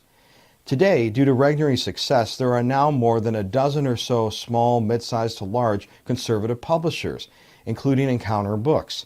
And a conservative imprint exists at most of the big publishing houses today, including HarperCollins' Broadside Books, Hachette Book Group Center Street, Simon & Schuster's Thresholds Edition, and Penguin Random House's Sentinel. Here are all of the places you can go to radicalize yourself. You can be racist just like me. The second vehicle would be the magazines and periodicals we've discussed as well, including National Review and Human Events. Magazines and periodicals would be published more regularly than books and would be able to better respond to the timely and newsworthy issues of the day. Future influential publications would arrive in the ensuing years, including Commentary, The American Spectator, The Weekly Standard, The American Conservative, Newsmax, First Things, The Claremont Review of Books, The New Criterion, and Why do conservatives jerk themselves off so much? Unironically, it's because they need to convince themselves that the thing they're doing is the right thing, you know? Like, they need to make sure, especially when you're making content for conservatives, you need to constantly stroke their ego to make them, like, basically like, oh yeah, this is the right thing. You're right, taking candy from babies is good, and we should do it more often, and we should be, less afraid of saying it openly. It really is that simple. And by repeating it and constantly stroking, like repeating the talking point and constantly stroking that ego position, like, you can just, like, essentially convince them that they are doing the right thing. Like, simple as. Many, many others. You used to In read, like, half these 1988, things. a third and very important vehicle was launched. Well, you can see this trend in, like, religious texts. A lot of religious texts will say things in rapid succession, like 3, 4, 5 times, in order to, like, really ingrain the idea in your head. It's a very similar process here. With the dissolution of the radio so-called fairness doctrine, and would allow for the rise of the great Rush Limbaugh and the voluminous talk radio industry. Rush Limbaugh. The great Rush Limbaugh. Congressional. What's the civilian award that Donald Trump was on about the other day? I was about to say the Medal of Freedom. Because he gave the highest civilian award you can give someone to Rush Limbaugh. It's quite silly, man. Like, we live in the silliest times. In, like, a bad way. Medal of would Freedom? become one of the most influential conservative voices for over 30 years. It would inspire legions of talk radio hosts and enthusiasts across the country. Talk radio today is dominated by conservative voices and is still a leading vehicle for discussing conservative ideas with local and national audiences. Top national shows include hosts Sean Hannity, Mark Levin, Glenn Beck, Mike Gallagher, Dennis Prager, Hugh Hewitt, Charlie Kirk, and many, many others. Wow, On October 7, bunch of 1996, winners right right before the 1996 presidential election, a small little cable news network launched, and within 6 years became the most watched cable news network in the country. And it was called Fox I'm of News. course talking about Rupert Murdoch's Fox News. I cannot understate the importance of Fox News. Fox would become an alternative to the mainstream media stronghold on traditional legacy TV media outlets. For the first time, conservatives had a channel on television that would allow for more fair and balanced coverage than what they would normally get from NBC, ABC, CBS, and CNN. And the fifth and final tidal wave would be the internet and social media. Now, in its beginnings, conservatives believed that media would finally be accessible and democratized and could help get their message out beyond all filters. Certainly, there were reasons to be hopeful. Matt Drudge, a libertarian of sorts, published the Monica Lewinsky story in 1998 in the Drudge Report. In 2004, CBS News anchor Dan Rather was fired from his job after he aired a knowingly false report about George W. Bush's military service, which was first noticed by bloggers online. And with the success of Andrew Breitbart and his news operations, he would inspire legions of online investigative journalists and social media activists. Obviously, we're now aware of big tech and many abuses on search engines and other social media sites. Yeah, don't look into why all those people are monsters, though. Don't do that. I'm sure they were righteous and their cause was just. But conservatives certainly have increased their influence and online following to a degree that no one could have ever imagined in 1955, the year National Review was founded. Every conceivable conservative publication has a website and is accessible to anyone with a computer, smartphone, or a tablet. As a speaker's prerogative, I'm sure Margie Ross wouldn't mind. I'm going to add one more tidal wave to this list, which would be podcasting. Certainly there is no shortage of podcasts these days, but conservatives, learning from the influence of talk radio, have taken advantage of the podosphere, as it has certainly democratized the talk radio show and has allowed for basically anyone to start their own program. Some of the top conservative-leaning podcasters include Ben Shapiro, Matt Walsh, Jordan Peterson, Megyn Kelly, Adam Carolla, and many, many more. Oh my god. Fuck, dude. Yeah, they're all so talented. Look at their hit show, Mr. Bircham. In 1964, Senator Barry Goldwater, the conservative hero from Arizona, would famously win the Republican nomination against New York Governor Nelson Rockefeller, who represented the liberal Eastern establishment of the Republican Party. And while Goldwater's victory was a recognition that the conservative movement had grown from a nascent movement of ideas into a powerful political force, Lyndon Johnson would handily defeat Goldwater in a huge landslide. But in defeat, Goldwater would become the most consequential loser in modern American history.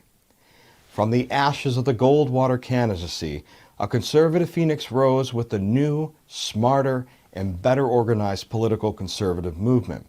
The campaign connected conservatives with other conservatives for the first time, neighbor to neighbor, organizer to organizer, from state to state. People started identifying themselves as conservatives, distinguishing themselves from Republicans. They were aware of and were reading National Review, or had read Goldwater's timeless fusionist book, The Conscience of a Conservative, written in 1960, or Phyllis Schlafly's defense of conservatism in A Choice, Not an Echo, written in 1964. Oh, God. Organizations would begin to pop up across the country to better organize conservatives, recruit conservative candidates, fundraise, advocate on public policy initiatives or referendums, and activate conservative constituencies on Election Day to get out and vote. A few of these new influential organizations... Yeah, basically all of the names he throws out there are terrible people. ...would be the American Conservative Union, founded in 1964, which would eventually host the annual CPAC convention, which is the largest annual conservative gathering. Another group, the Philadelphia Society, founded in 1964, is an organization of movement and civic leaders, academics, journalists, clergy, and business professionals dedicated to the goal of deepening and educating others on the intellectual foundations of conservatism. Another group, the National Right to Work Legal Defense Foundation, founded in 1968, would counter the radical labor movements at the time on a state and national level. And Young Americans for Freedom, while founded in 1960, was the only other major young conservative organization on college campuses, aside from ISI, that had reached fever-pitch participation with their help in organizing young conservatives for Goldwater.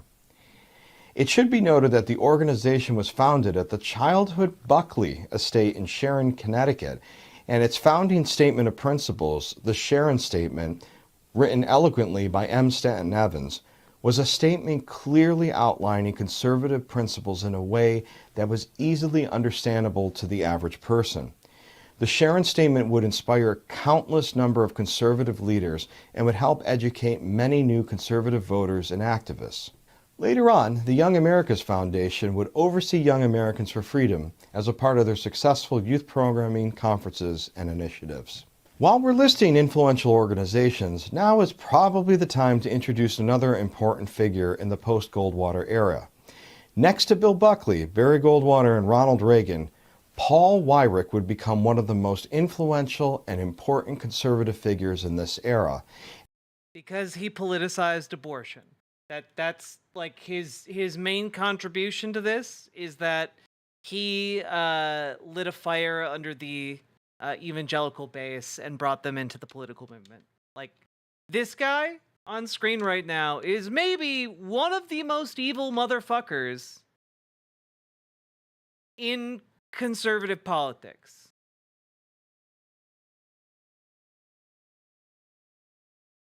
And would become a successful conservative movement entrepreneur. Inspired by the Goldwater campaign, Weyrich left his career in journalism and began to work in conservative politics. He's credited with founding or co-founding a number of influential organizations, including the Heritage Foundation, along with Dr. Edwin Fulner and Joseph Coors. The Heritage Foundation, founded in 1973, is the largest and most influential conservative think tank in America, if not the world. Weyrich, Fulner, and Coors believe that a more proactive, fusionist conservative think tank was necessary in promoting conservative public policy ideas and making sure that those policy proposals were easy to understand and readily accessible to members of Congress and their staffs before votes took place. The next group was the American Legislative Exchange Council, or ALEC, and was also co-founded by Weyrich in 1973, and has been described as a forum for conservative-leaning state legislators and private sector members to collaborate and draft model legislation that members could customize and introduce for debate in their own state legislatures. ALEC would provide a great service by helping conservative legislators from... Can I just say, like... ALEC would provide a I'm actually shocked. Great service by helping conservative legislators from all over the country connect and collaborate. That's not what ALEC did, okay? ALEC is an acronym. It stands for the American Legislative Executive Council, okay? What ALEC is a lobbying group. It is a group of corporate interests, a gigantic group of lobbyists for private companies that writes legislation and then hands that legislation to Republicans. There have been bills introduced across the country that still have ALEC's like signature on them, like that still have the letterhead from ALEC on them because ALEC wrote them. Like, he's to really get you to understand like what is so weird about what he's talking about right now. He's essentially bragging about like private prisons being able to write legislation directly, hand it to politicians they've paid off, and then get it passed into law.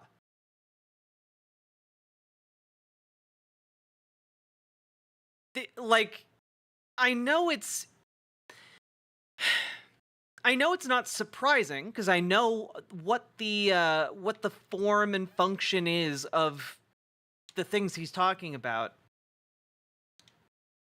But what's shocking to me is how brazen it is. He's just straight up going, yeah, this is what they do, and it's a good thing. They help organize our conservative lawmakers. Yeah, that's what they're doing. No, they're writing bills that have been bought and paid for. That's what they do. We've known this, by the way, for like 20 years, and ALEC is still around because we haven't reformed campaign finance laws. Whenever people talk about reforming campaign finance or doing away with Citizens United, what they mean is essentially we need to make groups like ALEC illegal. We need to make lobbying the government with millions of dollars illegal. You know, we need like to actually clamp down on this shit because it is ridiculous. The level of corporate infiltration of American politics. This should not be allowed. In any civilized society that values democracy, this is anathema. This is corruption. And we should, like, not even allow it within spitting distance of any building in which lawmaking is done. The other major group was the Republican Study Committee, which is considered legalized the bribery. original U.S. House of Representatives Conservative Caucus, was co-founded by Weyrich as well in 1973. The purpose of the RSC would be to keep watch on the Republican leadership, as they were sometimes viewed as too moderate. Eventually, they would propose their own alternative conservative legislation to rally conservative members of Congress around it.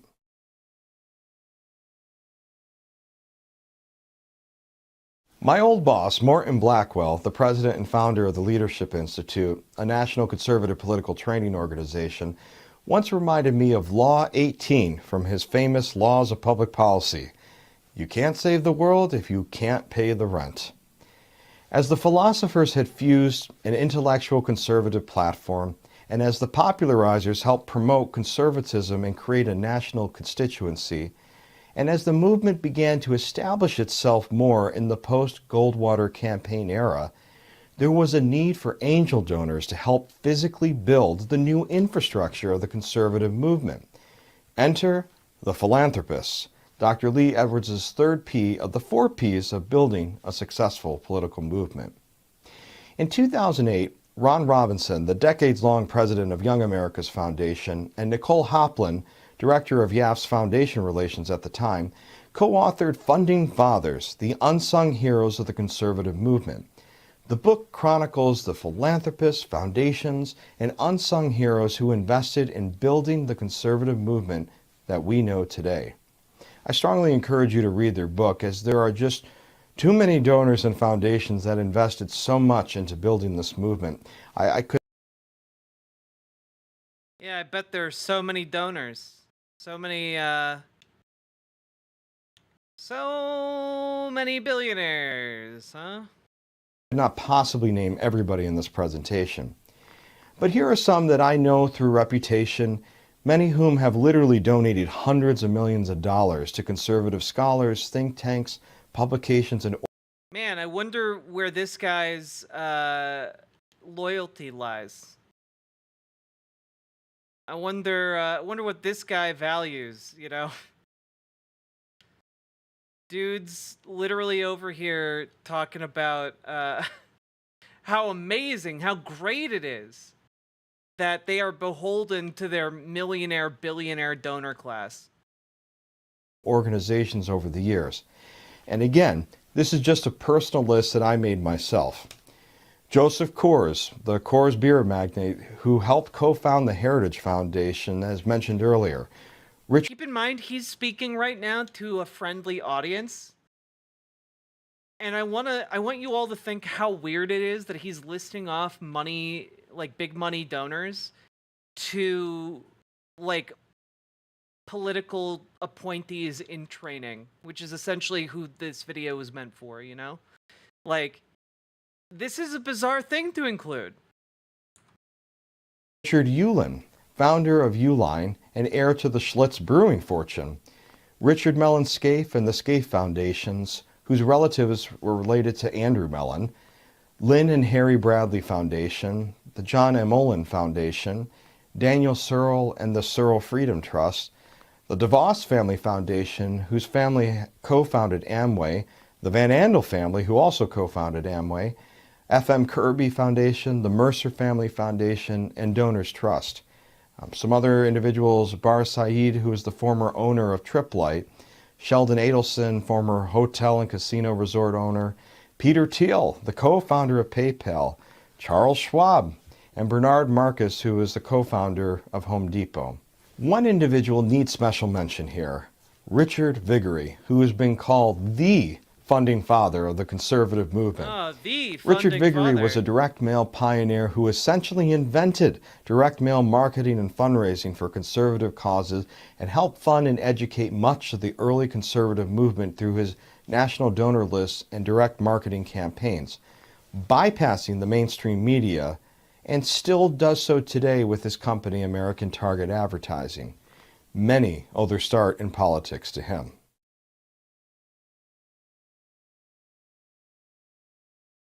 Also during this post-Goldwater campaign period, there would emerge two new legs of the proverbial conservative movement stool. As the conservative movement grew... You know, excellent point, the Shreyax. Like, these people will constantly harp on about how George Soros has corrupted, like, the democratic process because he's funding all of these left-wing projects, right? But they don't have any problem with the corruption in their side of the aisle, you know? Like, it's not like they're, oh yeah, we really need to get rid of these big money donors. Like, no, they literally sell the Congressional Medal of Freedom. Like, Donald Trump just gave it to Sheldon Adelson's widow. You know, like, they don't care. They'll do anything and everything. They don't actually have values. You know? They don't have positions that they will be consistent on. and new challenges arrived, so did other strands. Dr. George Nash would categorize the new groups as the neoconservatives and social conservatives. The neoconservatives were former liberals who felt mugged by reality.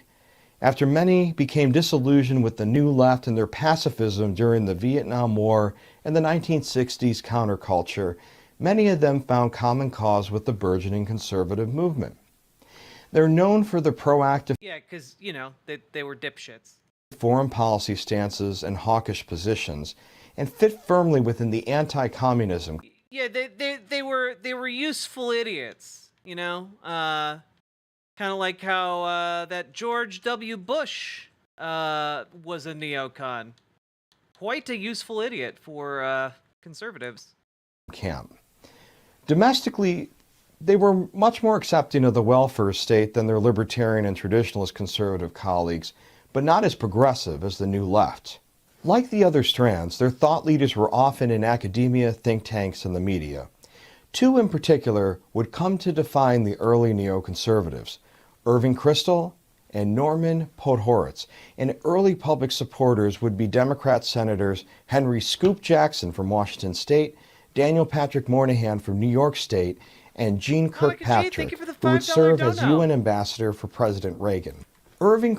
For some reason, it's not reading off your dono, but hey, Chica, kind of trying day, but I wanted to say good night and love y'all. Remember, homies, the Lavender Scare was even more detrimental than the Red Scare. It's true. Less reported on, too. Also, thank you very much. Get good sleep, okay? Kristol was known as the godfather of neoconservatism. He was a prolific writer and helped co-found many publications that would promote neoconservative ideas, including co-founding the Public Interest and the National Interest publications, and would later spend much of his career as a senior fellow at the American Enterprise Institute, helping to lead and shape its foreign policy outlook. AEI is one of the oldest and most influential right-leaning think tanks in D.C. Again, this is like jerking off every major think tank that has created this evil, vile Voltron of Project 2025. You know, of American fascist.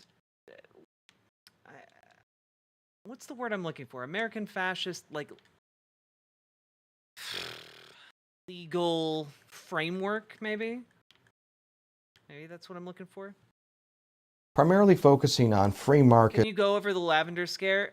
In broad terms, I want to keep it short. The Lavender Scare was like the Red Scare, except essentially people, instead of being afraid that their neighbors were communists, they were afraid that their neighbors were gay.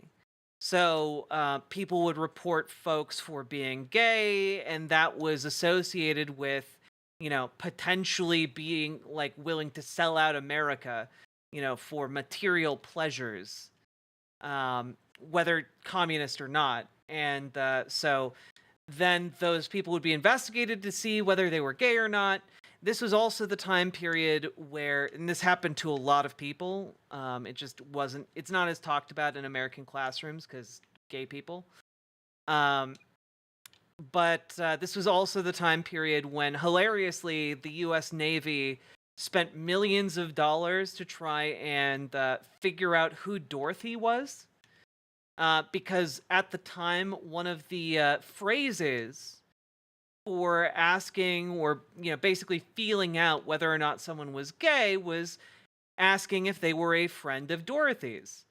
And so the U.S. Navy and, like, U.S. State Department, like, came to believe that Dorothy was, like, a real person and that they needed to find her to see if they could, you know, win her over to work for the U.S. government. And the reason Dorothy was the name being asked about, by the way, was because the gays loved The Wizard of Oz, okay? It's a very gay-coded film. Gay people loved it. And so asking if someone was a friend of Dorothy was that just came to be a turn of phrase. It's similar to how in the 90s, after Ellen DeGeneres came out, people started asking, are you a friend of Ellen? Because that was like asking, are you gay? Huh? So, yeah. Are you serious? Yes. They spent literally millions of dollars trying to figure out whether or not Dorothy from The Wizard of Oz was a real person to use in their fight against, like, communism and, like, shoring up American loyalties. They thought that, like, Dorothy was the name of a woman at the center of, like, a gigantic, like, gay, like, brothel situation, like trap, like they thought Dorothy was all kinds of things, and then eventually realized their mistake and quietly shut themselves down. It's a very very silly story. Friend of Red Jenny. Damn, Dragon Age Inquisition reference. Nice. It's an enterprise in hawkish foreign policy. AEI would soon become associated as the primary think tank home for neoconservatives.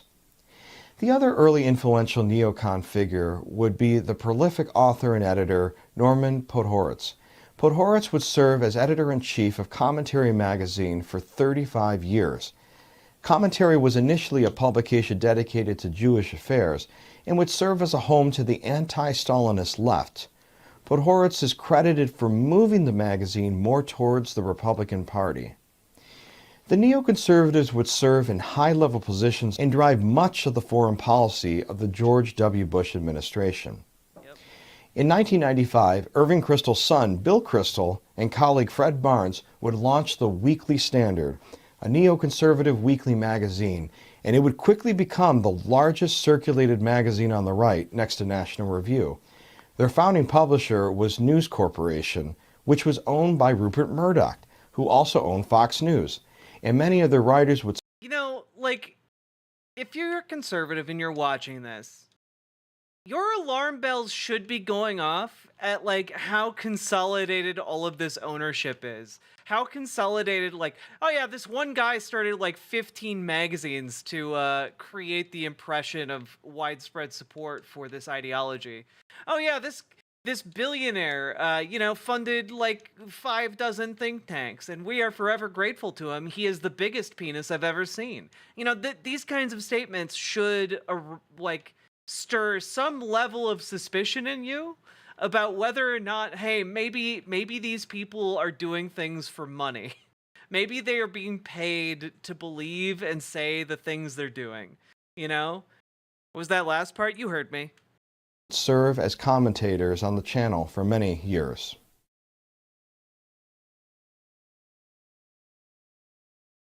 The other burgeoning group on the right were what Dr. George Nash called the religious right, or who are also known as the social conservatives. In response to the infamous Roe v. Wade Supreme Court decision, the so-called Equal Rights Amendment, and Jimmy Carter's attempted rescission of tax exemptions for non-public schools, a rising faith-based... Just as an FYI, the reason Jimmy Carter was going to revoke those exemptions was because they didn't want to integrate their schools. But this moment in time was used to radicalize conservatives, in particular under the guise of like, oh, they're attacking religious liberty. And nowadays, by the way, they continue using this statement. They just don't elaborate that the religious liberty in question was to have white-only schools. You know? But they use that moment to kind of activate the evangelical conservative movement. And then after they lost on that issue, in order to keep them as a relevant base for the conservative movement, they radicalized evangelicals on the topic of abortion.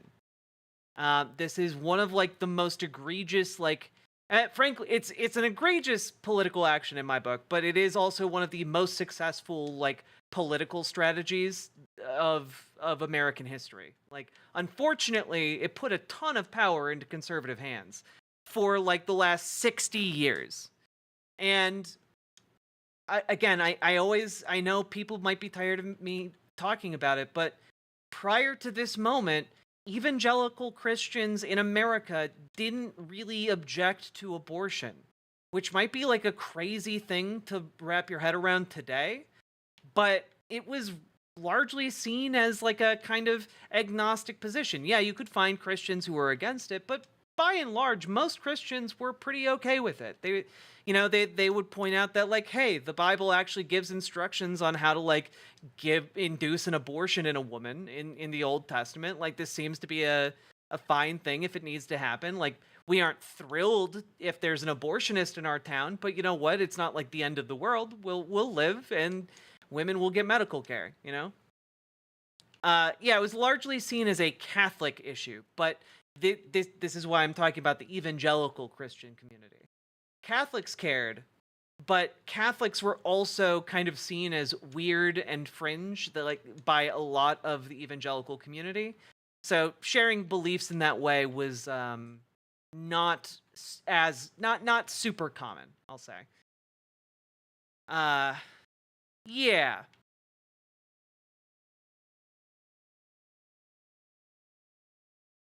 But I love that this guy knows, like, I can't say that they were being attacked for, integrating religious schools. I have to say they were threatening the tax exemption of religious schools. Yeah. I'm not going to elaborate on it. Religious right, primarily concerned with culture war issues, would become an indelible force and grassroots bloc of the growing conservative movement. The early influential social conservative organizations started in the 1970s were Eagle Forum, Concerned Women for America, and the Moral Majority, to just name a few. Eagle Forum was founded by conservative heroine Phyllis Schlafly, who was a prolific author and activist. Her best-selling book, A Choice, Not an Echo, written in 1964 in support of Barry Goldwater's presidential campaign, was hugely influential in gathering support for Goldwater and educating countless millions about conservatism. Yeah. Can I get this? Yeah. There we go. Wait, no. We don't want that. We want...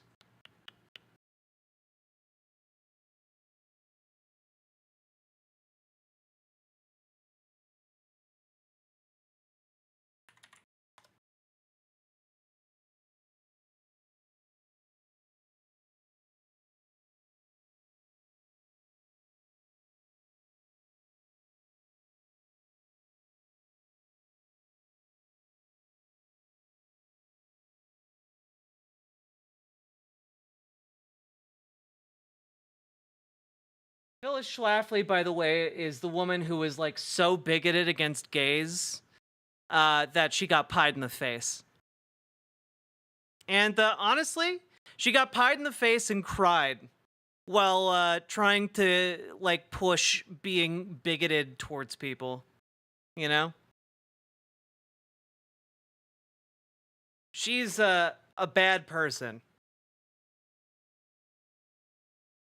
Yeah, this was also during like the time of Anita Bryant. Yeah. But Phyllis Schlafly also got pied, is my understanding. No, guys. Phyllis Schlafly was also pied. Let's see. The pie incident, like many other scenes in the series, is based on a true story from Schlafly's life. From the 1970s to the 1990s, a man named Aaron K. pied public figures who he considered detestable, which, like, well done, sir. From right-wing journalists to CIA chiefs, anti-abortion protesters, and Andy Warhol, K was part of the Youth International Party, aka the Yippies, a group of stoner anti-war activists that John Waters once described as smart-ass, late 1960s fake revolutionaries who think riots are a good place to get lucky for sex.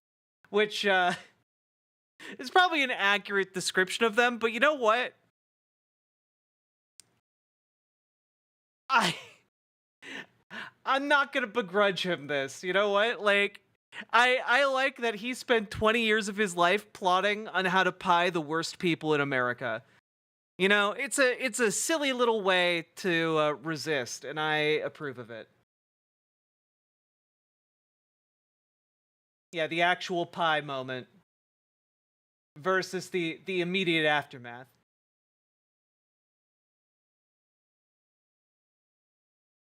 The actual incident went down on the Women's National Republican Club luncheon at the Waldorf Astoria Hotel in New York City. Kay got in with a fake press pass under the pseudonym David Simon, in reference to the nursery rhyme Simple Simon met a pie man. He wore a borrowed suit to slide into a sea of Republican slime. He nevertheless stuck out because, unlike his Mrs. America counterpart, he had an unkempt mustache and collar-length hair, unlike the clean-cut crowd. And he had a paparazzi photographer by his side. We all go to the grand ballroom. I played along with the dance, said Kay. We saw these two security dicks at the entrance of the ballroom. I had to wait for them to leave so I could do the pie and make a clean getaway. What a goddamn legend. When Kay's friend, Nancy Borman, then editor of the feminist newspaper The Majority Report, approached Schlafly, he pulled out the pie from his briefcase. He got the pie at a Greenwich Village bakery. I walked up to Phyllis, placed it on her face, Kay said, and I said, "That's for the ERA, you bitch," and walked right out. Kay's photographer sold the shots to the Associated Press, which were published widely. It looked like something out of a Charlie Chaplin film, these sequential photos. Excellent, excellent work.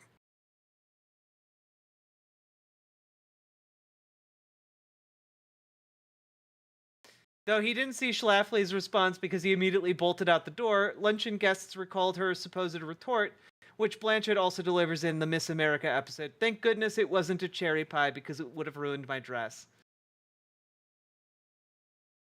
Kay said he chose an apple pie because it's a classic American staple, but he does have one regret all these years later. I wish it was a cherry, raspberry, or blueberry pie to add some color to it, he said. I was being too nice with apple pie. What an incredible hero. What a hero. My God. This is you know what? If you're going to do some like real world political hijinks solo, like this is a way to do it, you know? Do you think pieing someone's face is more or less rhetorically effective than James Baldwin? I think they are differently effective. Like they're not. It's not the same. It's not the same type of thing. This man's my hero. 10 out of 10. Oh God, we've been learning a lot of history today.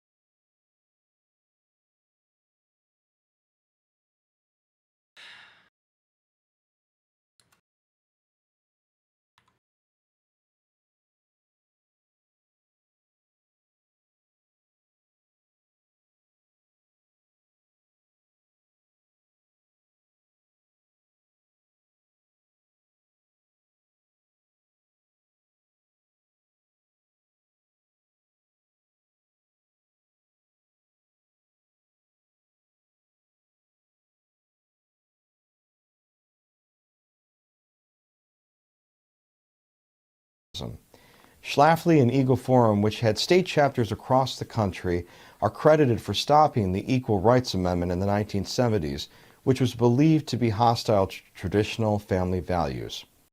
Wow, what a real hero. Stopping the bill that would have made men and women equal under the law. What a conservative hero. Good job, Phyllis Schlafly. What a man. People who support her are definitely not evil as hell.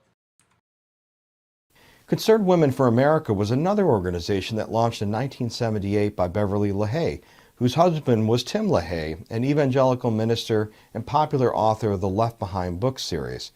Like Eagle Forum, Cool. they stood against radical feminism but were much more involved in legislative battles on Capitol Hill. The other influential group was the Moral Majority, founded by Baptist minister Jerry Falwell and Paul Weyrich. And Weyrich was the one who came up with the name Moral Majority. At its peak, it had 4 million members with 20 state chapters and became one of the most influential lobbying groups in the country, and certainly throughout the Reagan presidency.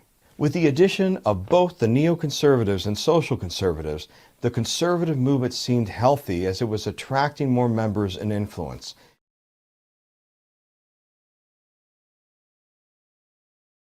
The culmination of these 5 groups, plus the national... How do you listen to this and not realize you're the villain in the story, my guy?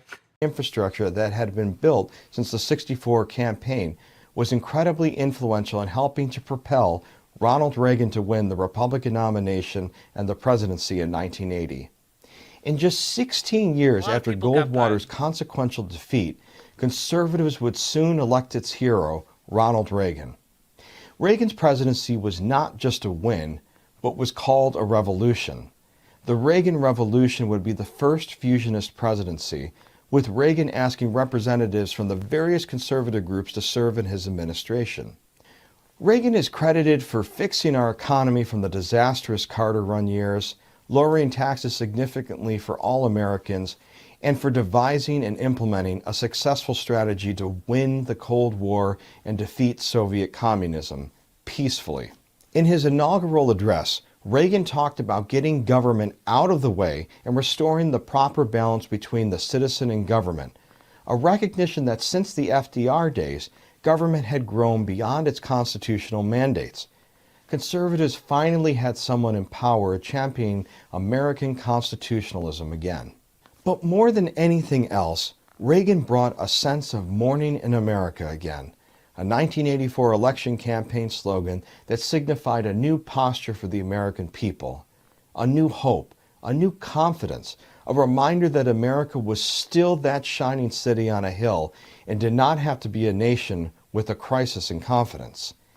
The Reagan presidency would fully legitimize a conservative movement that had its early beginnings just a few decades ago and would fundamentally change the American political landscape. Today, conservatives enjoy widespread acceptance and legitimacy and is the driving grassroots force behind a major political party. Now, there are still boundless challenges for the conservative movement as seen throughout the last few years and with much pessimism for the times we now live in. But as Dr. Edwards once reminded me, conservatives have had even greater challenges when a conservative movement didn't exist at all.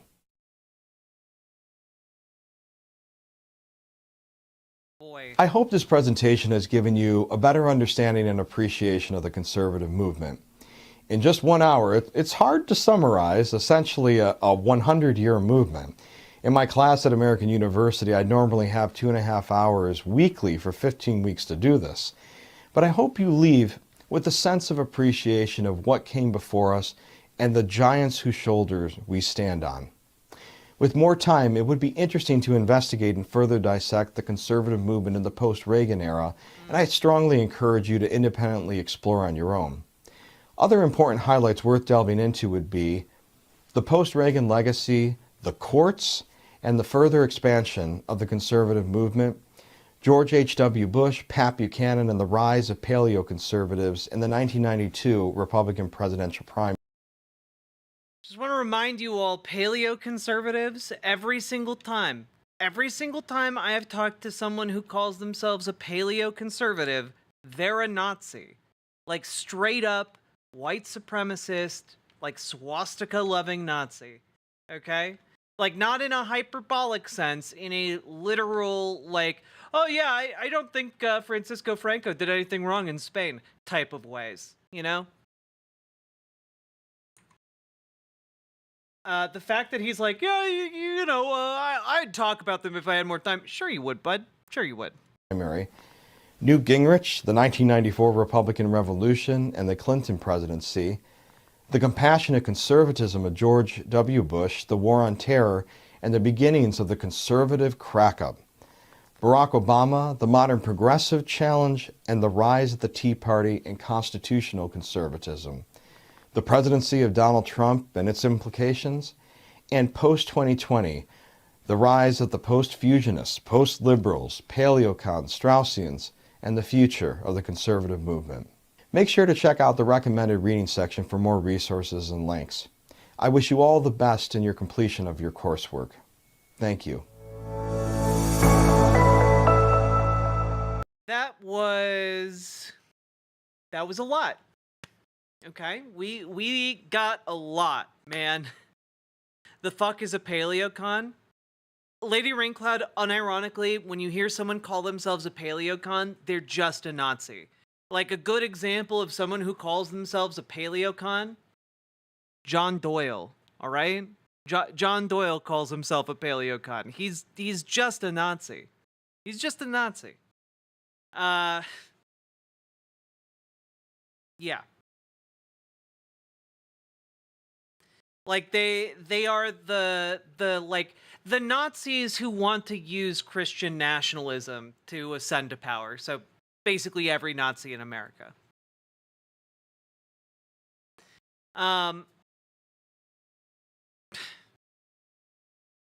Here's the video of Phyllis getting pied. I can't click on it, sorry. So I think here we really have like a very clear mask off moment where they're selling their fervent believers historically inaccurate visions of what the conservative movement has been, and are basically trying to tell them, hey everyone, look, you're doing the right thing. Look at all these great people who are... Do you like beer? Do you like those beers that I named? Guess what? They're with us, all right? So don't feel bad about what you're doing. Look at all these great conservative... You've heard of Rupert Murdoch, haven't you? You've heard of Fox News. You're just another part... You're another link in the chain, okay? Throw yourselves on this pyre. It's okay. It'll only be hot for a moment. Like, it's some real evil stuff going on here. So that took us like 3 hours to get through, but I hope that my additional context helped to make that palatable. I hoped that I made that more intelligible for you guys and more palatable, because good golly, how horrid was it? We took a break in the middle to learn who William F. Buckley is by watching the debate between James Baldwin and Buckley, and it was a good time. But if you've gotten anything positive out of the show today, please hit the follow button on Twitch. I've been going for 5.5 hours. Hit the subscribe button on YouTube. Like the YouTube stream. Share it with your friends, your family, your dog, your hamster, your Pidgeotto, whatever you got. You know, share it around. And also, please consider supporting stream with subs, donos, memberships, super chats, bits, what have you, because this show is only possible because you guys support me. It's the only reason I'm able to put together, to spend the time going through all of Project 2025 with you guys. And it's been a lot, guys. So if I'm doing anything you think is valuable, please consider supporting however you can. Woo! Imagine not hitting the like button the moment you enter stream. Couldn't be me. My energy is sapped. Fair enough. Do they have to fill in a workbook for this too? Yeah, they're probably encouraged to basically do homework on this.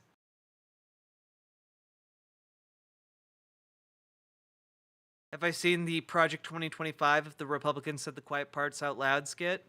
No, though I imagine it's probably copywritten. Does Jack like her own streams? No, actually. Should I be? Is that a weird thing to do? I usually don't,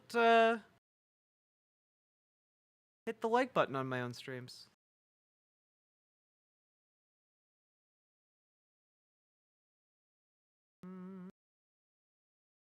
Shouldn't you be taking a huge ass break now? Maybe. But I wanted to chat with you guys for a bit. I'm going to be taking a huge ass break starting Monday, so it's made by a left-leaning YouTube guy. That doesn't mean it's not copywritten. How does one take an ass break? I could answer that question, but I don't want to. Oh, it's a Steve Shives video? I'd watch a Steve Shives video.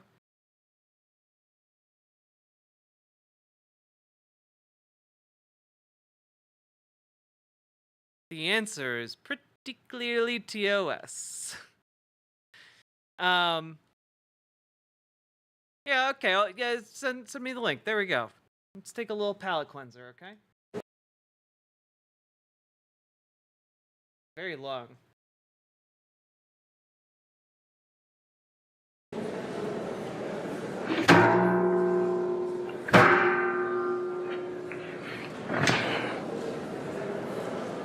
Is this everybody? We're waiting on who? I'm going. If I could have your attention. If I could have your attention! Which is a polite way of saying, shut up and sit down and open your ears. You know why I'm here? Shut up. Let me get something straight with all of you right now. I'm going to say some things here, things that you shitheads need to hear. I'm going to phrase some of those things as questions. Those are rhetorical questions. I don't want you to answer like this hammerhead over here just tried to. I don't want you to talk. I'm here to talk. You're here to listen and then to leave here and do what I just told you to do. Got it? Don't talk. Why am I here? Why am I here with you instead of collecting checks from our donors and taking a victory lap after that debate a few weeks ago? That debate where their guy sounded like he couldn't have given a clear answer if the question was asking his name. That debate that should have guaranteed that this next election would just be a slow walk back to the White House for us. That debate that should have guaranteed that this next election would be the last election. Why am I here talking to you after that? What's the first rule of Project 2025? You don't talk about Project 2025. What's the second rule of Project? Aw, Fall Girl Audie. My friend who follows you and introduced me to your existence challenged my shy self to comment. Look amazing and your voice is incredible. Thank you, Fall Girl. And thank you for overcoming your shyness. We love all of our chatters here, but we also love our lurkers. So, whenever you feel comfortable, feel free to chime in. 2025. You don't talk about Project 2025. What's the third rule of Project 2025? You don't fucking talk about Project 2025! I'm sure you've all heard that before. I'm sure you all know that. That being the case, I'm wondering why I'm suddenly reading about Project 2025 in Esquire magazine and seeing people talk about it on CBS News and MSNBC and seeing people tweeting about how, according to Google, the number of searches related to Project 2025 has suddenly gone through the ceiling recently, and seeing Democrats running ads knocking us for Project 2025. I told you Federalist Society geeks, I told you Heritage Foundation dorks to keep your fucking dick suckers closed about Project 2025. What did you do? You put up a website. You published a 900-page manifesto. One of you brainless shits gave a speech at a conference where you said out loud that you supported Christian nationalism. Where are you? Are you here? Yeah. Speedy. I'm talking about you. Put your hand down, you mouth-breathing half-wit. What did I say about Project 2025? That our people would be on board, but if the other side or the media found out about it, they could use it against us. Well, look what's happening. Holy shit. What's the goal? Banning abortion? Deporting immigrants? Putting the unitary executive theory into practice? No! The goal is to win. None of the things we want to do after we win happen unless we win. The goal is to take power and more power and more power, and if any of you are thinking about anything else, you need to screw your head on. Oh, you just love going up on stage and getting cheered at CPAC and NatCon, don't you? Does it feel good to have the pigs in our base oinking their approval make you feel like a big shot? You know what makes me feel like a big shot? Being a big shot! You want to be a big shot? You need money, you need influence, you need power. And all it does when you go on TV or get up on stage or write books or post on websites and give our whole fucking game plan away is give them ammunition to use against us.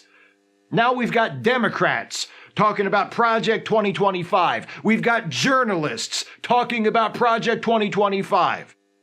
We've got celebrities talking about Project 2025. We've got late night talk show hosts talking about Project 2025. We've got our guy having to sound like even more of a clueless fuck than he usually does and deny that he knows anything about Project 2025 when most of you shitheads worked for him.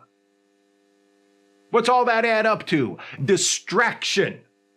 Distraction from our message, from our strategy, from what we need to do. They get distracted. We don't. That's why we win. Their guy has a bad debate, and they've been having a collective panic attack ever since. Our guy spent that same debate lying his ass off, just spraying the camera with a fire hose of bullshit for an hour and a half. Are we panicking? Are we talking about finding a new nominee? Are we acting like it's even worth talking about? No, we're not. They piss their pants in public. We don't. That's why we win. Of course we're fascists. No shit. Fucking newsflash. We're fascists. We know it. They know it. But we don't need to give them documentation of it. This is all supposed to be deniable until it's too late for them to do anything about it. You get that? Right? I assumed you did. Apparently I was incorrect. Because if you got it, I wouldn't be seeing so many of you on TV or on podcasts or in print talking about how this is a Christian nation and we're going to get rid of separation of church and state and make the Constitution subservient to the Bible and blah, blah, blah. We are so close to running this entire show and not even needing a Constitution anymore. And I swear to God, if you fucking sky pilots fuck this up for us, whatever hell you imagine when you say you widow puellos at bedtime will be like a hand job from your teenage mistress on a Ferris wheel compared to what I turn your life into. Here's some of what you all have had to say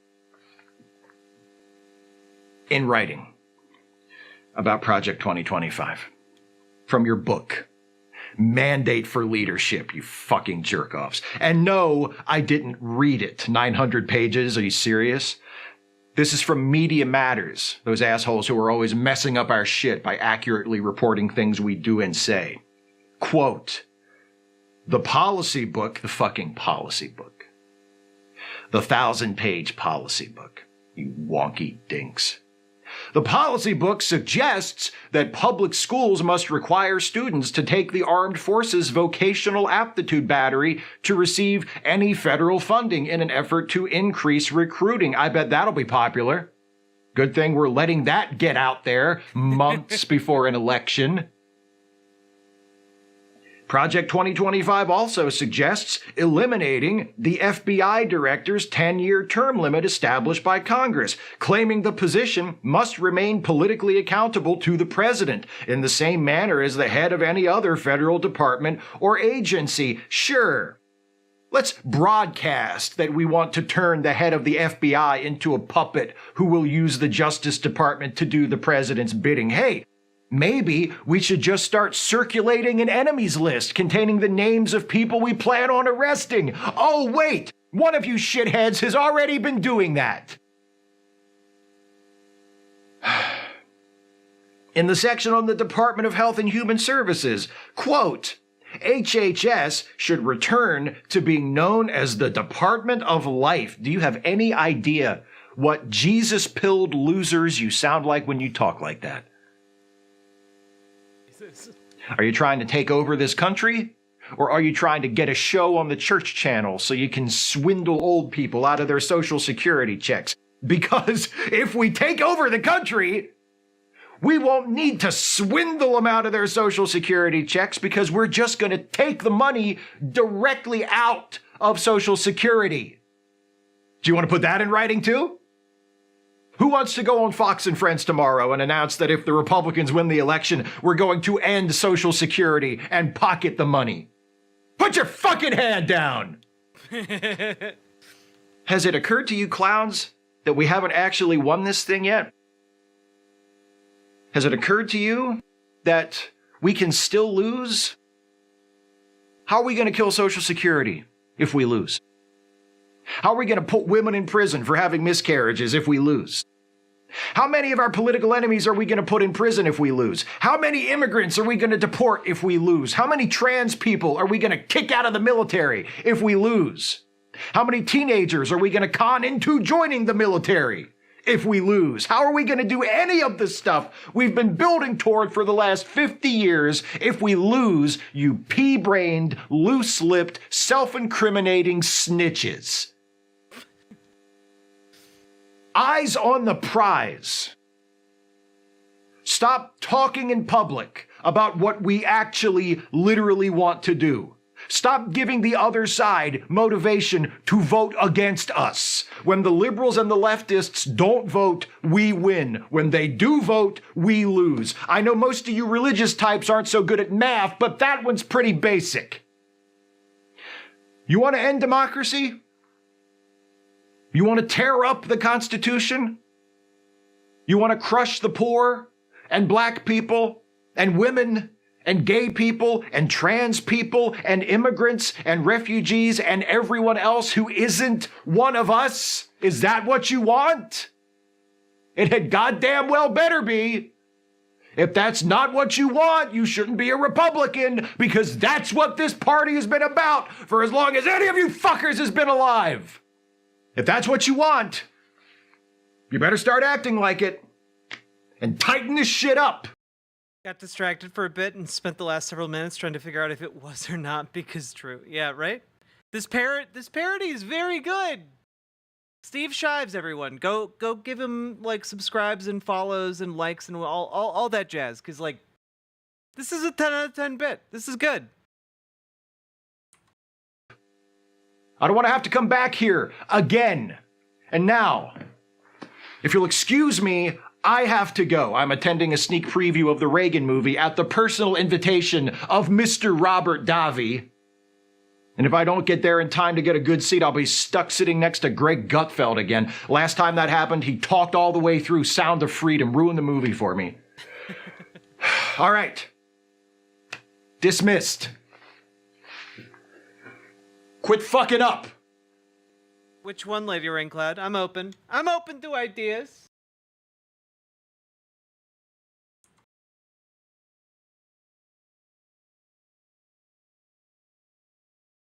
What's this one?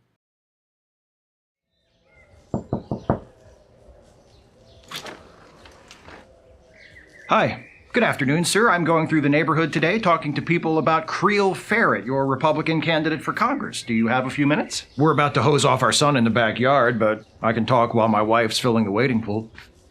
Fair enough. I'll get right to the point. The number one priority of Creel Ferret is election integrity. Okay. Creel Ferret will work to ensure that our elections are free and transparent and that only registered voters can vote and vote only once. The Democrats are... Is that actually happening, though? Well, with the present situation, there's the possibility. I mean, voter fraud of the sort you're describing basically never happens. So why should I be mad about it? You mentioned you had a son. Are you interested in public education? Not because of my son. He's 24, but yes, I am. Okay, then. If elected to Congress, Creel Ferret will stand against dangerous movements like gender ideology and critical race theory that are threatening to confuse our children and indoctrinate them into extreme belief systems. Do they teach critical race theory in the schools in this district? Technically, no, but then why should I be mad about it? Your tax dollars fund the public schools in your district, so would you be okay with students in those schools being taught that there are more than two genders or that the United States is an institutionally racist country? Yes, you would. The only people who seem super invested in convincing everyone that institutional racism isn't a problem are racists who want to be able to keep getting away with being racist. And I personally know trans people, including some non-binary people, so they exist. And you're okay with school districts spending money to accommodate so-called trans kids when that money might be better spent on programs to benefit special needs students like your son? My son's not special needs. And trans people account for a tiny fraction of the population. Seems like making trans kids feel safe and welcome and accepted in school shouldn't cost that much in terms of money or effort. So if the school district is doing that, and it ought to be, why should I be mad about it? Free speech on social media? Facebook and Twitter have allowed their community safety features to be exploited for years by right-wing extremists in order to silence progressive and marginalized voices. So if they happen to ban the odd Nazi here and there, why should I be mad about it? Immigration? Documented and undocumented immigrants help the economy and commit crimes at a lower rate than people who were born here. Plus, this country was built in large part by people from other countries fleeing persecution and hardship in hopes of finding a better situation. So if that's happening now, why should I be mad about it? Hope you all had a great stream over on Pixels. Any point talking about gun rights? Make it fast. My wife says the pool's inflated and he's getting impatient. Creel Ferret will oppose any efforts to infringe upon the right to bear arms and will vote to fully fund police departments to keep our community safe. You haven't mentioned abortion yet. Are you pro-life? Absolutely, and so is Creel Ferret, who will fight to protect the lives of the unborn against. So you're mad about abortion, but when kids get killed at school or a bunch of people get killed at a mall or a nightclub because there's a mass shooting, you're okay with that. I'm not okay with it, but I'm asking people to support Creel Ferret because he understands in a free society these things unfortunately... You said something about funding police departments. The United States has higher rates of gun deaths and killings by police than other developed nations, but instead of being mad about that, you want me to be mad about efforts to reduce the number of guns and reform the police. Have I got that right? Basically, I gotta go. Get off my property or I'll give you something to be mad about. Is that a threat? Yes. What are you gonna do? Turn the hose on me? Send your disconcerting enigma of a son after me? We're not ruffians, sir. I'm just gonna beat your Nazi ass unconscious and drag you out there to the curb with the rest of the garbage. I see. All right. How long do I have to get off your property? I'll give you 10 seconds. Thank you. Good afternoon. Oh, will you take a leaflet? No. Excellent. Excellent stuff. Welcome, Raiders! Hello! We're taking a little bit of a calm down break because we just finished the longest video in the training videos of Project 2025, the fascist plan to take over America. Who was that guy? That was Steve Shives. Now, you might be confused. You might be thinking there were multiple people in that video, but there are actually only one. He's using the power of acting to bamboozle you. Would you please link him? I just did. Oh God, Jack, why? Because it's important. It's very boring, but also very important that we know what the mainstream Republican fascist plan is to take over America. You know, we gotta do what we gotta do. We gotta know our enemy. What the fuck? There was only one guy in the... I know, right? Acting! With the power of acting, one person can seem to be many people.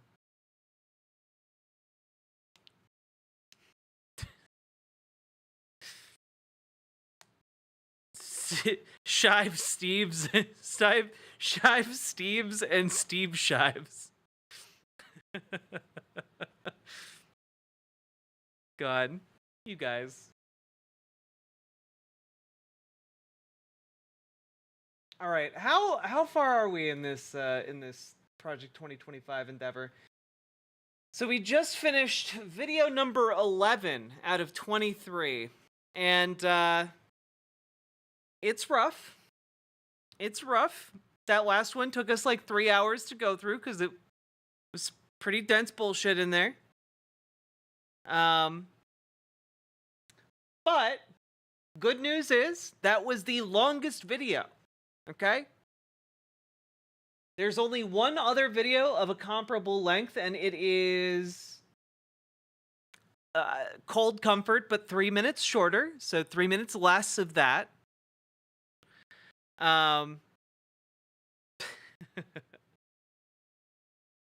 So we're gonna do a couple more, I think. At least one more, maybe two more, depending on how long it takes us to get through the next one. Some of the range of what these videos contain have either been like pretty boring, like bureaucratic, like please fill out your paperwork type stuff, or it's been like absolute like you need to edit out any mention of anything that might be remotely woke from any kind of government document, okay? That is your job. Your job is to make sure any of these woke phrases aren't in law anymore, or regulations, or memos. Should I be watching your other streams on Project 2025? Yes, because I've been slowly covering all of the videos. And I'm not going to be able to get through all of them by the time I go on vacation on Monday. But I will be editing segments out of these tomorrow, and you should watch them on my YouTube as they hit. So when I come back, we'll finish the rest of them. But until then, we'll have gotten through like at least half of them. Okay.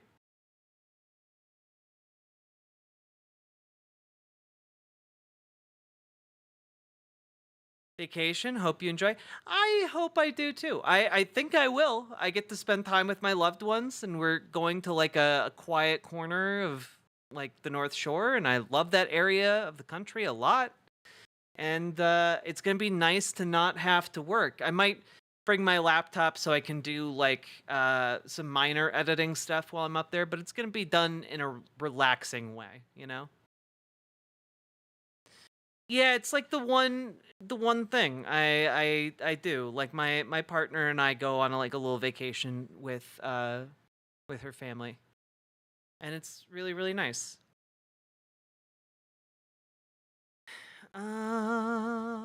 Steve Shives is from the old school skeptic YouTube era.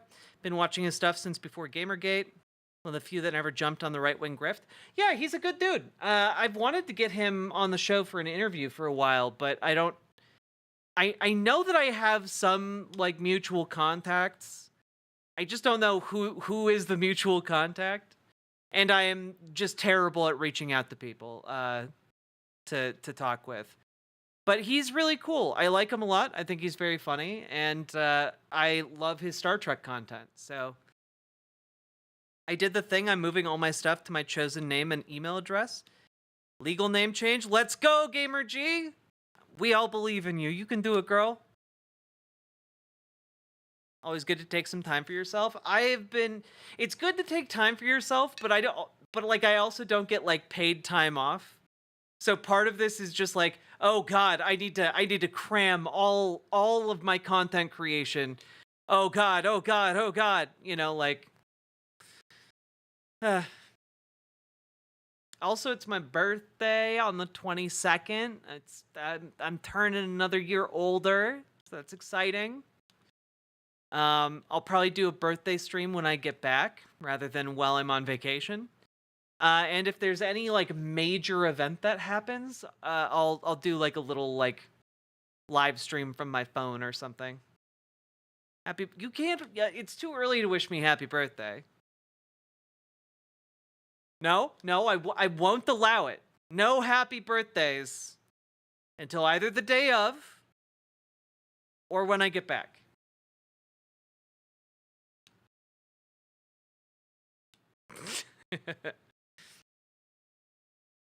Aw, you guys are really sweet.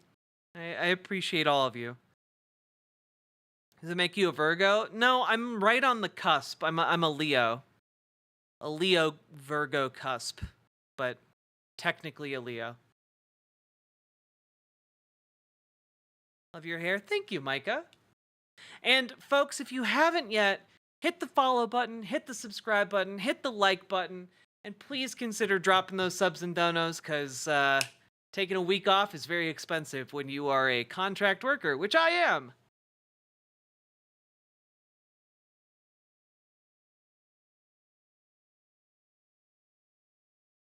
Oh boy. You better have a happy birthday. I get to do a romance day with my partner, and I'm very excited. Big glass? Isn't it great? Look, if you aren't operating on big glass levels, okay? The benefits of big glass. Number one, it's big and intimidating, immediately asserting your dominance. Number two, it can hold a lot of liquid, right? So the amount of liquid in this glass is roughly equivalent to like a third of this gigantic water jug. Which, you know, if I want to be hydrated, I should probably drink like one of those a day.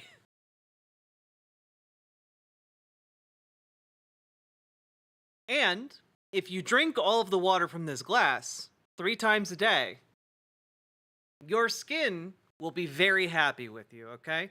Isn't it heavy as fuck? Yes. But also, you build arm strength, okay? The more you hold it, the stronger you become.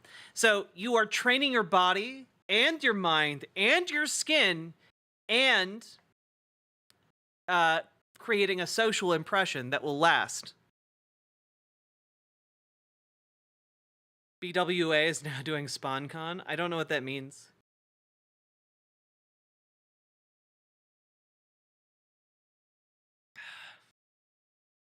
Mason jar meta is also very strong. I am just a silly bitch, and I forget to drink water all the time. But it's a lot harder to forget to drink water when the water is in, like, the biggest cup you've ever seen in your life. I replaced all the water in my body with apple juice? No! That's too much apple juice.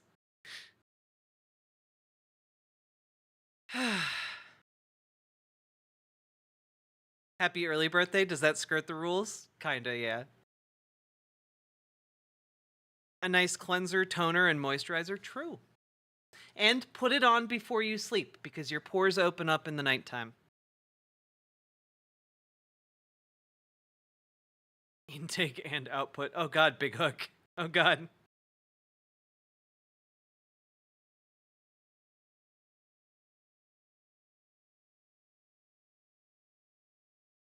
Olive Rider, I don't think it's bad to have bottled water. Like, it's fine.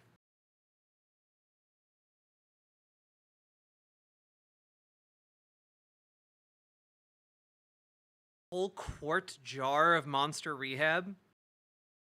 You know, when you say a quart jar of Monster Rehab, it sounds like an awful lot, even though intellectually I know that it's not that much. Bucky says happy early birthday. Thanks, Maka D Red.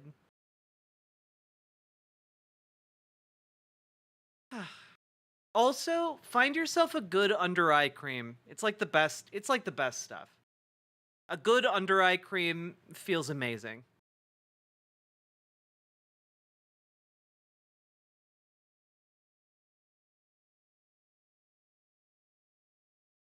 It's vodka?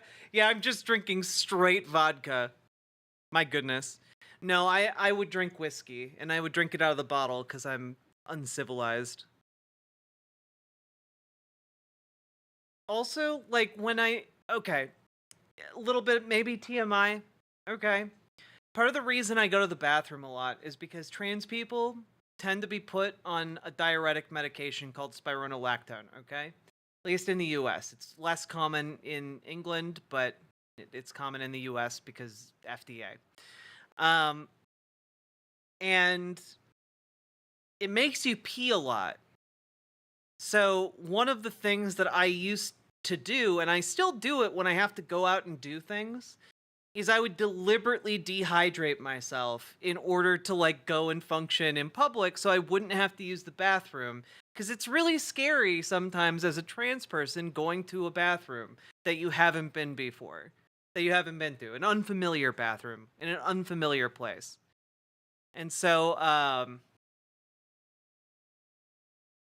yeah, so when I'm here, I try, and like streaming long time, I try and hydrate because my bathroom's just like right over there.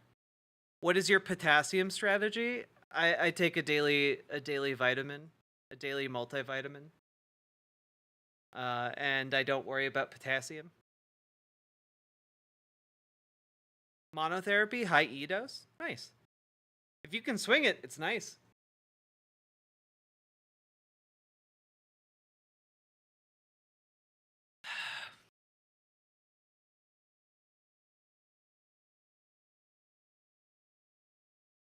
I've never had the patience for skincare or use these 7 products. I can barely brush my teeth sometimes. It's water or nothing.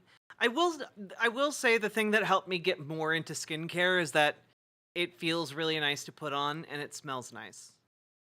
So it's less that I'm doing the skincare for a result and more that I'm doing it because it gives me some instant gratification, you know? That I appreciate.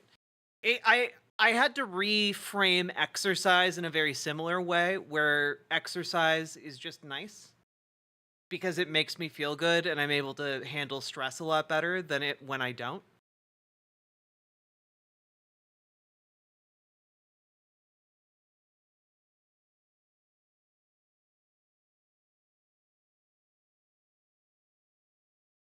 Didn't know that. Now I can't get mad at my daughter for being in the bathroom all the time. But to my credit, I have an old lady bladder after surgeries and spitting out 3 spun. That's fair, Amber Brains.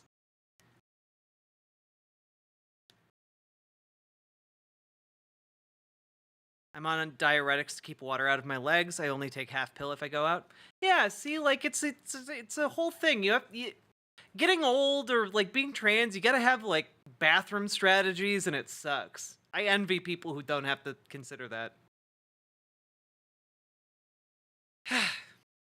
All right, let's move on. Second video. We vanquished the mini boss, the mid boss of Project 2025. Let's learn about the federal budget together, shall we? I can't wait to somehow find out this is done by a CIA torture guy, like one of those videos we did. Literally, one of these videos had the guy who told the CIA that it was totally fine and legal to keep torturing people in Iraq. He literally wrote memos about how, like, holding a person's head underwater for minutes at a time, or, like, you know, stripping them naked and forcing them to stay awake for over a week was not torture. You know, he wrote memos about how, like, actually, if you beat someone in a certain way, it's not technically torture. This is the kind of evil that we deal with the Project 2025 videos. And so I can't wait to see how they turn the federal budget training video into some unspeakable act of evil. Let's find out. Again, when I talk about this being a plan by fascists for fascists, I'm not exaggerating. Hello, and thank you for joining me for this course on the federal budget as part of the Presidential Administration Academy. Okay, just real quick. Who's Michael Duffy? Who are you? What are you famous for? Michael Duffy. What'd you do? Just take a quick look here.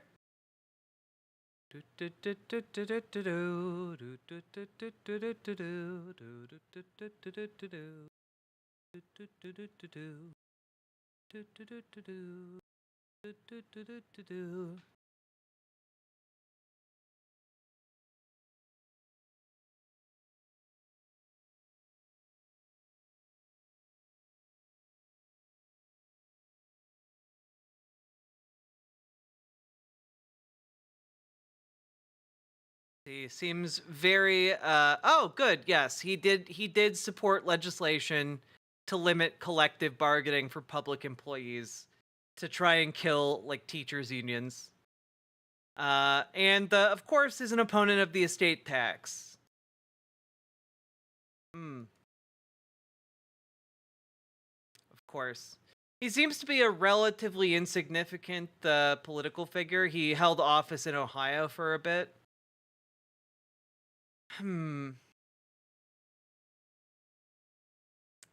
Served in city council. Let's see what he's got to say. This academy and the training it provides to conservatives like you and I is a key part of an ambitious and much-needed effort known as Project 2025 to prepare for the transition of power to the next conservative president of the United States.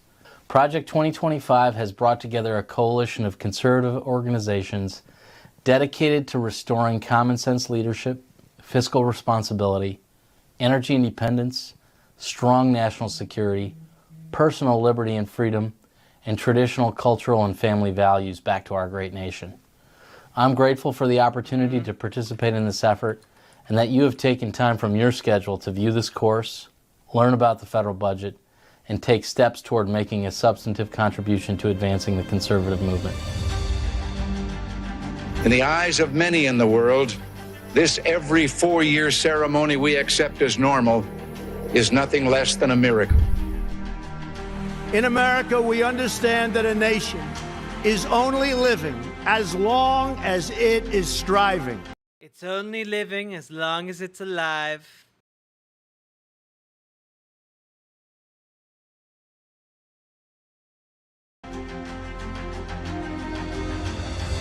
Only a few generations have been granted the role of defending freedom in its hour of maximum danger. This great nation will endure as it has endured, will revive and will prosper. Whether we go forward together with courage or turn back to policies that weakened our economy, diminished our leadership in the world, America's future will be in your hands.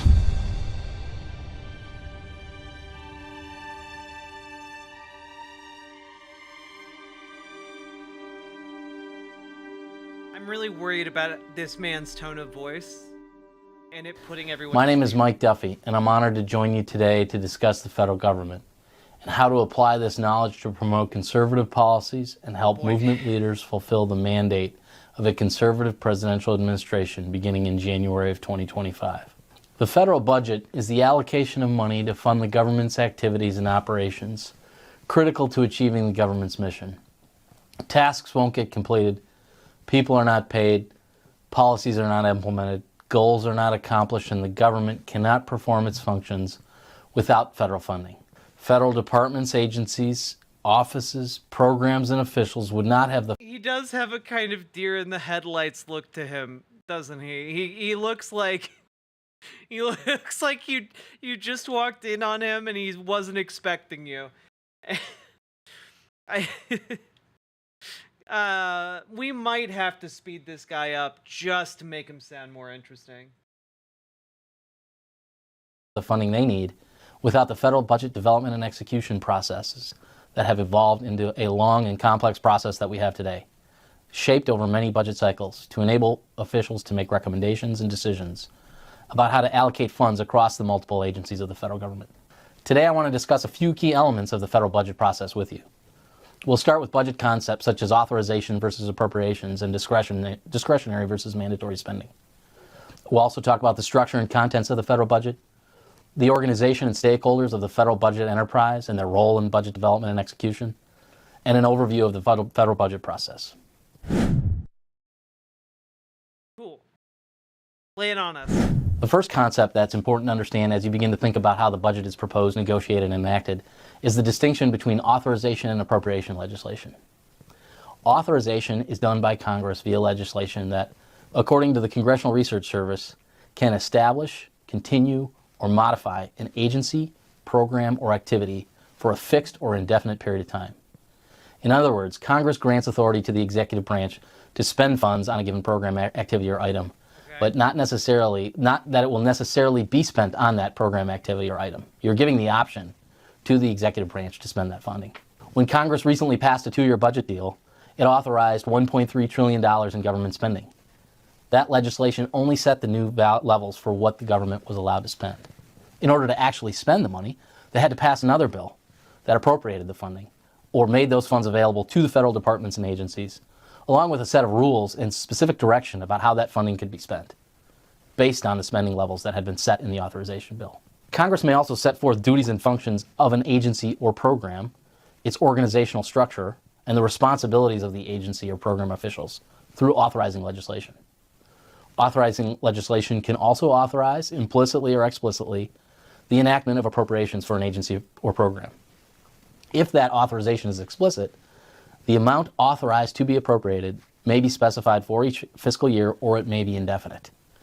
The authorization of appropriations is intended to provide guidance regarding the appropriate amount of funds to carry out the authorized activities of an agency. In contrast to authorizations, an appropriations measure provides budget authority to an agency for specified purposes.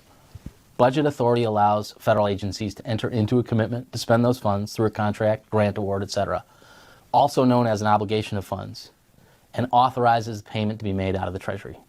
Discretionary agencies and programs and appropriated entitlement programs are funded each year through the Appropriations Acts of Congress. Okay, all right. The power of appropriation derives directly from the Constitution, which in Article 1, Section 9 provides that no money shall be drawn from the Treasury but in consequence of appropriations made by law. The power to...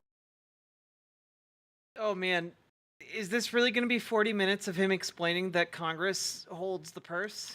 Is that the hell we're trapped in right now? Is that really like, is that where we're at? This is going to be really hard. This is going to be really hard, guys. Appropriate is exclusively a legislative power and functions as a limitation on the executive branch. An agency may not spend more money than is appropriated to it, and it may use available funds only for the purposes and according to the conditions provided by Congress. The Constitution does not require annual appropriations, but since the first Congress, the practice has been to make the appropriations for a single fiscal year. Appropriations, unless otherwise specified, must be used in the fiscal year for which they are provided. For example, this fiscal year 2024 budget under consideration by the Congress right now will only make funds available for the period from October 1st, 2023 through September 30th, 2024, unless the law... Wait, good question. I've been worrying about how exactly we would push a Kamala administration further left. Not that I give up endorsing her or anything, I'm just concerned. Yeah, again, one thing I want you all to know, and this is why I've been talking about how you shouldn't put politicians on pedestals, is that, like, this is not a channel where we uncritically support politicians. You should never do that. Never, ever, ever do that. You know, the support we have for Kamala Harris is and always will be critical. It is not based on, like, her being, like, the savior of leftism or anything like that. And I fully endorse and support anyone who shows up to her rallies to protest her, to push her further left on issues like Palestine, to push her further left on issues all over the place, like whether it's economic policy regarding her latest plans to implement housing changes. These are all things I think we could push her farther left on. Like, frankly, the proposed changes were good. they're not right. They're Band-Aid solutions. They don't understand the primary problem of why we are where we are in regarding housing in America, right? But we should continue protesting to get better outcomes. Like, that's the entire premise of left movement, you know? And my position is that I think we can push her to be farther left. I think we can do it. I think we should do it. I think the folks who showed up to protest her, to protest her statements about Israel and Palestine, I think that was good. And I think we should see more of that. Like, the time to do that is now, when the plans are still being drawn up, you know? The time to do it is nigh. Hey, 4 frogs in a beanie. Explicitly states otherwise. All provisions in an Appropriations Act, such as a limitation on the use of funds, expire at the end of the fiscal year, again, unless the legislation or the language of the Act extends their period of effectiveness. The subcommittees of the Appropriations Committees of the House and Senate are each responsible for one of the regular Appropriations Acts that provide budget authority for the next fiscal year, beginning on October 1st. If the regular Appropriations Acts are not completed by October 1st, Congress will typically adopt a Continuing Appropriations Act, commonly referred to as a continuing resolution, to provide a stopgap funding to continue funding levels at the amount in the previously enacted fiscal year until a final Appropriations Act is passed by Congress. In some years, instead of adopting a regular appropriation measure individually, Congress may bundle several bills into an omnibus appropriations bill. We saw that last year in the fiscal year 2023, when a $1.7 trillion omnibus bill passed the Congress at the end of last calendar year. In rare circumstances, a continuing appropriations bill could be passed providing funding for the full fiscal year, which would mean no new levels of spending would be enacted for the year. Instead, we'd be continuing whatever the funding levels were approved for the previous fiscal year. Long-standing rules of the House and Senate attempt to retain the separation between the authorization and appropriation tasks within this process. The House and Senate place restrictions on appropriations for agencies and activities not authorized by law. However, it is also important to note that unauthorized appropriations or legislative provisions in an Appropriations Act that are signed into law would have, in most cases, full force and effect, regardless of the fact that they violated those congressional restrictions. Most federal agencies operate under a patchwork of authorizing statutes that govern various requirements and duties. There is no requirement in either chamber that the structure of authorizations mirror the account structure of appropriations bills. The rules of the House and Senate establish a general expectation that agencies and programs will be authorized in law before an appropriation is made to fund them. An appropriation in the absence of a current authorization, in excess of an authorization ceiling, or for purposes not authorized by law is commonly called an unauthorized appropriation. Conversely, while authorizations can impose a procedural limit on appropriations, Congress is not required to provide appropriations for an authorized discretionary spending program. So if the authorizers in the House or Senate Armed Services Committee authorize a program and authorize a dollar amount to fund that particular weapon system, the Appropriations Committee is not compelled, therefore, to fund the weapon system to the level that the Authorization Committee has set in their authorization. House and Senate rules also preserve the distinction between authorizations and appropriations by prohibiting the inclusion of general legislative language in appropriations measures. In other words, appropriations bills are exclusively dedicated to setting the funding levels for the federal budget. The division between an authorization and an appropriation, however, is a procedural construct of House and Senate rules, created to apply to congressional consideration. Consequently, the term unauthorized appropriations does not convey a legal meaning with regard to subsequent funding. Next, let's move to mandatory spending. Okay. Federal spending is classified into two basic categories, mandatory and discretionary. About 65% of the federal budget is classified as mandatory spending. 25%, or $1.7 trillion, in the FY 2024 President's budget request submitted to Congress this past March, is discretionary spending. These are the worst videos, by the way, because they're basically just, hey, do you not remember anything from civics class in high school? Here's how the government works, stupid. Because the people that they're looking to get don't know how the government works. You know, like, I cannot really emphasize this enough. The people that they are going for here are not going to be anyone who knows about anything. The only quality they're really vetting for at the end of the day is, hey, can we put you into office without raising too many eyebrows? And hey, are you going to do what you're told? Those are the two things. That's it. Full stop. That's it. You don't have to be good at anything. You could be functionally illiterate. They do not care.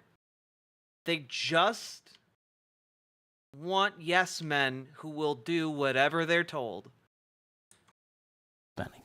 The remainder of the budget is interest payments on debt. These categories of mandatory and discretionary refer to the relationship between the law that authorizes a program or activity and the law that determines the spending, much the way we just distinguished between authorization and appropriation. In the case of mandatory spending, also known as direct spending, Congress will authorize a program through legislation that both determines its purposes and rules and also sets the funding amount, often through eligibility criteria that establishes who, such as a person, a household, or a level of government, is eligible for the benefit and or who must pay user fees. The authorizing law provides that all who meet this eligibility criteria can receive the benefits determined by the formula. Take, for example, Social Security. The Social Security authorizing legislation sets the age at which beneficiaries are eligible to receive payment and the rules about how and how much they can receive. Every U.S. citizen that satisfies these criteria are authorized to receive payment, and the funding is made available through the Treasury. Therefore, Congress does not set a dollar amount when it comes to the total funding made available to fund the program, as it does in discretionary spending. But rather, the total amount of mandatory spending is set based on the number of beneficiaries qualifying for the program. Other examples of mandatory programs include Medicare, Medicaid, federal military and civilian retirement, veterans disability compensation, and some farm price support programs. These authorizing laws are written by the committees of jurisdiction over each such program, such as Medicaid and the House and Senate, House Energy and Commerce Committee and Senate Finance Committee, and the Veterans Disability Compensation, which is written by the House and Senate Veterans Affairs Committees. Other mandatory programs can have specific funding amounts directly provided in the authorizing law. Examples might include grants to states to support child care assistance, highway and transit assistance financed by the federal gas tax, and some of the funding for community health care centers. Changing mandatory programs and their funding requires amending the relevant authorizing law to modify the eligibility or benefits or to adjust those funding levels that are set in the authorizing law. For discretionary spending, in contrast to mandatory, the authorizing law that sets up the program, agency, or activity does not itself determine the funding level, which is instead set in annual appropriations legislation. In general, Congress provides a specific level of funding through each appropriation, and agencies can spend up to that amount as defined in the appropriations bills. Almost all funding for the Department of Defense is appropriated through discretionary accounts, along with the operating budgets of civilian agencies, the funding of medical care for veterans, and grant programs for education and medical and scientific research. In other words, authorizing legislation will authorize the establishment of a program, such as a new Department of Defense weapon system, and then in case of the DoD annual authorization bill, those authorization bills can authorize a certain amount of money that could be appropriated to an individual program. But it's the annual appropriations bill that determines how much funding is made available to the program through one or more accounts and budget line items. It's at the discretion of the congressional leaders how much money is made available, and that's therefore why it's called discretionary funding.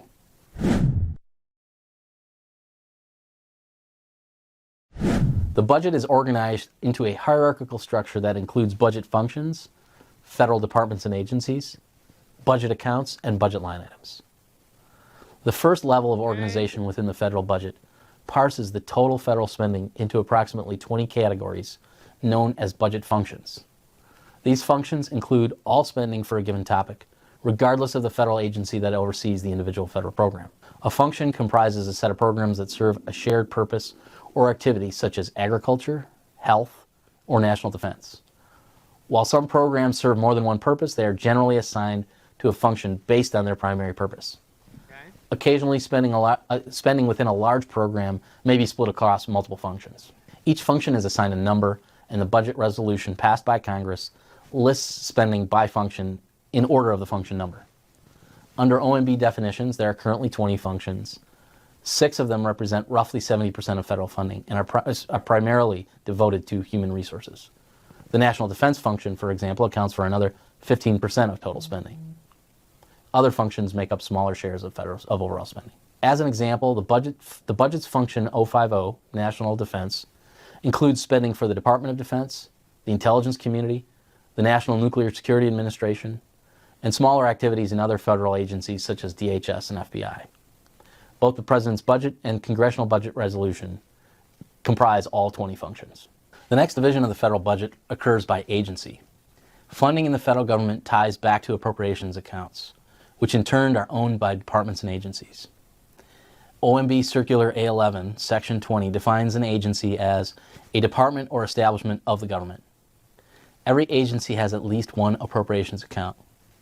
The vast majority of agencies have dozens or scores of appropriations accounts, and larger departments have hundreds of appropriations accounts. As the primary organizational concept for the federal workforce and alignment of federal missions, the agency is the most obvious and most frequently referenced division of the federal budget. Each agency conducts its own budget development process. The proposals are submitted to OMB by agency, and the budget chapters are organized by agency. Executive branch agencies carry out programs financed through approximately 7,500 appropriations accounts in the federal budget. Each appropriations account is established by Congress and includes an agency, account name, and specific time frame in which to commit and spend the funding made available through that account. Although federal budgeting has undergone considerable change over the years, today's federal budget account structure retains a focus on the individual appropriations account. In establishing a budget account, the Congress expresses its priorities, which in turn defines an account's orientation. According to a Government Accountability Office report, the current budget account structure displays a mix of orientations, reflecting both the 200... So I guess when it comes to money, you can have a mix of orientations, huh? All right, I see how it is. years of the federal budget development and varying congressional interests over that time. Each of the 4 orientations examined by GAO, object, organization, process, and program, reflects a specific focus or interest of the Congress. An object orientation emphasizes the item of an expense, such as an F-35 aircraft or an aircraft carrier, while an organization orientation, such as funding the operating expenses for a military installation, focuses on the government unit that is authorized and responsible for spending the funds. In effect, the former allocates control of spending on an item-by-item basis. How many F-35s does Congress want to authorize the department to buy? The latter prioritizes accountability for spending the funds, with the responsibility and in accordance with congressional guidance by organization. Accounts with a process orientation concentrate on specific operations or approaches underlying federal activities, while those with a program orientation focus on the missions and objectives of governmental units. Object, organization, process, and program orientations are found throughout the federal budget structure. Budget line items. A budget line item further subdivides budget accounts into a particular... Honest question, did you need to put this video together? Like, could you not have just handed, like, I don't know, a pamphlet? Or, like, sent this as an email? Like, genuine question here. What is the value add for making this a video? Because, good God. Like,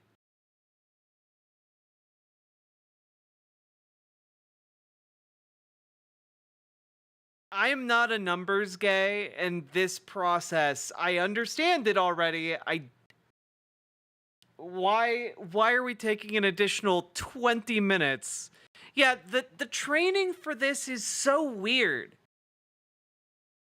I think this is basically just a very, very long and in-depth, well, not even in-depth, it's just a long video to really, really, really ensure that the bottom of the barrel people that they're trying to get here know that once you get into a government position, you don't just have an infinite hose of money to use and waste as you see fit. That there are actually processes for you to get a budget to achieve things you're working towards, And it's not just, as many conservatives think, an infinite money hose.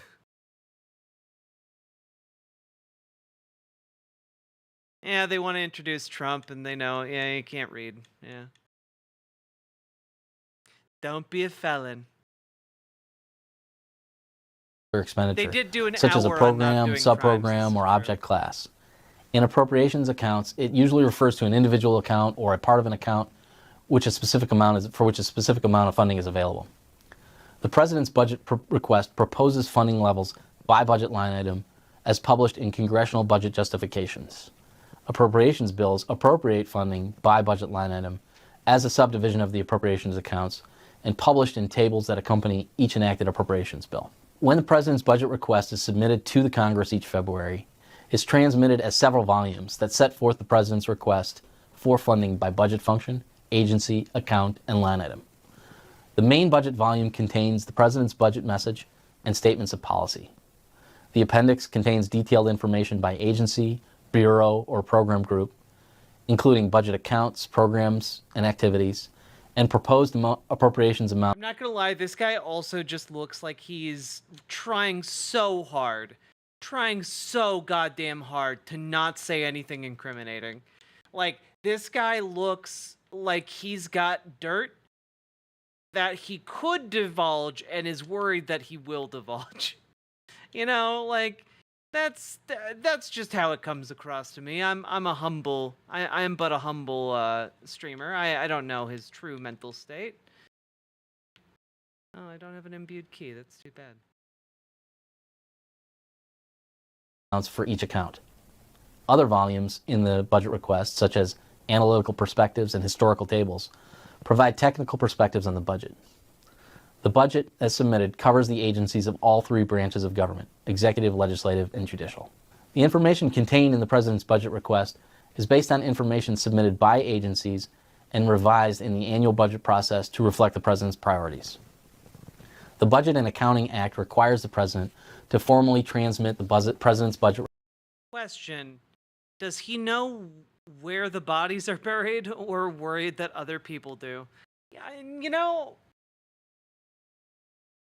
I don't even think it's like a high level crime. I feel like this guy like saw a Republican do a line of coke once and is just really worried he's about to like blurt it out. Request to Congress by the first Monday in February, although there are no sanctions imposed if the budget is not submitted by that date, as the Biden administration has proven for the last 3 years. The budget focuses primarily on the upcoming fiscal year for which the Congress must make appropriations. However, it also includes data for the most recently completed fiscal year, the current fiscal year that it's requesting funds for, and the 9 years following the budget, known as the out years, in order to reflect the effect of budget decisions over the long term. In addition to proposed appropriations for the budget year, the budget may include proposed changes to appropriations for the current year in the form of a supplemental request or a rescission, and legislative proposals that would affect mandatory spending and revenues over any time period. In summary, the budget provides data and information including the amount by account that each agency may obligate the government to pay, known as budget authority, and estimates of the payments, known as outlays, that result from these obligations by agency and by account. Also includes the amount of receipts that each agency collects from various sources, such as fees for passports or other sources of government revenue, and the resulting surpluses or deficits when receipts exceed outlays or outlays exceed receipts, which in turn affects the level of the national debt. Beyond the primary submission of the President's budget request that is submitted to Congress on the first Monday in September, federal departments and agencies are required to work with their counterparts in OMB to prepare detailed justifications for the funding levels requested in each budget. These justification books, often exceeding 1,000 pages each, provide intricate detail about the purpose and structure of federal programs, the plans that each agency proposes for the expenditure of those funds, and additional details as needed to inform congressional staff and members about the administration's proposals. These congressional budget justification Yakamoto, books how you doing? are publicly available, often published for access to the public on the website of each department or agency's chief financial officer. The budget committees in the House and the Senate were created by the Congressional Budget and Impoundment Control Act of 1974.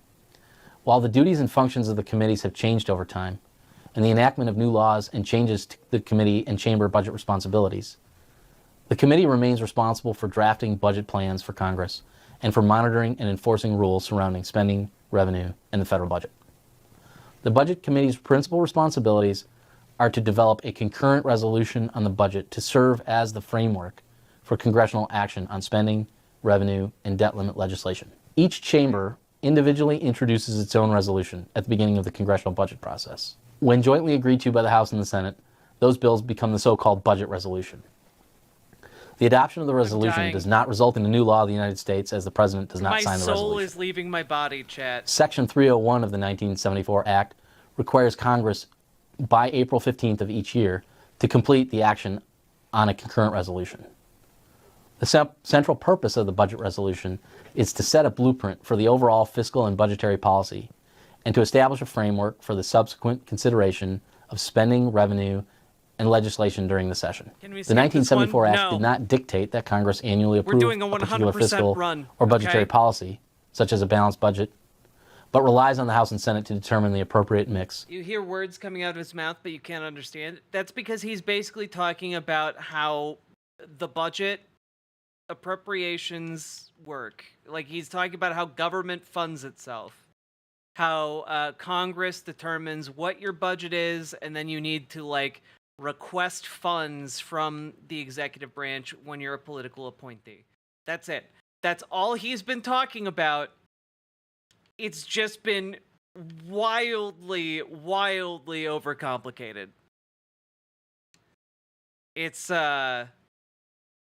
very frustrating. Because it's doubly frustrating because I know that the reason this guy wants to do all of this is quite literally because he wants, like, to do the worst shit you can imagine. Bust unions. You know, he wants to make sure that, you know, billionaires get to keep the billions in their families when they die. You know, he wants to make sure that, like, anti-gay programs get funded, anti-trans programs get funded. Like, the reason he's giving all of this political advice is so that you can properly fund the fascist takeover of America if Donald Trump gets elected. Like, this guy is one of the scummiest individuals on the planet, and I have zero respect for him. And unfortunately, we do have to finish watching his video because it's very important that we understand the fullness of what they are trying to do. Of budget policies each year. The budget committees are also is responsible for the real. enforcement of this concurrent resolution and associated budget laws. The committee tracks the appropriation process throughout the year to make sure that spending levels in the appropriations bills conform to the levels set in the budget resolution. The committees also hold hearings on the economy, oversight hearings to monitor performance of government agencies, and in the Senate, hearings to consider nominations for the President's Office of Management and Budget. The United States House and Senate Committees on Appropriations are standing committees within each chamber that are responsible for passing appropriations bills. The bills passed by the Appropriations Committee regulate the expenditure of money by the government, making them amongst the most powerful committees in Congress. The constitutional basis for the Appropriations Committee comes from Article 1, Section 9, Clause 7 of the U.S. Constitution, which says, "No money shall be drawn from the Treasury, but in consequence of appropriations made by law. And a regular statement and account of receipts and expenditures of all public money shall be published from time to time." Upon submission of the President's budget request to Congress, the Appropriations Committees convene hearings with witnesses to review and consider the President's budget proposal. In 2007, the number of subcommittees on the Appropriations Committee was increased to 12, where it sits today. Cool.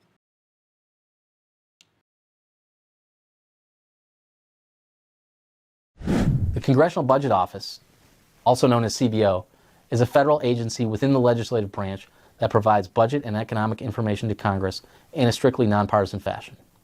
It was created as a nonpartisan agency by the Congressional Budget and Impoundment Control Act of 1974. CBO produces independent analyses of budget and economic issues to support the congressional budget process. Each year, the agency releases reports and cost estimates for proposed legislation without issuing any policy recommendations. Section 202E of the Budget Act requires the CBO to submit periodic reports about fiscal policy to the House and Senate budget committees to provide baseline projections for the federal budget. This is currently done by preparation of an annual economic and budget outlook, plus a mid-year update. The agency also each year issues an analysis of the President's budgetary proposals for the upcoming fiscal year, per a standing request of the Committees on Appropriations. Speaking of, man, it'd be a shame if the CBO, this bipartisan, non-political group, really came out with a new report about how undocumented immigrants and immigration in general is going to drive like an almost $1 trillion growth of the economy in the U.S. over the next decade. Man, that'd be really inconvenient for the Republican narrative. Oh wait, they did that like a month ago. Crazy. These 3 series are designated essential titles, distributed to federal depository libraries, and are available for purchase from the Government Publishing Office. The CBO also often provides testimony in response to requests from various congressional committees and issues letters responding to queries made by members of Congress. The role of the Office of Management and Budget is to manage the process of producing the annual budget proposals of the President for consideration by Congress.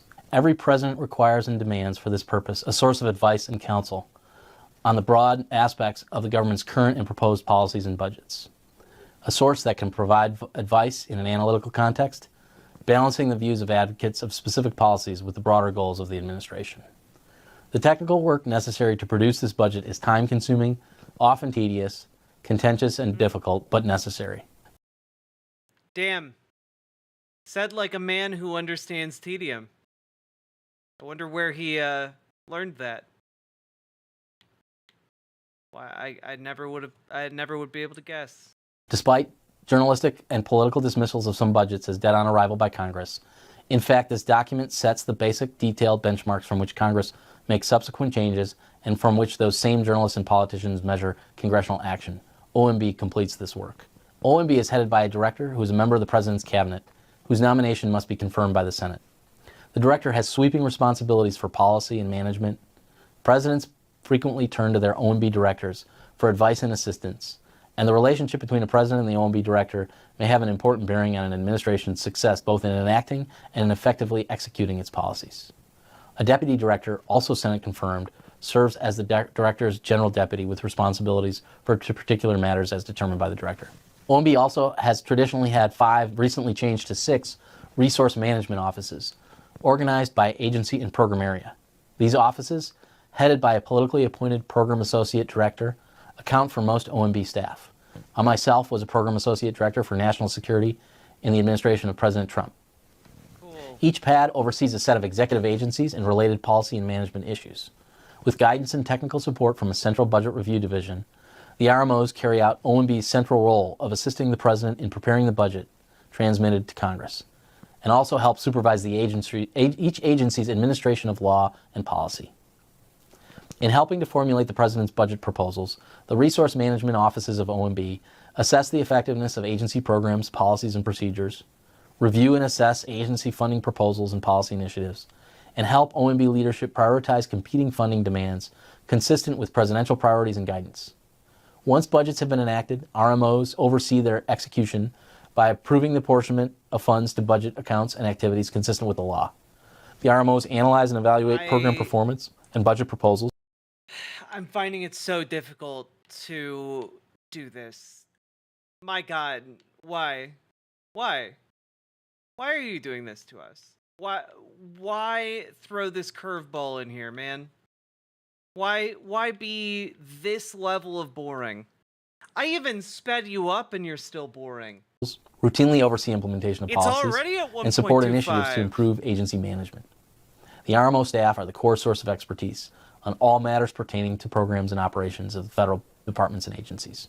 OMB also contains a central budget review division, which manages the production of the budget, provides input to the budget database, and facilitates a growing array of cross-agency information exchanges. The Budget Resource Division also works with the RMO staff on a variety of tasks and government-wide data collection exercises for special circumstances both during budget preparation and throughout the year. OMB splits budget-related work among the 6 RMOs organized by policy and program area.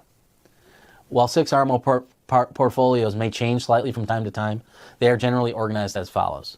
National Security oversees the Departments of Defense, State, They did this on Veterans purpose. Affairs, and the intelligence community.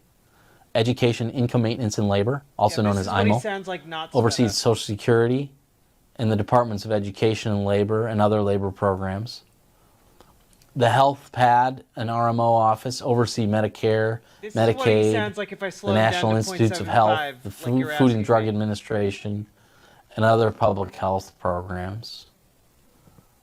Natural Resources, Energy, and Science oversees agriculture, energy, federal lands, pollution control, and most science, non-health related programs such as NASA and the National Science Foundation.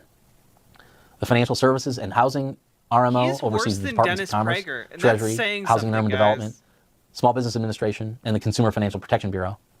And the PAD and RMO for Homeland Security, Justice, and Transportation oversees appropriate agencies and programs that fit that category. Each federal department and agency has a chief financial officer that works directly and almost daily with the program associate directors in OMB and the RMO staff. These chief financial officers are often a politically appointed and Senate-confirmed official in larger departments, and in smaller agencies are occupied by civil servants, career civil servants. Each year, the federal budget process occurs in three main phases. Formulation. During the formulation phase, which starts about a year and a half before the fiscal year begins and ends the following February, the executive branch prepares the president's budget request. Second phase is congressional. This phase starts in late January when the Congressional Budget Office submits its baseline to the Congress. The third phase is execution. After Congress has appropriated funds, the OMB RMOs apportion those funds. That is, they specify the amount of spending authority that an agency may use during a set period of time, by program, by project, or by activity, so that the agencies may obligate those funds consistent with the amounts and purposes specified by law. The following highlights major Allison? milestones during the formulation phase of the budget process Well in connected. a normal year. In spring, the OMB director issues a letter to the head of each federal agency providing policy guidance for the agency's budget request. Throughout the subsequent spring and summer, agencies will analyze budget issues and options, build their budgets, make trade-offs to allocate their funding requests across their department while working to stay under the OMB-directed department top-line budget amount. In July, OMB issues a circular number A11 to all federal agencies, which provides detailed instructions for submitting budget data and materials the following fall. In early September, agencies finalize their budget requests and submit them to OMB, where the RMOs will begin their process of evaluation. Each October 1st, we have a new fiscal year beginning. Once final appropriations are made by Congress, agencies will often update their budget requests for the upcoming budget year. Throughout September, October, and November, the OMB staff will review the agency budget proposal in light of presidential priorities, program performance, and budget constraints. In November, the OMB director will recommend a complete set of budget proposals to the president after OMB has reviewed all agency requests and considered overall budget policies.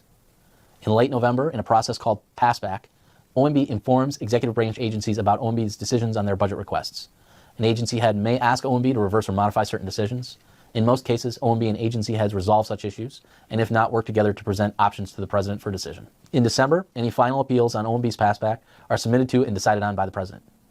In the first Monday in February, OMB transmits the president's budget to the Congress. Following submission of the president's budget request to Congress, we enter the congressional phase of the budget process.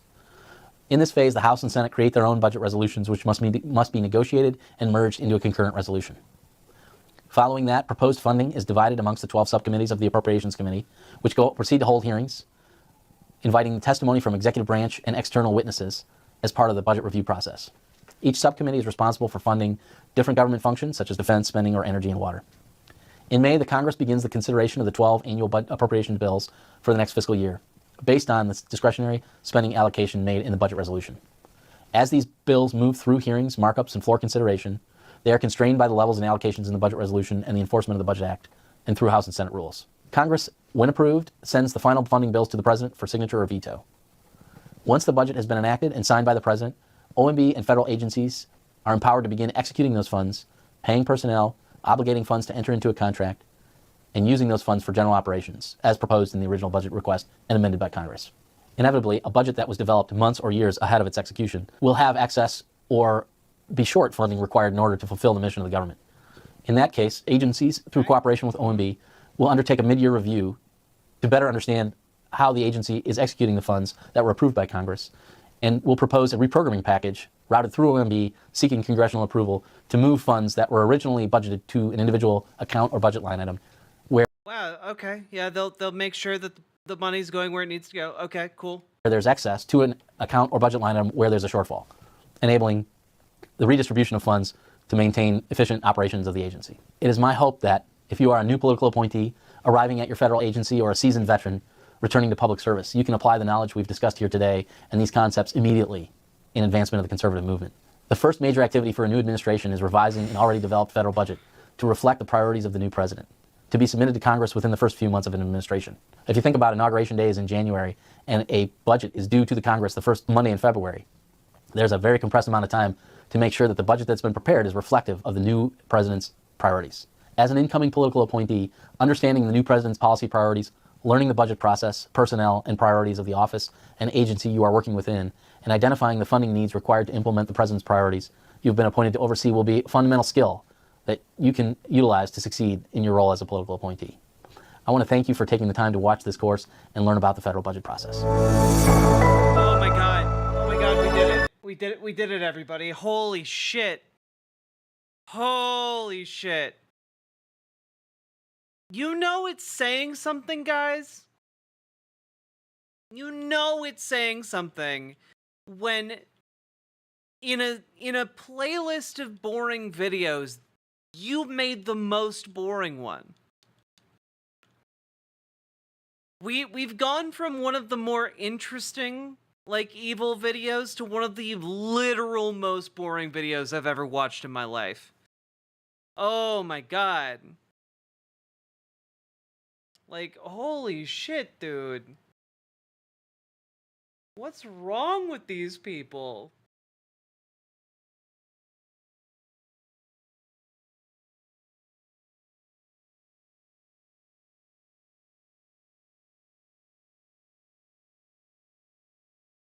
The little White House is gonna haunt my brain. Yeah. It is fascinating. It's like a morbid curiosity for how this death cult intends to use our government to kill everyone you know and love if Donald Trump gets into office, you know, like. And I say that because I know most of my audience, you're trans or gay, sometimes both. That's why I say that, okay? God, dude. Yeah, this, let me tell you one thing, okay? Let me tell you one absolute thing that I know is a fact, okay? This guy is not beating the weird accusations. This guy in particular, this Republican right here, not beating the weird accusations. God, dude.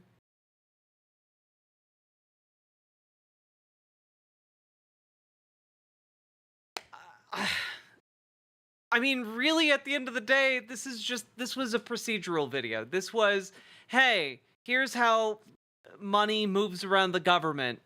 And please be aware that, like, it's not an infinite money hose to just make your dreams come true. And also, don't embezzle it because they're gonna check to make sure the money's going where it's going. Like, it really did seem to boil down to that, right? Like, that 1 or 2 sentence summary I just gave basically encapsulated that entire 45-minute video, by the way. 43 minutes and 16 seconds, technically, but I'm going to say 45 because fuck it, I'm rounding up. Good God.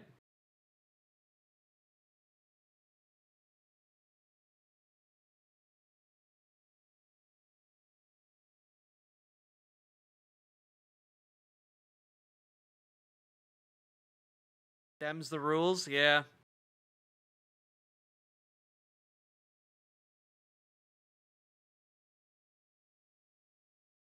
Okay.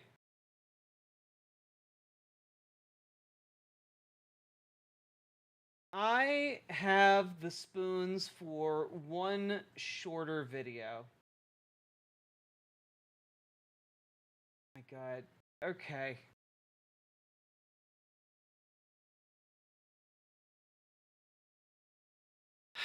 I'm going to go to the bathroom. This is how this is going to work. I'm going to go to the bathroom. You guys hit the follow button, hit the like button, hit the subscribe button, hit the buttons. Okay?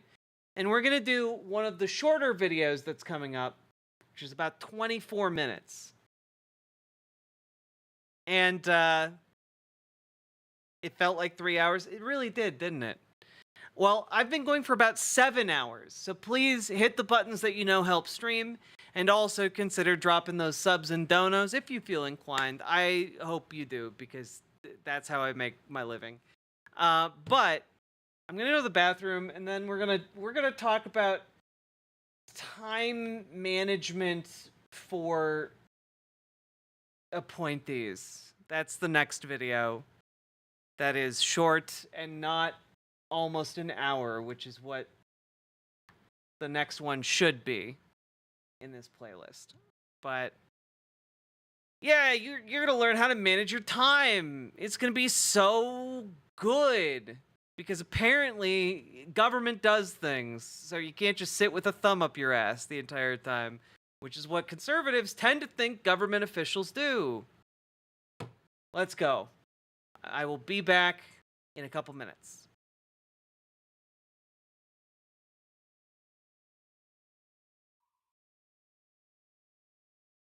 Are you ready for a very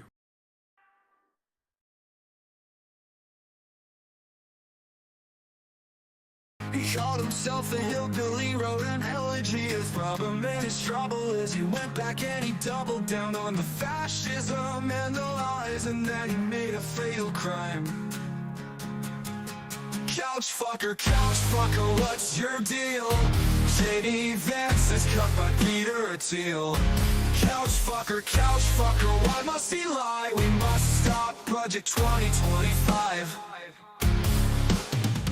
But in 2005 he wrote back then only one time. I felt femininely when I saw that movie about New Jersey. I don't know what's wrong with me, but must deny. And that's when J.D. Vance said he wants trans people to go down. Couch fucker, what's your deal? J.D. Vance is cut by Peter Thiel. Couch fucker, why must he lie? We must stop Project 2025. At the RNC, he felt maybe I'll be free if I take up on this task, being MAGA starting grass to take over the country. I think J.D. Vance needs a swirly. Couch fucker, what's your deal? J.D. Vance is cut by Peter Thiel. Couch fucker, why must he lie? We must stop Project 2025.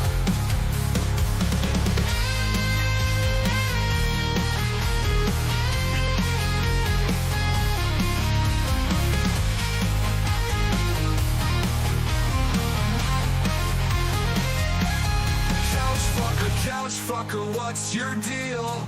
J.D. Vance is cut by Peter Thiel. Couch fucker, why must he lie? We must stop Project 2025.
pretend it's in his head, it's in his head. He wishes he could fix what's in his head, what's in his head. He breaks his heart in every dream where they both kiss underneath the sheets.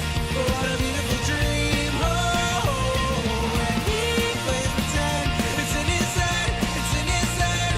He wishes he could fix what's in his head, what's in his head. He breaks his heart in every dream where they both kiss underneath the sheets. What a beautiful dream. And he plays pretend, it's in his head, it's in his head. He wishes he could fix what's in his head, what's in his head. He breaks his heart in every dream where they both kiss underneath the sheets. What a beautiful dream. You know, like, that's kind of the thing, Amber Brains, right? Like, that video was... how do I put it? I've talked about this a little bit before on the tail end of other Project 2025 videos we've gone over, but part of the work of bureaucracy is distancing the decision makers from the consequences of their actions, right? And part of how you make a cult is by deliberately doing boring things. You know, you deliberately occupy, you know, your culties' minds with, you know, mindless drivel, you know? Like, it is not all purposeful to be purposeful. Like, if you look into what Scientology does, for example, like, you'll see a lot of this. They give people busy work. They give people, like, a lot of mindless things to do. And I think part of the onboarding process here is, you know, you convey a little bit of information, but you also give them this sense that there is actually like a gigantic construct that they're working with, you know? And part of the expectation that comes with that for a lot of people, especially conservatives, is mind-numbing boredom, you know? And I think that, like, I think that part of the work of these videos is giving the impression of largeness, of this is a big project connected to the glorious history that we are a part of. And also, like, you know, there's a lot of different levels of bureaucracy you got to work with. And, you know, we're really, at the end of the day, we're cutting down that administrative state. But, you know, while we're in it, you gotta play by the rules for now. And, yeah, you're a cog in the great machine. And, like, can someone explain the banality of evil? Yeah, basically it's just evil that operates in a boring, commonplace way. You know? Like, it is the kind of evil where, like, the bureaucratic machinery is evil, but the evil is kind of dulled by, like, the mundaneness of it on a day-to-day basis, you know? The kind of evil where, like, day-to-day under the Nazis, like, bureaucrats would go to work and, like, you know, yes, we killed X number of people in this camp and X number of people in this camp, and, you know, they're just moving around spreadsheets, but at the end of the day, what they're doing is objectively horrifically evil, but it's kind of divorced from, like, the nastier, like, immediacy of the evil that's being enacted, you know? And, you know, you have, like, these people going into work every day for the furtherance of kind of this evil agenda, but, you know, to themselves, they're not really doing the evil thing. That's somebody else's job. You know, they're just a normal guy going to their normal work.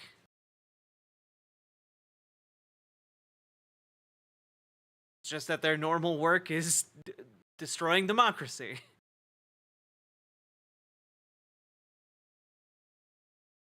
I've heard so much about these videos. I applaud you for really watching them and making it interesting. I don't think there's anything I could have done to truly make that previous video interesting, but I did, on the hour-long one that went over, like, conservative history, I did think, I added a lot to that one.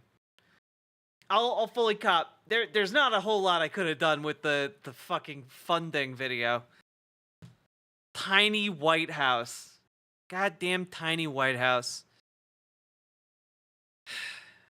Yeah, like the purpose of their entire Project 2025 machinery and onboarding people is so that they can dismantle democracy, but like also ban pornography, like ban trans people, like make being gay illegal again.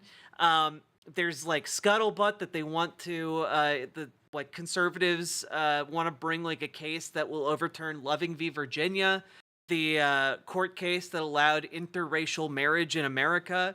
You know, like, there's a whole lot of damage that Republicans want to do that is objectively incredibly evil, and the people furthering it are taking part in, you know, a movement that I would describe as being characterized by the banality of evil. It's okay, Q-Berry Shortcake. I think it will be a lot easier once I finally edit all of these up and start uploading them to the YouTube as standalone videos. I think it will be easier to get through in more bite-sized chunks. I'm just kind of pressed for time because I'm going on vacation on Monday, so like I've been trying to get as much done as I can before this, and that has led to just absolute marathon sessions of going through these videos, and it's very hard.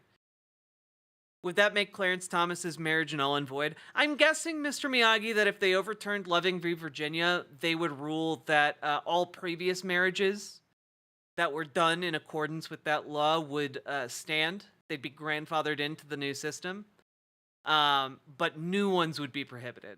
You know, it's kind of a, you know, rights for me, but not for thee type situation. You're going to have to sit through it all again when you edit them? No, because I can use visual cues to just skip to the relevant parts where I cut. Excuse me.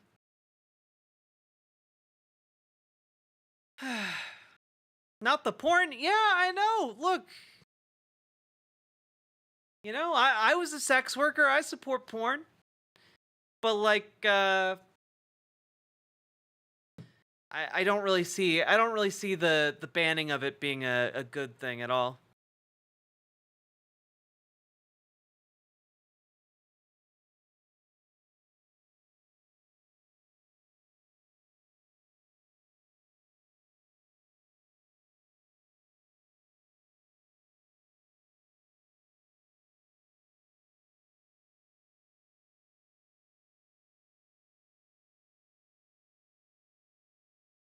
Been getting spam text lately that Donald Trump will cleanse our society of porn watchers. We must bring back our Christian nation. Jesus Christ. Another one said Kamala Harris sends a message that women can date without getting married and bearing children. The horror. The horror. Women being able to date without being impregnated. The horror. Can you imagine a woman going on a date and not immediately having a baby?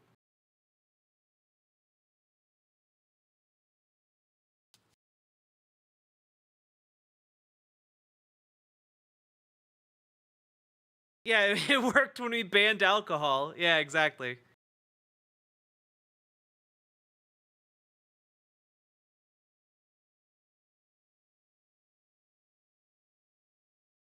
Yeah, I don't think Trump is okay, guys. There have been some reports that he's just sitting alone in his room watching on repeat the 7-second long clip, a 7-second long clip of his attempted assassination. I think the juice is gone, folks. Like he's like gonna be giving speeches from behind bulletproof glass. Like, dude looks scared as hell. I think genuinely he's traumatized, and I think that all of the hallmarks we have right now are that he's absolutely terrified.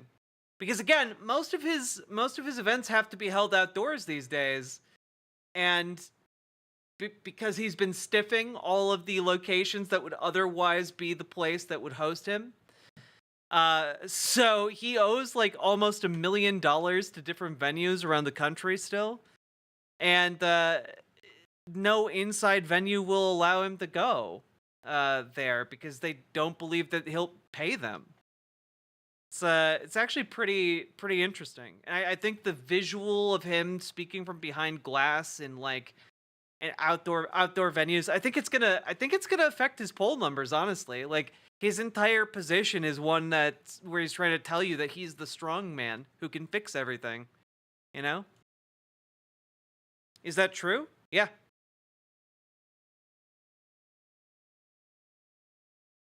I remember that he owes like a Minnesota venue like $500,000 like specifically. Was he this bad on paying venues? No. Megaritz. It's not that he owes them from this time around.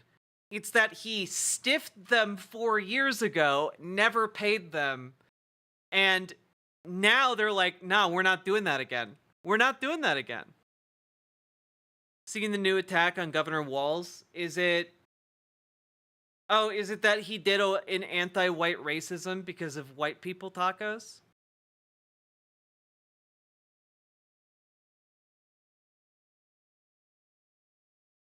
Is it the white people tacos attack? Can I...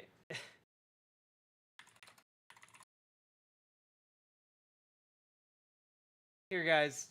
This is an all-time classic, okay? And I am just learning that it is explicitly, incredibly anti-white, all right? You guys aren't ready for it. White people taco night. We're getting taco shells from the grocery store and ground beef from the grocery store and shredded cheese from the grocery store and Ortega sauce from the grocery store. And I can't wait to sit at my table and sprinkle everything on into my shells and eat each taco as fast as I can so I can have another taco. 2 or 3 or 4. It's a white people taco night. A white people taco night. It's not limited to only white people, but white people love it the most. And we like lettuce, and we like cheese, and we like tomatoes and sour cream. And we like to pretend we work at Taco Bell, but nobody wants to work at Taco Bell. We got our thanks to give to the grocery store, and Mom and Dad for going to the store, and to ourselves for helping unload the car, and to taco themselves. We love you, tacos! White people taco night. A white people taco night. It's not limited to only white people, but white people love it the most. White people love it the most. And many white people think white people invented tacos.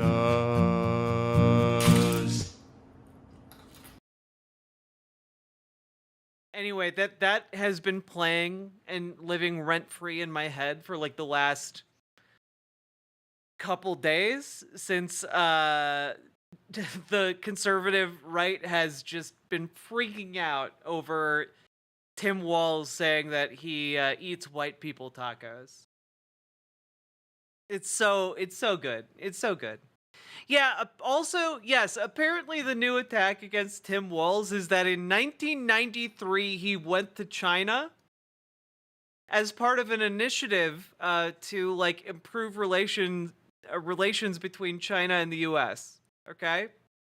And so 30 years ago, he went to China on a class trip with his students, and China paid for either part or all of the trip, and which again is not something the teacher does. You know, I don't know if you guys know this about teachers, but teachers aren't dealing with foreign governments personally. You know, like, that's not a thing that happens. Apparently, in 1994, this is from the Committee on Oversight.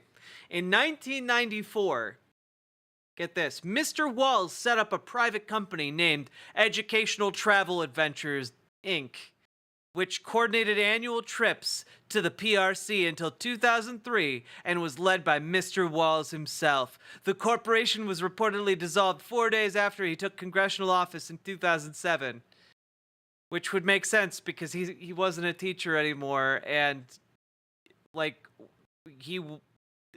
would he own a private company that existed for the sole purpose of organizing trips for students to like get cultural ties to China, you know, to like broaden their view of the world and improve relations between two countries that have typically been quite hostile to each other? Yeah. My goodness. My school sent kids to Russia? Yeah. It's a thing that happens.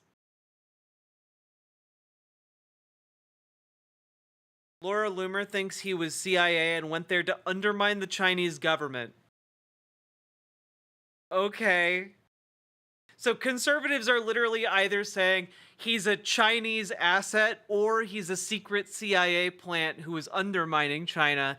And neither side is really acknowledging the most likely situation, which is that Tim Walz went to China as a teacher with his students, and then like it was a good experience, and so he decided he wanted to organize more trips like that so that other kids could, like, you know, get educated on that particular topic. Like, I don't... Oh God, they literally have nothing, and frankly at this point I don't think they're gonna find anything to attack him on. You know, like, it's been like 2 weeks and they still have absolutely nothing on him. You know, like, they're still quite literally just being like, well, he's you know, he's a guy and we don't like him. All right? And that's it. That's the entirety of it, you know? He's making us feel bad is really the main attack they have on him. They think, like, it's just so bizarre. It's so bizarre. Usually there's something for someone to attack, but like his wife is a teacher. I watched one of the speeches that, you know what? How about instead of doing a Project 2025 video that's just going to make me sad, can we watch the speech Tim Walz's wife gave earlier today? I was watching it while I was cleaning earlier, and I was just like, I can't imagine any conservative politician being able to give a similar speech. Yeah, let's do that. Let's do that. Give you guys a bit of a break, and also I gotta be honest, I am taking extreme mental damage from doing these videos on Project 2025. All right. Remember to like, comment, and subscribe. Tim Walz speech. All right. Here we go. Wow. Oh no. I need the full one.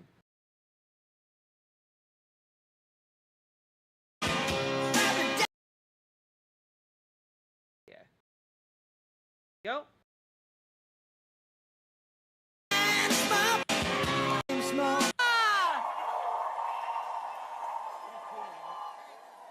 Let me try that one more time. Good afternoon, Nebraska.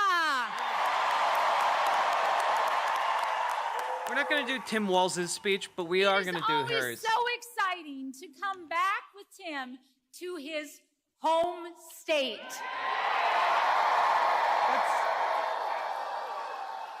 Here's the thing. You can take the man out of Nebraska. You know how this goes, but you can't take Nebraska out of the man.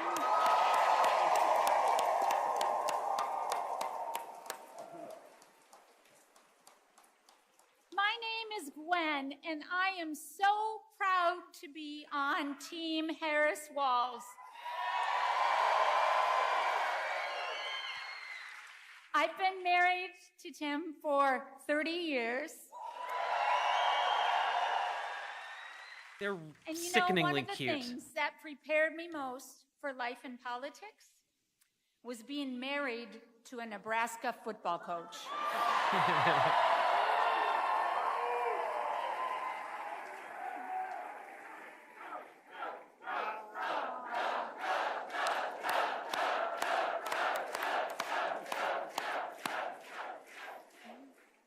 And I can't think of a better team than Kamala and Tim. Right? They've both spent their careers fighting for middle-class families. Yeah? Families like the ones they grew up in. They want to give everyone a chance, absolutely everyone a chance, to chase the American dream.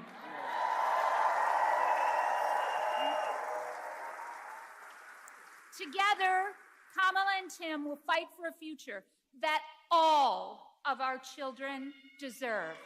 All.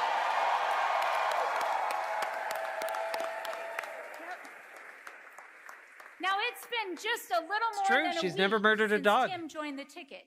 So I wanted to give you just a little bit Not of even introduction. once? I know it has been quite a week, I have to say. Yep. Like all of you, I wear a lot of different hats. Or in my case, a lot of different shoes. Also, she looks like Miranda from Sex and the City, and it's I'm kind a of mom, it's kind of I'm a driving me sister, crazy. A friend, a retired military spouse. And right now, I'm the First Lady of Minnesota.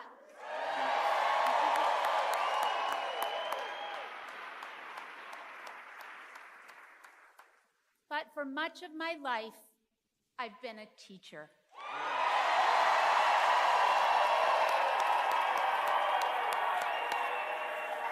Well, he was in the military, Mr. Miyagi. You know, he wanted to start a family when he was done.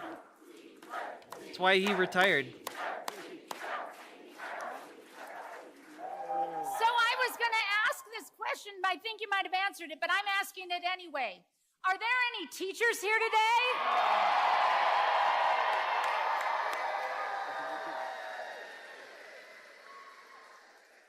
I would just like to say thank you for your work. Yep. She really is a gem. Sincerely. Yes! Now that's how Tim and I first met. We were both teaching in Nebraska. Yep. He taught social studies, you might know that, and I taught English. You're so cute together, guys. In fact, two of my former English colleagues are right here with us today, up in that box.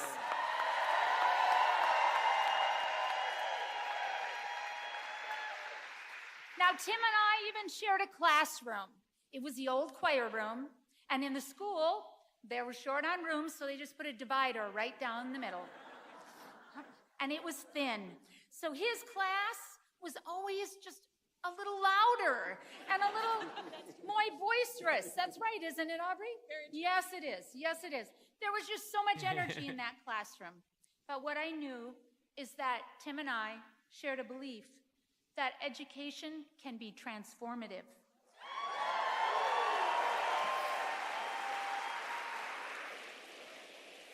And we saw it firsthand, and we still see it firsthand. There was a student named Waylon, and Waylon was a football player on the team Tim coached and a student in my English classroom. Student named Wayland Yutani. Guess where he'd rather be? That's my story. He was brilliant on the football team, but difficult in my classroom. I soon learned that Waylon was reading way below grade level, and he was acting out And that was actually an attempt to hide that from his peers and from me. So I asked Coach Walz to huddle with me and make a plan. We asked Waylon to stop by my classroom for a few minutes. And I told him that a student who was failing a core class could not participate in school, or in football. That was a school rule. And I had a plan, and Coach Walz was on board. And Waylon said, okay, what is it? And I said, Waylon, if you would come in for tutoring several times a week, before school, lunch, whenever we could make it work, you can keep playing football, but you have to come to tutoring and you have to make progress. He agreed and he worked hard. I started seeing some of that hard work from the football field in my classroom. Waylon's reading began to improve. Yeah, honestly, And he continued the honestly, guys, and Cosmic Quibble, I agree with your comment. Like, this campaign in the span of like 2 weeks has basically convinced me that like Tim Walz has the juice to become president. Like, if he runs after Kamala Harris like finishes her time in office, like I think he would win. I think he'd win very, very handily, very easily, you know? Like, he's got the energy, you know? And maybe that'll change with time, but like right now, he could be running top of the ticket. tutoring, even after the season ended. We never discussed it, though we just kept reading. And Tim would often cross that thin divider in our classroom to read with Waylon and to cheer him on. And at the end of the year, Waylon had confidence in himself, both on and off the field. But look at this, listen to this story. Like, goodness. He graduated from high school, and educators, you know what that feels like. You know what that feels like. It is what we live for. And he had a shot to succeed. He had a chance. One of the things I love most about Tim is that he believes so strongly that every student, every child deserves a chance to get ahead.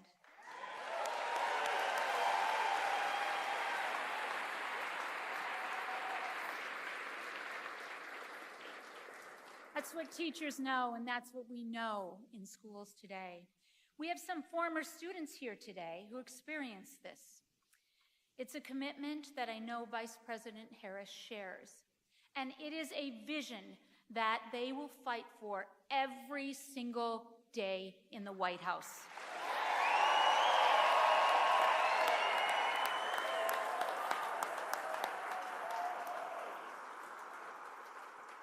So as we, you and I, Yeah, Olive Ryder, that's going to be a risk. Congressional District 2, No matter what happens, as you we know? build the future for our children, let's be proud of that and let's take pride in our work.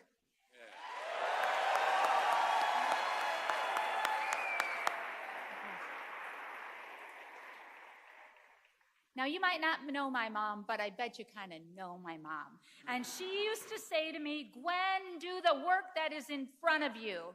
And when I was in 6th grade, or about that time, I thought that meant the dishes. But I learned that wasn't exactly what it meant. It's advice that is both thoughtful and actionable. So I'm asking you here today, Nebraska, to join me in doing the work that is in front of us. Yeah. Will you?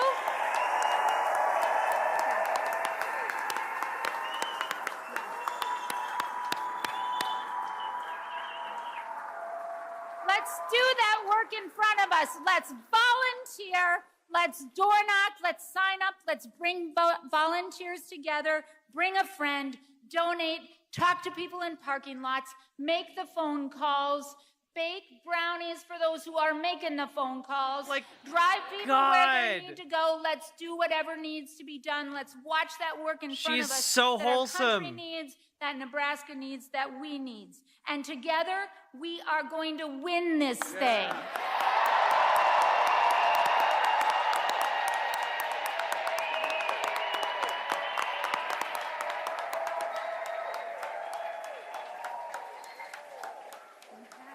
Let's win this.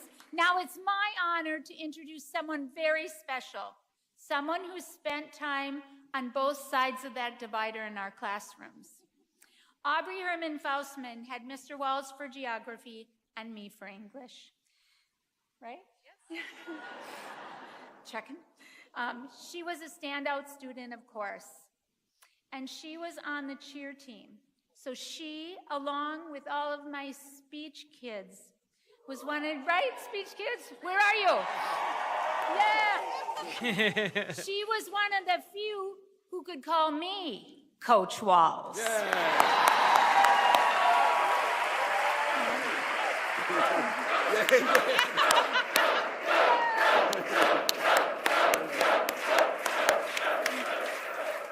We're so delighted that you're all here today, and so especially good. that she's here with us today. So let's give a warm Nebraska welcome, like you know how to do, to Aubrey Faustman.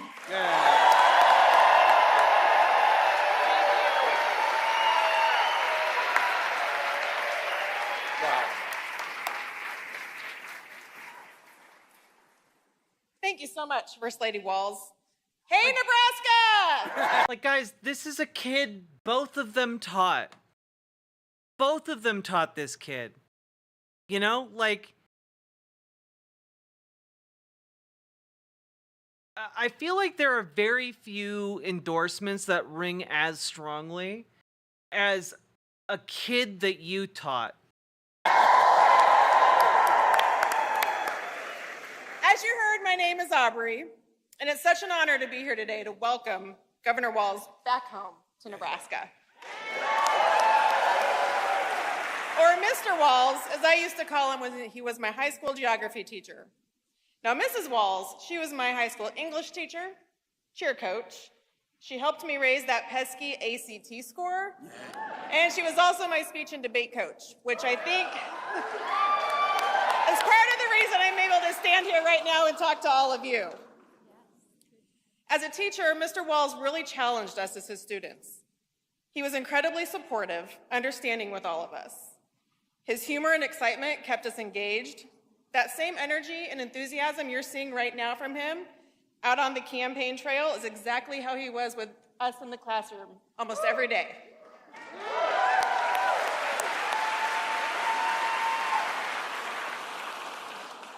Mr. Walz has a great sense of humor. He's just a common sense, voice of reason, steady guide. And I think that's exactly what we need right now.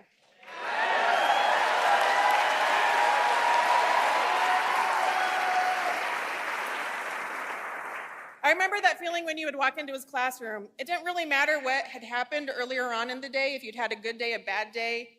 You walked into his room and you immediately felt comfortable. He put you at ease, you could focus, you could learn, and we probably laughed a lot too.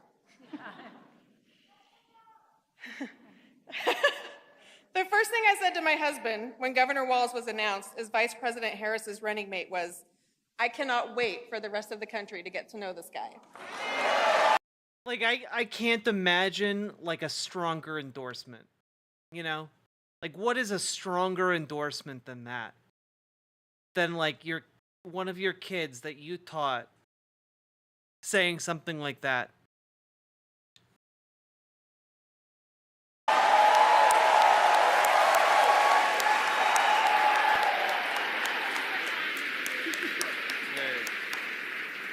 Because what they're going to see is just a good, decent human being who's committed to giving back to his community. He served our country honorably as a veteran in the National Guard.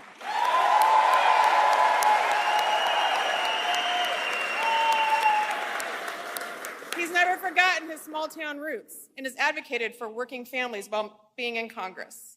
As governor, he's cut taxes and lowered health care costs.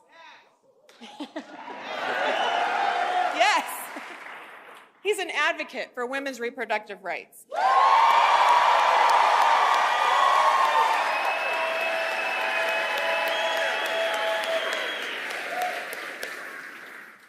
And he has given hope to so many who want to grow their own families.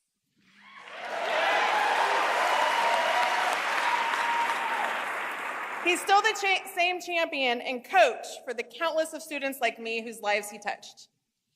Mr. and Mrs. Walz are good people who've committed holding their signs that lives say to giving back to their coach. communities. Oh my We God. see that now with the incredible job he's done as the governor of Minnesota, where he has an impressive record of delivering for middle-class families like the one he grew up in.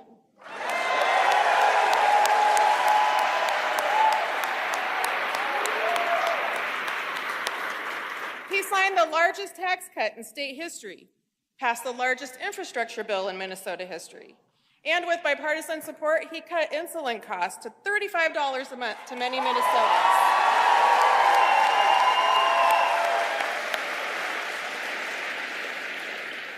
And as a father whose daughter was born thanks to fertility treatments, he knows how critical reproductive health care is.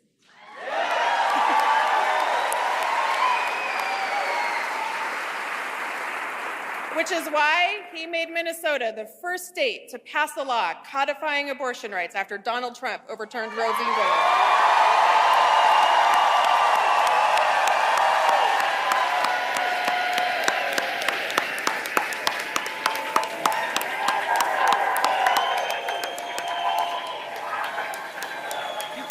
Tim is just ridiculously proud right now. Governor Walz is fighting for the future. Not of him, not of himself, but of this woman, you know? He couldn't be more different than Donald Trump and J.D. Vance, and who are only focused to dragging us into the past. He's the perfect partner for Vice President Kamala Harris, and they are ready to take Donald Trump and beat him once and for all.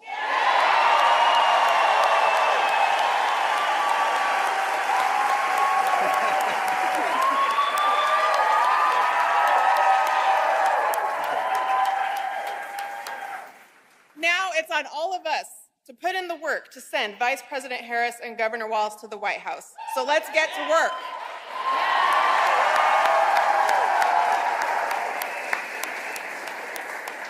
And with that, please join me in welcoming the next Vice President of the United States,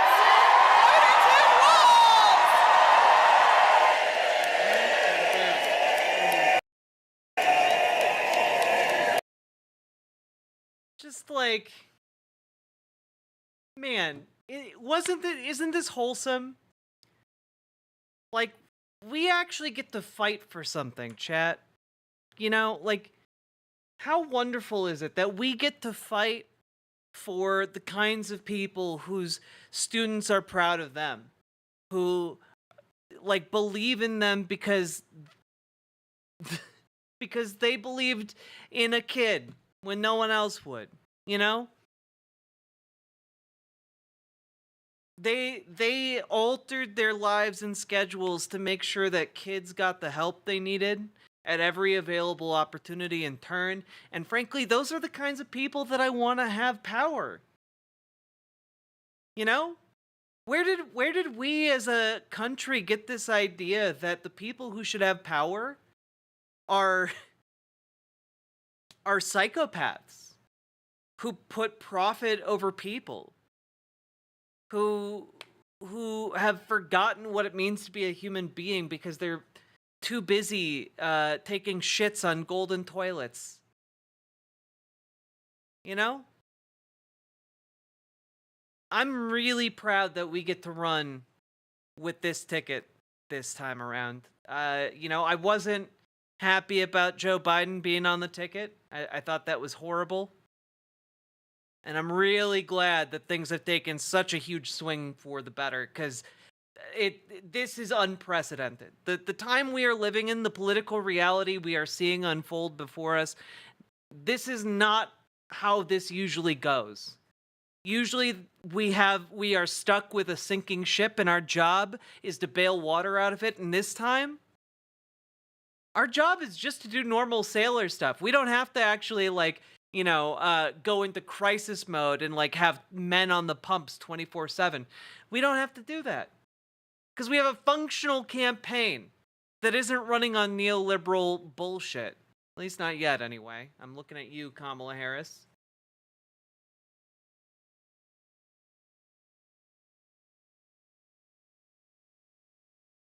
Well, usually there's a primary, sure, but not Not as much when there's an incumbent. Most people don't want to primary the incumbent. Yes, I'm glad you all appreciated the nautical metaphors.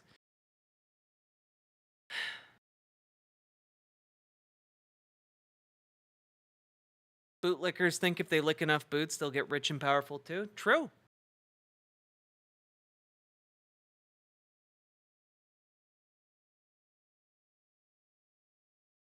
Well, folks, I've been streaming for about 8 hours.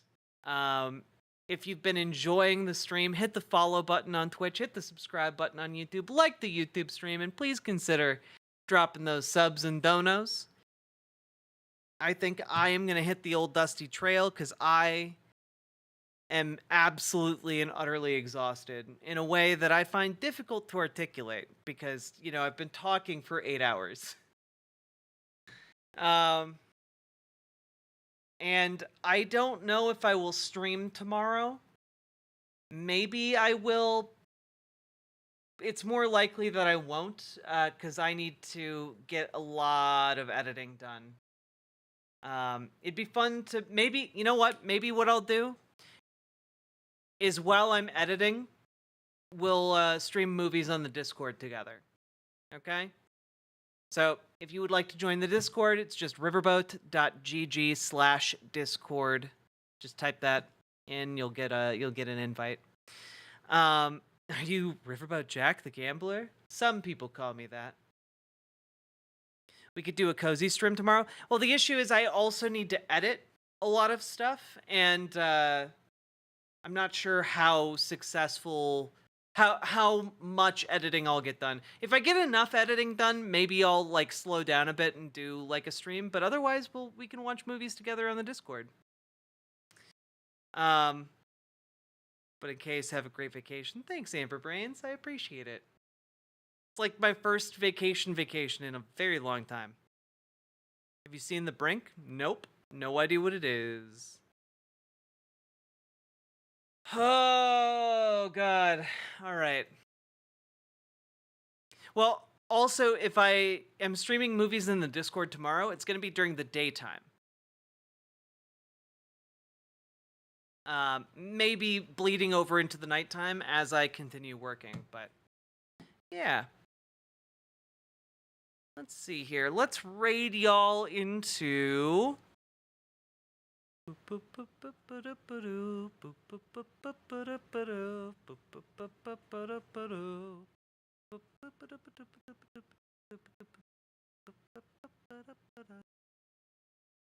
Yeah, we'll do another Real Red Hum raid. Good night, everybody, and get good sleep. Also on the Discord, you can opt in to the Morby time tag or role, and you'll get alerted when I at Morby time. Oh, fuck. Good night, everybody. Support the stream. Do the things. Bye. It's time to go. Enjoy your life and get yourself gone. 'Cause it's time to go to bed. Da da da da da da da da da da da da da. Time to go to bed, my friend. Time to rest your leery head. Time to go